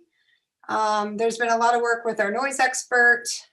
There's been a lot of comparison with other community ordinances. It's been a lot of work with our motorized trail committee. I do appreciate all the work Cliff has put in on this. So a lot of work has gone into it. I've had some informal communications with our ATV businesses, but it is true that we've used these public hearings as our main outlet for hearing from our ATV businesses in particular. This, of course, is the general noise ordinance. It doesn't just add dBA limits for motor vehicles, but that is obviously a very significant change from our existing noise ordinance. We did workshop this once, and I'm hoping to mostly focus with this update on the changes from our noise workshop that we had a couple of weeks ago. So we have a new chapter 11.03 that generally prohibits noise disturbances. We've moved the specific noise prohibitions up to the top. So there's certain specific prohibitions during restricted hours, which is essentially nighttime, and there are summer hours and winter hours that are different. And then certain noises prohibited on public rights of way. That, of course, is going to affect motor vehicles. And I do want to make the point, because you heard a whole lot of talking about discrimination. This ordinance is applicable to all motor vehicles. There is no discrimination in this ordinance. We have a new chapter for the noise level, so we're really setting that out. This has changed a lot since you've seen it. We now have 3 tables. So table 1 is the maximum sound pressure levels that are applicable to motor vehicles that would apply to a stationary test, which is an equipment test. This is placed at 20 inches from the exhaust outlet. These are specific tests that are specified by the Society of Automotive Engineers. They've spent decades developing these tests. They are industry-funded tests, so the noise expert definitely wants you to know that. But it really is the most efficient and standardized way to measure noise on a vehicle, and we can prosecute with these tests, and other communities are prosecuting with these tests. You see these same tests integrated into laws in other states, so none of that is new. The new proposal is that ATVs manufactured currently would need to meet a 92 dBA limit. That is a recommendation of our advisory body, the Motorized Trail Committee, and you heard Cliff talk to that earlier. And this is a dBA limit that ATV models currently on the market can meet. There are replacement mufflers, a twin loop muffler that someone could put on their ATV if the stock dBA level is above 92.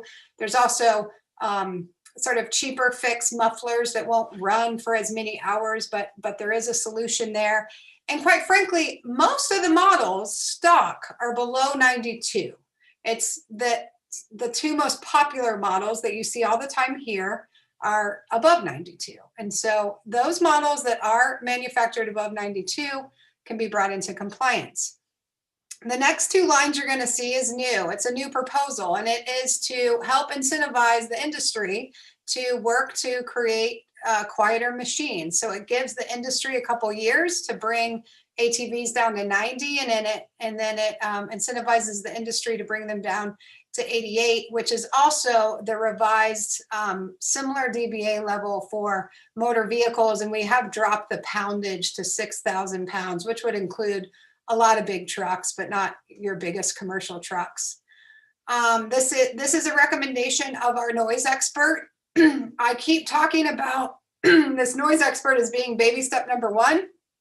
And we don't have data out there about exactly, a lot of vehicle dBA limits and all this stuff, or even what the industry can do or is willing to do or how fast they can do it. And so this is a baby step number one where we start to really collect a lot of data. And for example, those future dBA limits, if it looks like that's not possible, we can tweak it. If it looks like industry is super motivated and they actually want to beat these dBA levels, we can make it better. So I've talked with you guys, I've talked with law enforcement. My recommendation is we pass this noise ordinance, and in year one, we use year one to educate the public, provide warnings but not citations, and we collect data. And then we can continue to work on those numbers from there. There is a noise prohibition, there is, of course, you've heard lots of talk about it, our street legal ATV statute that requires or prohibits us from prohibiting ATVs. And we can't regulate at a level that prohibits ATVs. So keeping that in mind.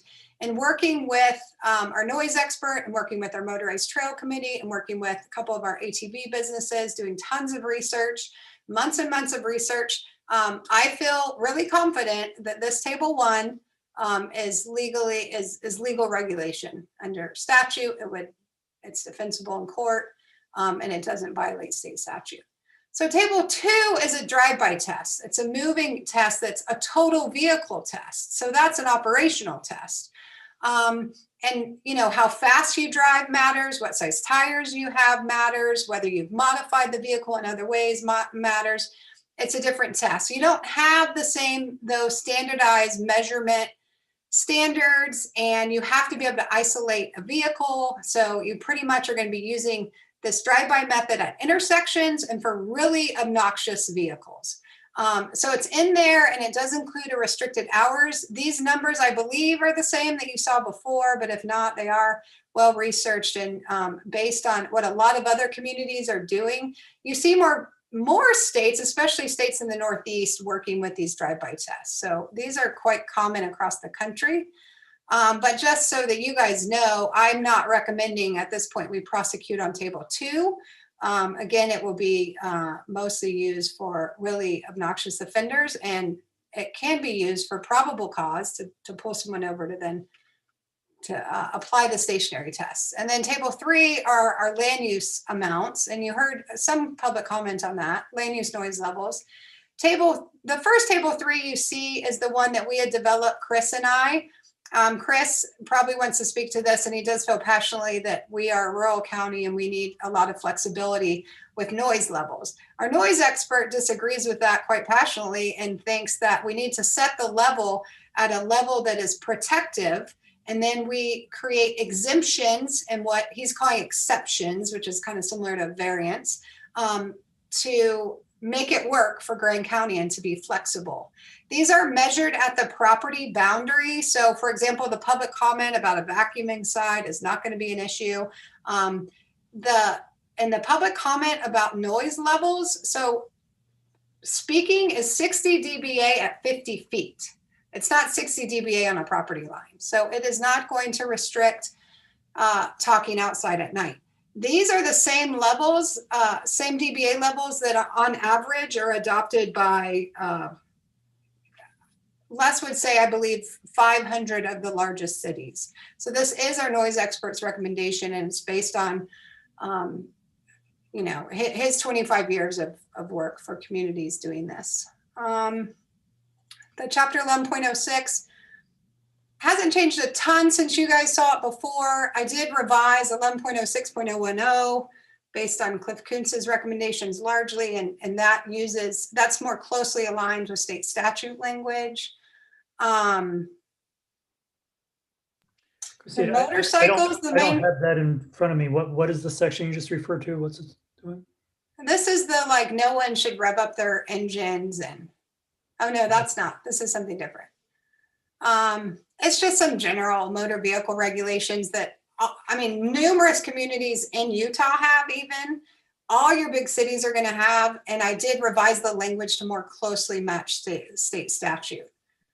That already, for example, prohibits, you know, cutouts and bypasses, that kind of stuff. It's the next section that prohibits the revving. Sorry, Mary, were you trying to say something? The page number in case he wanted to pull it up. It's 417. 420 of the packet. Okay, mine says 417. Okay, 417, 420. Somewhere in there. There's a new section on motorcycles. Motorcycles alone are regulated by federal law. ATVs are not. And so there was some public comment that might have confused you. I just want to clarify that there is no federal noise regulations, but they're for ATVs, but there are for motorcycles. And so the feds require an EPA stamp on every single product that's on a motorcycle, emission related product. So that would be a stock muffler. It'd also be an after stock muffler. And so instead of having to test motorcycles, if a motorcycle was pulled over for plainly audible obnoxious noise, then all the officer would have to do is find the EPA stamp. There's a new exceptions. This is a similar variance type allowance that would allow folks, and this is specific to table 3, so your land use noises, but it would allow someone to ask the county commission administrator for an exception in time up to a year to bring their property or bring their heat pump or bring their swamp cooler or whatever it might be into compliance if there's a situation where it's out of compliance. So this works closely with the table 3, the lower noise dBA levels that our noise experts recommending. And I should also highlight that we added as an exception or an exemption, I'm sorry, construction and property maintenance activities. Agricultural use is already exempted as well. So, you know, on our bigger rural properties, these lower dBA limits aren't going to impact your ability to, you know, repair and maintain and do everything you need to do on these bigger properties in rural residential.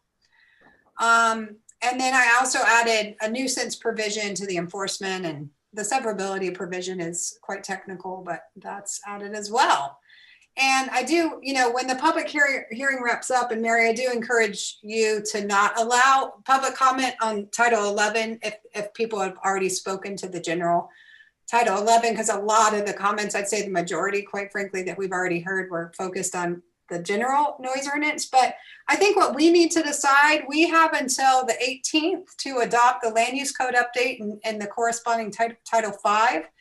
We are trying to do a noise checkpoint in May, and we can't do that until this noise ordinance is passed. And then I need approximately 30 days afterwards to get the checkpoint application approved by the court, which likely would take 10 to 20 days, and then get everything set up from there once we get the date approved. So I'm hoping that we will be ready to pass the noise ordinance, Title 11 update at the same time we do the land use code and Title 5 update.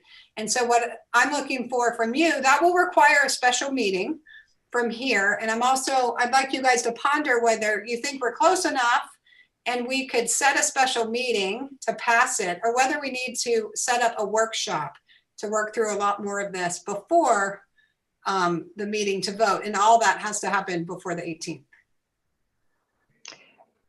Maybe I'm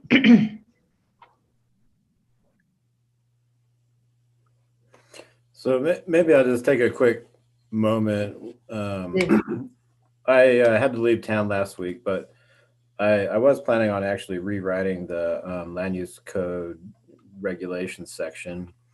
I actually think that a blanket exception is less suggests is actually more permissive than what I drafted. It's just that what I drafted was kind of an exposure limit. If we just give a blanket exemption to yard tools and whatnot, somebody could run a chainsaw all day long every day, and they would be restricted at night, but they would be exempted just generally.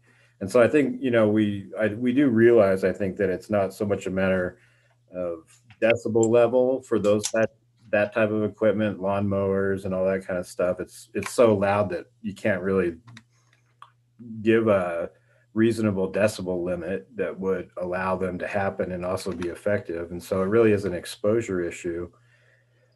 So I think I probably would rewrite it using Les's suggestion for exemptions, but to add some language in that somehow prohibits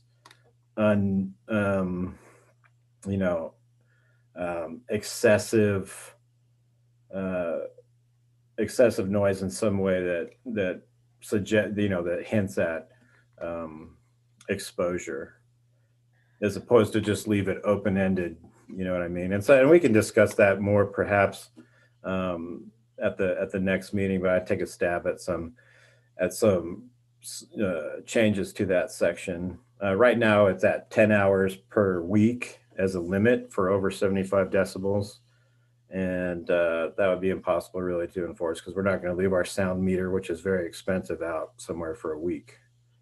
So I have a suggestion. Maybe for Title 11, we could try to get the stuff that's needed for the checkpoint and the motor vehicle stuff approved quickly, and then some of these other things that are less urgent could be passed at some later date, so we wouldn't have to make a bunch of tricky decisions on those under a time deadline.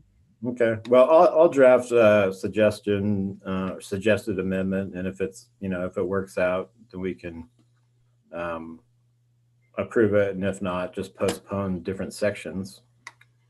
We really don't get that many complaints about yard tools and machines. Most of the noise complaints we get in residential zones are dogs and people playing music late at night. And so I don't think it's really that big of an issue, quite honestly, but on occasion it could be. And we also got our loaner sound meter. And so I wanted to take the opportunity to just kind of stroll around some neighborhoods and just see what, the average decibel level in a typical neighborhood is, just walking down the street. Just to get an idea of how Les's suggested decibel levels kind of relate to just typical reality using the sound meter that we're going to be using. So I'll do that this week, and I'll draft an amendment along the lines that I discussed, and we'll see how it goes at the next meeting. I'll try to get that out as soon as possible for review. Great, thanks, Chris.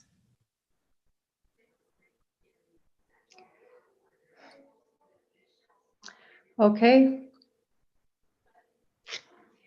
It is a public hearing, and I know if you spoke at the last public hearing, I would prefer that you not speak now because as Christina and people have pointed out, the people talked on both items during that public meeting. But if someone is on the line that has not already spoken, please let us know. Mary, we do have a few folks that joined or were able to connect with audio that I just want to check with. The first one is Frank. It looks like you're unmuted. Are you here for a public comment?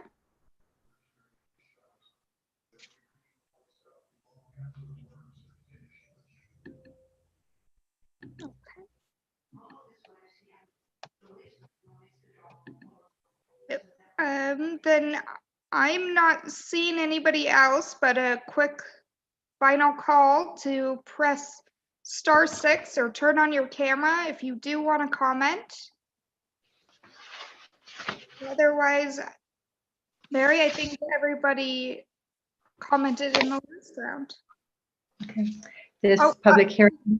I'm sorry, I do see Dave is raising his hand. I'm not sure if that's the same Dave. Yeah, can you hear me? Hello, Yes. can you hear me? Yes. I know, Mary, you said about not speaking if we already spoke earlier, but nobody else spoke. So can I just talk for a minute? Unless it's 8:35 and we have a closed session after. Mary, we have to take public comments. Oh, okay. We can't public comments. Just real quick. Okay. Dave, go ahead.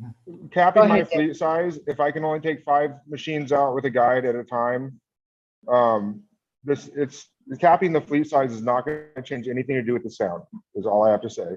If we go and we get the machines quieter, we do our limits on the streets, we'll be reaching those quiet noises that are wanted.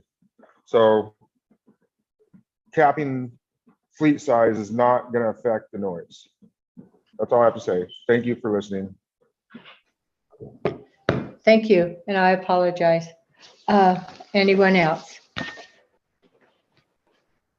I believe Cliff just joined again, but maybe only to listen.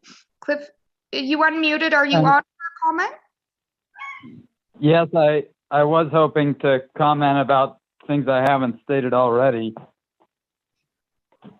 Okay, I believe that is, sorry. Okay, Cliff. Thank you. So the current version has improved in, at least one way, but in other ways, I see some major concerns. Tables 2 and 3 don't appear to specify the methodology, and the numbers are definitely low to the point where I think stock trucks and maybe some cars will fail or get citations unnecessarily, even though they're not causing problems. On table 1, which is the stationary sound test, someday I would like ATVs to reach 88 decibels. I doubt the manufacturers or aftermarket could do it within 3 years. But on the car side, which is J1492, 88 decibels is also too low. California does 95 decibels, which a lot of car enthusiasts, take issue with, but the fact is they can meet it. So the difference for your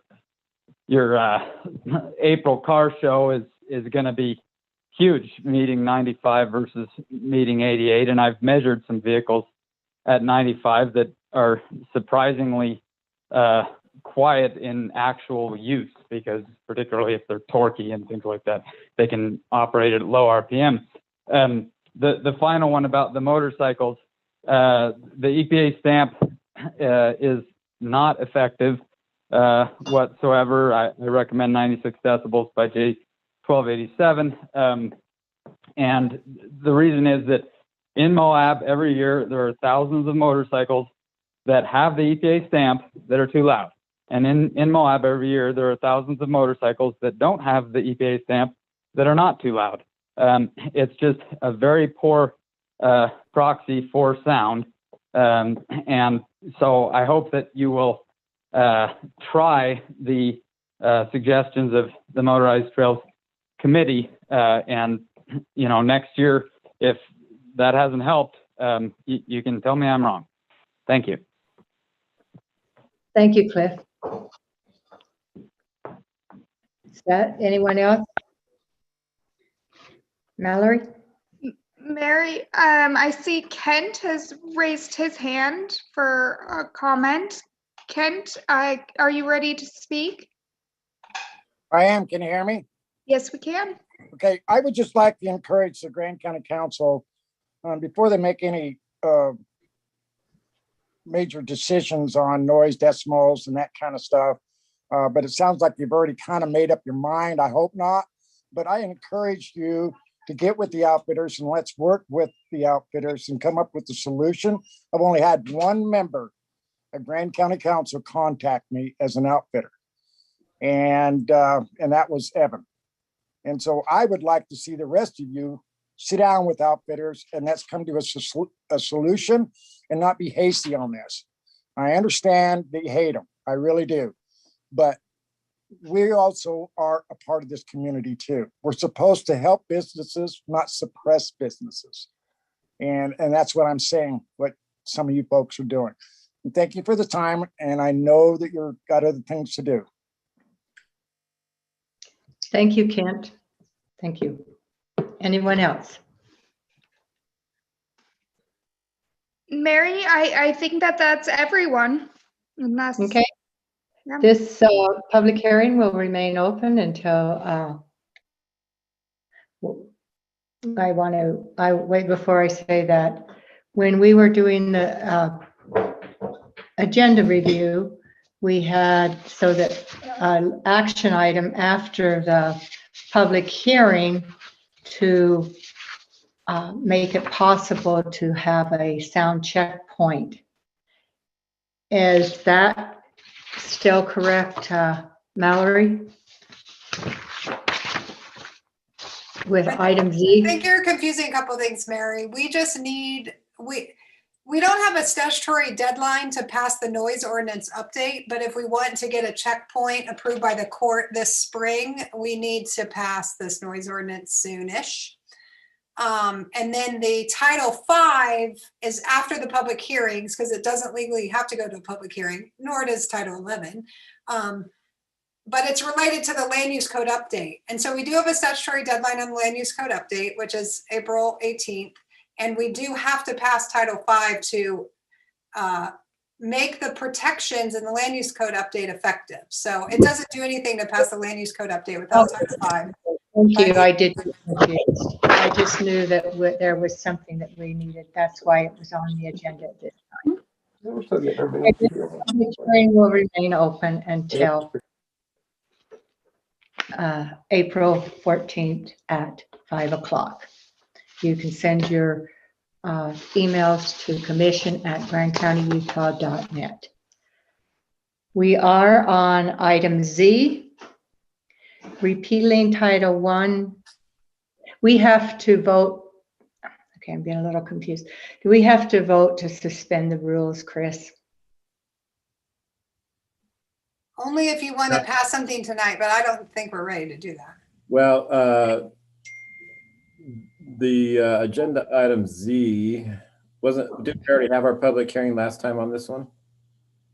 No, this does not require a public hearing. Oh, okay. I only put it after the public hearings because it was related to the land use code update. So I didn't want it to come before. So I asked for it to come here. So our policy only relates to public hearing items. And so if there's no public hearing associated with this, then that particular policy doesn't apply. So I think maybe something we could do now is schedule a workshop, or either that or decide we don't need a workshop. Did we do the action item Z and then schedule a workshop, or schedule a workshop now? We've kind of already done Z, so why don't you, I don't know that you need to even introduce it, but we already talked about it. Well, I think we it's have a- too late to get any work done on this now. So, So I agree with Kevin, we need to decide if y'all want a workshop or not. so we don't need to pass Z tonight. No. Okay, I would entertain a motion to postpone item Z. I move that we postpone item Z. Kevin makes a motion to postpone item Z. Jacques seconds it. Any discussion? All in favor of postponing item Z? Anyone opposed? Passes unanimously. Okay, so we should set up a time to do a workshop. Would it be easier to do it right now, or would it be easier to do it with the doodle poll? Well, keep in mind, we need to do the workshop and a special meeting to approve these items by the 18th. So I mean, we could do the special meeting at the very end of the workshop or something like that. Yeah. Well, that's not gonna work if I need to work on the ordinance. I So see. if y'all think we're close, if y'all think these are close, I don't think we need a workshop. If you think, oh gosh, we need a workshop, and then you're gonna need a day or two to change things, then, we need to set it up on 2 different days. I mean, I certainly have things I would like to change or discuss changing. Yes, I think some of the comments, especially from Cliff, were worth evaluating and considering. So yeah, I think a workshop. I heard some things tonight that I really think we should consider. I'm available next Tuesday after lunch, the 13th.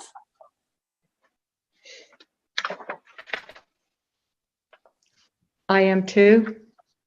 I have a travel advisory meeting at 3, but this is more important, and I'm sure they'd understand if I missed it.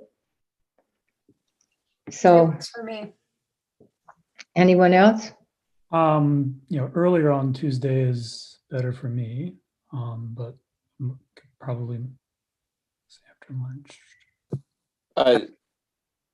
Yeah, I have a meeting at 11 that'll probably go for about an hour and a half, and after that, I'm good. Shall we do it 1 o'clock on Tuesday, April 13th? Would that give you time, Sure. Christina? Well, then we need a special meeting set. And so can the we- public hearings are gonna stay open to the 14th. So the 15th, the 16th, those are our only options for passing it by the deadline. Yeah. Now, So what did you say? just to clarify, both meetings would have to be special meetings, Right. 'cause regularly scheduled. So, but if we want to make substantive changes, it'd be difficult for staff to make those changes immediately after a workshop and then have an action item. And So we should do it on Thursday? Could we do the special meeting on Thursday? Yeah, that works for me. Morning's better, but I can make it work anytime, I think. Or would everybody do morning? Morning would work for me on that day as well. I could do morning. I have a meeting at 12:30, so before that would be fine. That work for everybody? Thumbs up? Okay, what time would you like the special meeting on Thursday morning? That shouldn't take too Early. long. 9 Early. o'clock? Early, 8 o'clock, 9 o'clock? 8:30. 8:30 is the earliest I can do. What? What's the earliest? 8:30. Chris? 8:30 is the earliest I can do. So let's do 8:30. That way, Mary, you muted yourself. oh, I did. Sorry, I haven't done that all night. I did a much better job. Okay, so we will do it on the 18th was it 18th? 18th is Sunday. 15th. Okay. The 15th, excuse me, tax day, 15th at 8:30. Is that correct? Yes. Okay, so we have the workshop scheduled and the special meeting to pass them. Okay. Great. Thank you, Mary. Okay, we have reached the end of this portion, but we do have some closed session. I would Here's entertain the a. closed session, by the way. I didn't request that. Y'all have received those appeals, so we should go into closed session if y'all want to discuss them. If y'all don't have questions, then we don't need to. Whatever y'all want to do. Let's do a straw poll. Trish, I mean, I've been reading them. They're kind of dense. I might have to call and ask some questions. But Trish, do you feel the need to go into a closed session? Yeah. So just to clarify how closed sessions work, somebody can make a motion, we get a second. I believe that to go into closed session, we need a supermajority to approve it. And so, Okay, I entertain a motion to go. let's proceed that way. Would you like to make a motion, Trish? Yeah, I'll make a motion to go into closed session. To discuss pending or reasonable limit litigation. Motion by Trish Hadeen to go into closed session. All in favor? Second. Oh, second, thank you. Seconded by Evan. Discussion, all in favor? Okay, we will go into closed session. All right, give me a minute to shut down everything and Chris, I'll